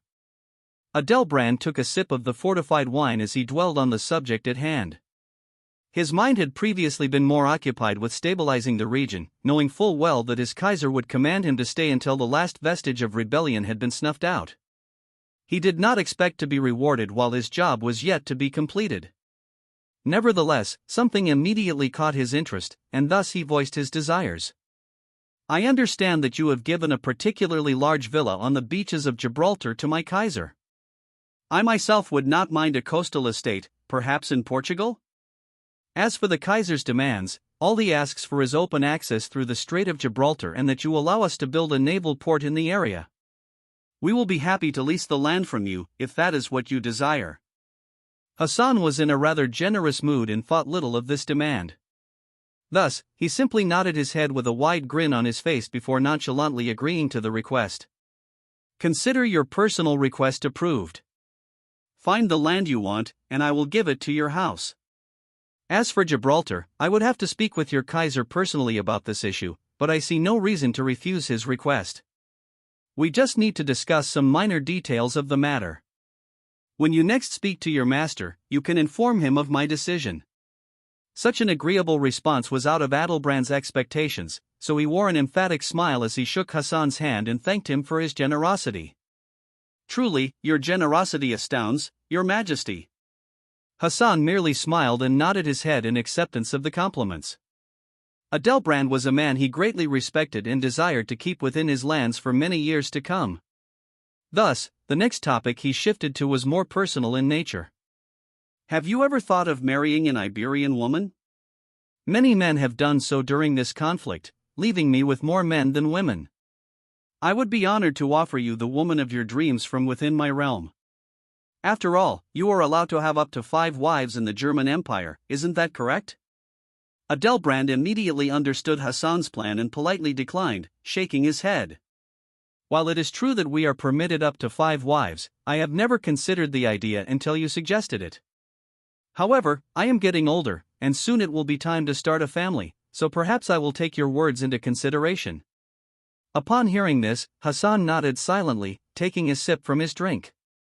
After a moment, Adelbrand shifted the conversation to a more meaningful topic. Now that you control all of Al-Andalus, what are your plans for the future? Hassan's face lit up with a giddy expression, as if he had been waiting for someone to ask. With a smug smile, he announced his intentions to the German general. Of course, I wish to expand. Perhaps North Africa could be a fitting addition to my new empire. If there is one thing Berenger has taught me over the years, it is that conquest is addictive. You can never have enough land and resources under your control. Adelbrand merely rolled his eyes at this statement. Did this man really think he was anything like Berenger? The two rulers were entirely different. Hassan was a lazy man who basked in luxury while his competent subordinates managed the affairs. In contrast, Berenger was a hard-working man who micromanaged every aspect of his empire. Not to mention, Berenger led his men from the front lines in war, while Hassan delegated this responsibility to his generals. The two rulers were as different in their approach as they could be. Thus, Adelbrand kept his opinion to himself and instead advised the Sultan about his ambitious plans. If I were you, I would definitely wait until you have settled your territory. You have many internal problems to face that Berenger does not. For starters, you will rule over a diverse empire filled with different ethnicities, cultures, and religions. Getting them all to universally accept your reign as legitimate will be difficult, to say the least. A display of force may be necessary in the early days to stamp out rebellion, but if you use too much of it, you will surely foster resentment among your conquered peoples, creating generations of bad blood that could lead to revolution and ultimately destabilize your empire. If you wish to maintain the integrity of your dynasty, you will need to heal the wounds caused by your conquests. The best way to do this would be to allow religious freedom for your people and improve the daily lives of everyone in your realm through the implementation of the agricultural and industrial technology Berenger has given you. As for border security, you are fairly secure, with the only genuine external threat being the Kingdom of France. You might want to invest in fortifications and scouts within the Pyrenees. You don't need to overspend, just build some simple forts that will deter a French invasion of your lands. Hassan nodded eagerly as he listened to Adalbrand's advice. Truth be told, aside from Berenger, he had few advisors who knew how to run an empire. He was astonished to hear some of the things the German general spoke of. After all, he had not expected the multicultural and multi-ethnic society to be as significant an issue as Adalbrand had made it out to be. However, upon reflection, he realized the empire would be ruled by an ethnic, cultural, and religious minority, which could easily foster dissent among the other groups. He would need to secure the loyalty of his newly conquered subjects if he wished to maintain his newfound empire. After coming to this conclusion, Hassan nodded in agreement before responding to Adalbrand's claims. Very well, I will take note of your suggestions and seek to resolve the disputes between my people and those I have conquered. As you say, maintaining the integrity of my new empire is a priority, and I should seek to unite the people before conquering more territory. You have given me much to think about, General. Now, if you will excuse me, I have an appointment with my wives. Feel free to enjoy the rest of your wine in my absence. After saying this, Hassan left the room to indulge in his usual hedonistic lifestyle. Only after Hassan had left did Adalbrand voice his concerns about the young sultan's behavior. This idiot is going to get himself killed. With that, the German general quickly finished the contents of his glass before leaving the palace. He needed to report this information to the Kaiser as quickly as possible. Thus, he spent the next few hours dispatching a telegram across the Atlantic to the SMS Berenger, which served as the flagship of the German fleet in Mesoamerica. Months had passed since Berenger's arrival in Mesoamerica, and now a star fort had been built on the coastline of the region. This was no simple stronghold but a well-fortified miniature colony housing 1,000 soldiers of the German armed forces. It was defended with rifled breech-loading artillery, revolving cannons, and hand-cranked machine guns, along with the individual rifles of the soldiers who acted as its garrison. A large dock extended into the sea, providing a staging point for the small fleet that had ferried these soldiers and their supplies to the New World. Despite what one might think, the Kaiser and his soldiers were not cut off from the fatherland. The long-range wireless telegraph built on board his flagship acted as a means of instant communication with his empire across the Atlantic. Because of this, Berenger was aware of every move his rivals made overseas and could instantly communicate to his forces on how to counter it, should such a thing be necessary. While this fortress existed on the coastline of Mesoamerica, the natives were completely unaware that foreigners had long since invaded their lands and built a stronghold. It was because of this that the Aztec emperor of this world, a man by the name of Itzcoatl, was completely baffled as to why his scouts kept going missing whenever they investigated the region where his daughter was last seen. Several native men were gathered in the Aztec emperor's palace to discuss the strange occurrences within his lands. My daughter has been missing for months, without the slightest hint of her whereabouts. I would believe she was dead if not for the fact that every man I have dispatched to find her has similarly gone missing. Just what is happening on the coastline? One of the emperor's advisors spoke with a worried tone, discussing some of the rumors he had heard from the villages near the coast. The villagers near the region speak of thunderous roars and strange sounds coming from the coast. Like our scouts, everyone they have sent to investigate these noises has gone missing. Recently, a corpse was found in the woodlands and brought back to one of these villages. After saying this, the advisor pulled out a small copper-jacketed lead bullet and placed it on the table. When the emperor gazed upon it, he was furious. He did not know what he was looking at and merely responded, frustrated at the perceived waste of his time. Just what in the name of the gods is this supposed to be? The advisor simply shook his head, then responded with a grim tone. We don't know, but it was dug out of the boy's chest, or what remained of it. Whatever this thing is, it left a grievous wound that our most esteemed healers cannot identify. However, if you ask me, I think that our shores have been invaded, and this is some kind of strange new weapon used to eliminate anyone who comes close to the territory they have conquered. At this moment, another voice interrupted the advisor, complaining about his reasoning. That's preposterous. If our shores were invaded, we would know of it. None of our rivals have made any attempt to encroach on our border. Eliminating all of our scouts to the extent that they cannot report back would require such a large number of troops that there is simply no way to move them into the area without us noticing. The first man to speak merely gazed at the man who had interrupted him with a chilling look before continuing. Unless this hostile force came from across the Great Sea. Perhaps the feathered serpent has finally returned to our lands and is angry with us. The moment Itzcoatl heard these words, he shivered before asking the immediate question on his mind. It is a one-reed year this year, isn't that correct? The first advisor nodded his head in silence, while the other scoffed at the mention of it. Ultimately, it was up to Itzcoatl to decide how to proceed with this new information. If the feathered serpent has returned, should it not be something to celebrate?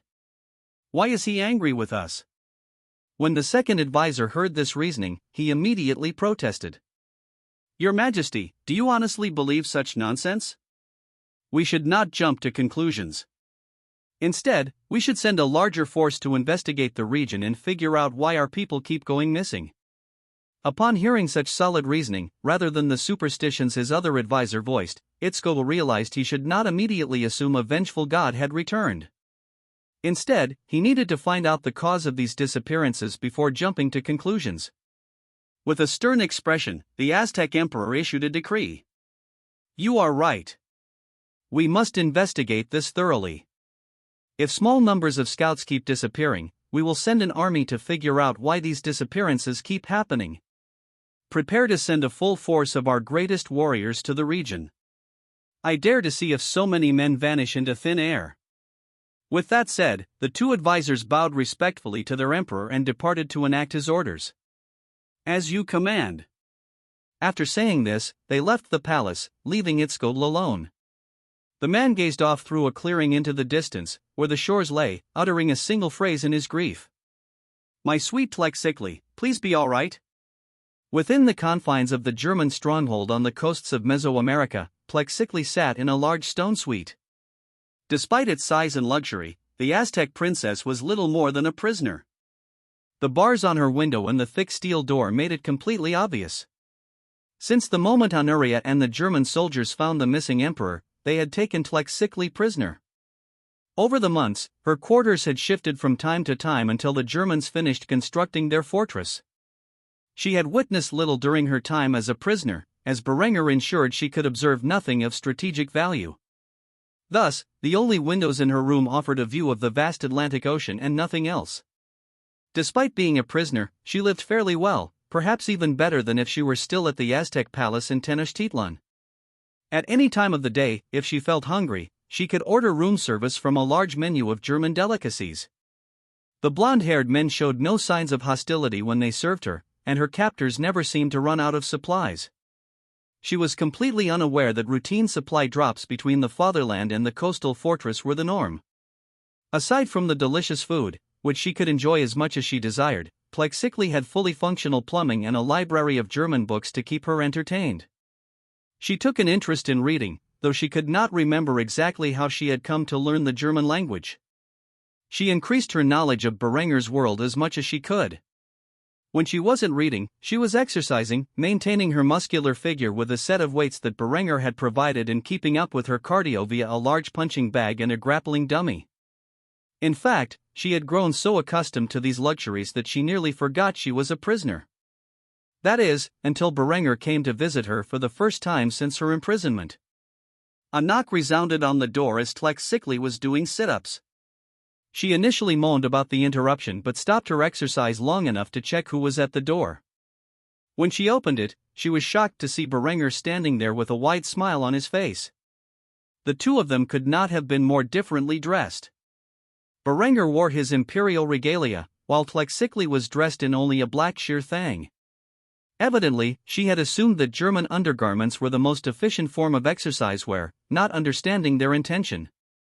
When Berenger gazed upon the half-naked woman, his jaw dropped. Perhaps it was because all of his wives and mistresses were delicate flowers, but his eyes were drawn to every perfectly sculpted muscle on her body, now glistening with sweat.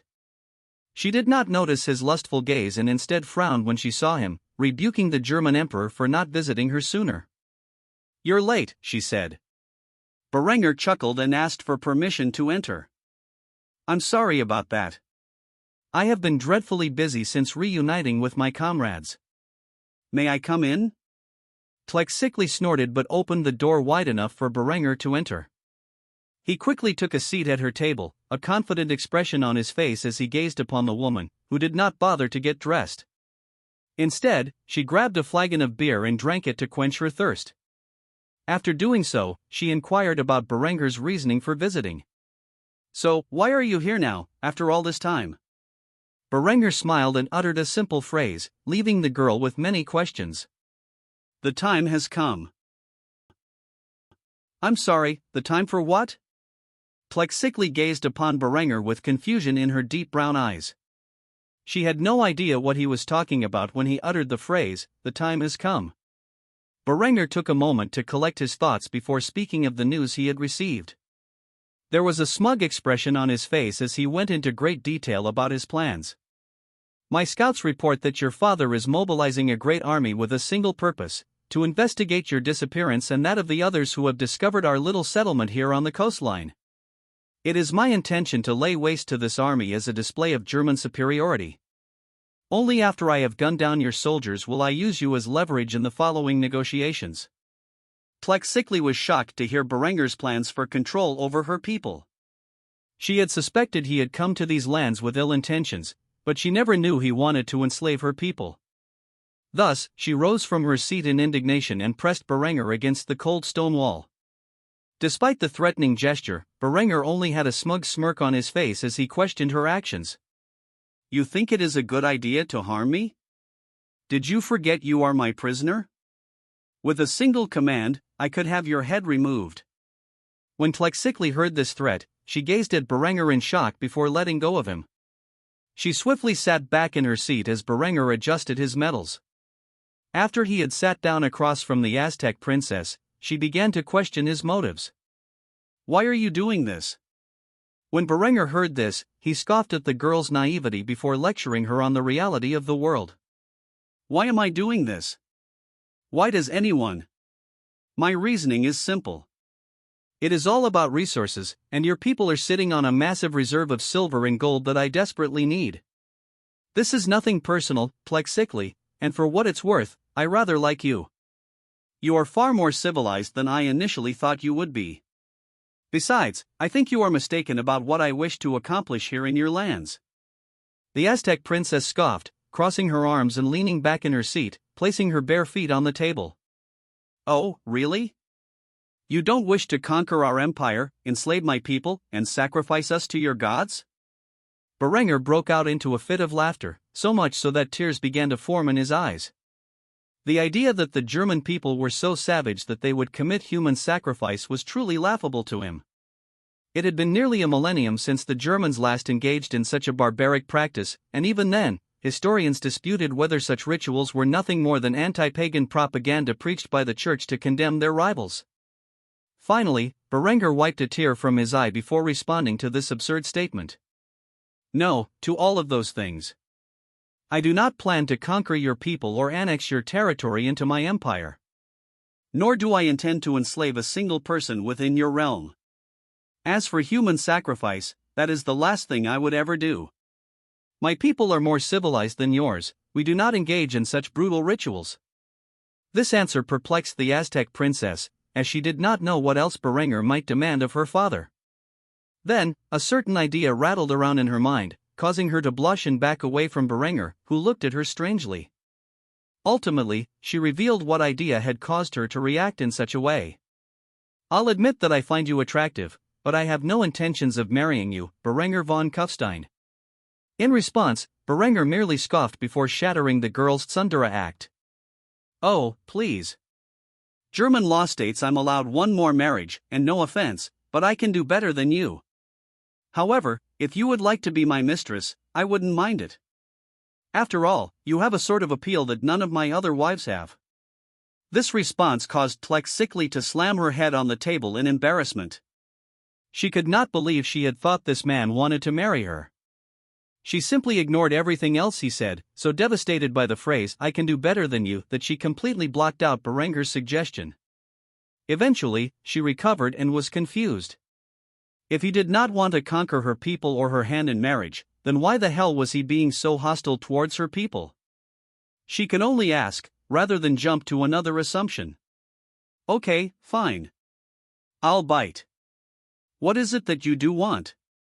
In response, a smug grin appeared on Berenger's face as he once more lectured the girl on his plans. Oh, it's very simple. I want to force your father to recognize the German Empire as his superior, so that he may offer tribute to us in exchange for our protection. A scowl formed on the Aztec princess's face as she heard this before stubbornly responding to Berenger's claim. Protection? We don't need your protection. In response, Berenger chuckled once more before revealing the truth of the matter. What, do you seriously think we Germans are the only ones across the Atlantic Ocean? We may be the mightiest empire in this world, but there are plenty of other powerful states where I come from, any of which could easily overwhelm your primitive empire. Yes, you do need our protection. I am well aware that you come from a proud warrior culture, and there is no way your father would agree to my demands without a demonstration of our overwhelming superiority. So, yes, I will shed the blood of your armies, and then I will march into your capital as conqueror, demanding that your father pay tribute in the form of gold, silver, oil, and whatever other resources I desire. In exchange for this tribute, you, or what remains of your civilization when I am through with it, can continue to exist in the lands I designate as a tributary state under the protection of the mighty German Empire, albeit in a more civilized state. Now that you understand my plans, I have one question to ask: am I not merciful? Plexically did not respond to Berenger. Instead, she looked to the side with tears in her eyes, realizing that the man who had saved her life would be the cause of her people's loss of sovereignty. If she had fought to the death with Berenger in that river valley, perhaps her people might have been spared. Berenger, of course, did not take kindly to this defiance and rose from his seat, grabbing hold of the woman's face and forcing her to look into his eyes as he shouted, "Am I not merciful?" Such a vicious response instilled fear in the woman, causing her to instinctively flinch. She then bowed her head in submission with a silent nod. Berenger smirked, released the Aztec princess's face, and sat back in his chair, commenting on her previous actions. There, that wasn't so hard, was it? After saying this, Berenger rose from his seat and knocked on the steel door with 3 loud fists. Immediately, the guards on the other side opened it, and Berenger stepped into the doorway, leaving one last remark for the Aztec princess before departing. You should prepare yourself, as you have a role to play in all of this. Until then, sit back and listen to the roaring thunder of my guns as they slaughter your father's army. With that, Berenger turned away, and the guards sealed the door behind him, leaving Plexically alone to sulk over everything she had heard. As for Berenger, he marched out into the courtyard and climbed the steps into the fortifications. Gazing out at the clearing his soldiers had made, he knew the Aztec army would arrive soon. The German soldiers would defend their position. With this in mind, Berenger smirked as he gazed upon the Empire's flag, flapping in the wind, a symbol of the Reich's glory, forever to stand on these shores until the end of time. Here he would make his stand, and in doing so, bring true civilization to this land of savages. Perhaps in a few centuries, the Aztecs and the other Mexica people, who were under the yoke of their tyranny, would thank him for ending the barbaric rituals of slavery and human sacrifice. However, he severely doubted this, for in his past life, the people that European empires so graciously brought modern civilization to ended up despising them. These were the thoughts that flowed through Berenger's mind as he gazed into the distance and waited for the arrival of the Aztec army. Weeks had passed since Berenger visited his favorite prisoner, and the time had finally arrived. In the clearing outside the German fortress, which served as their primary settlement in Mesoamerica, an army of roughly 25,000 Aztecs stood, gazing in shock at the fortifications that had seemingly sprung up overnight. They did not know how such a thing could come to exist without their knowledge, but it would explain the many disappearances that had occurred over the past few months.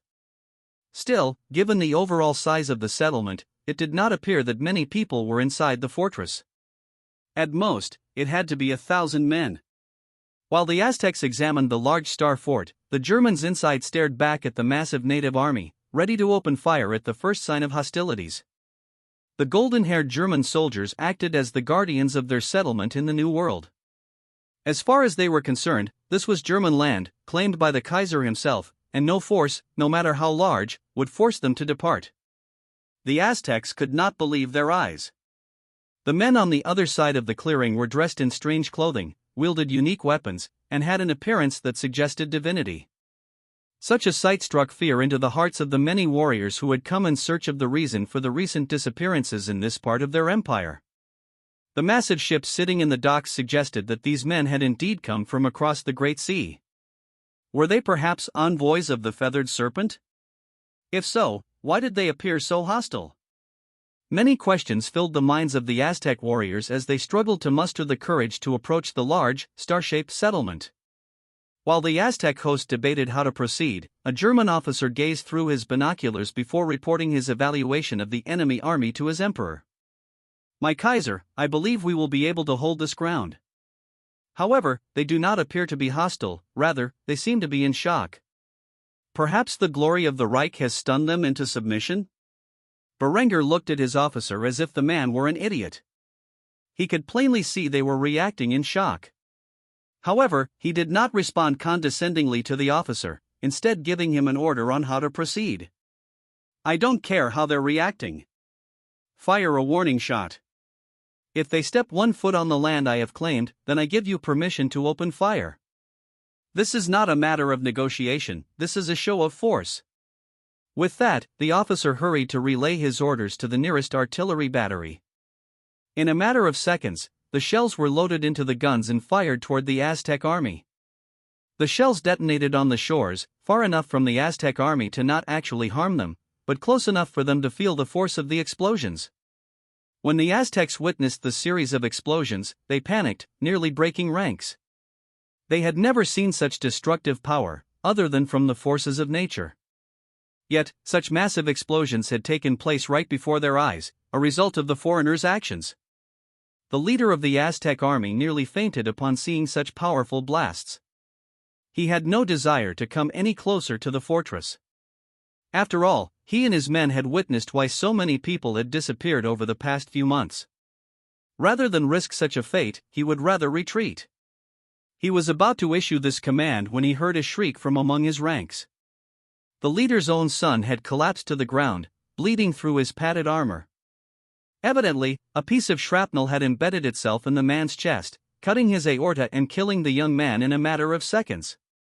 When the leader of the Aztec army saw this, he was horrified, rushing over to the boy's side and grabbing hold of his lifeless body, begging the gods to bring him back.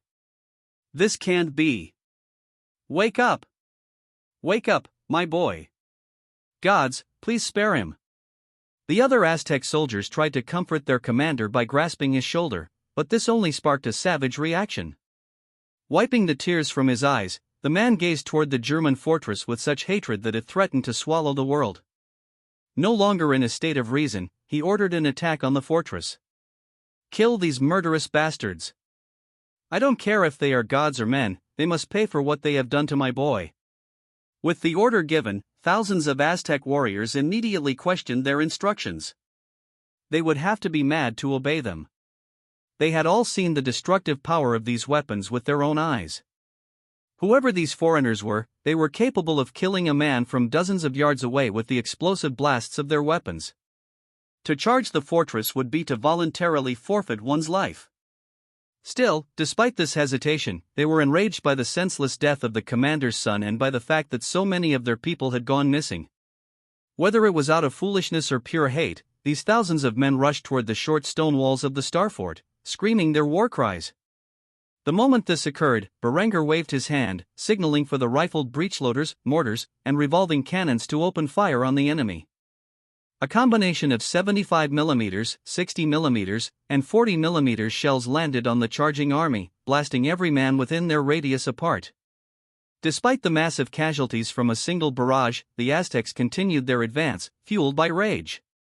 A screaming horde of Aztec warriors met with an overwhelming display of masterful artillery. With each passing second, the Germans fired another shell into the enemy ranks, blasting men into mincemeat as the shells detonated on the ground near their feet.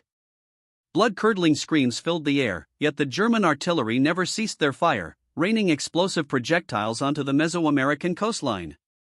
They reaped the lives of thousands of Aztec warriors who tried desperately to get into range to launch their primitive stone atlatls. Just as the Aztec war leader passed the danger zone of the German artillery, the echo of rifle fire crackled in the air.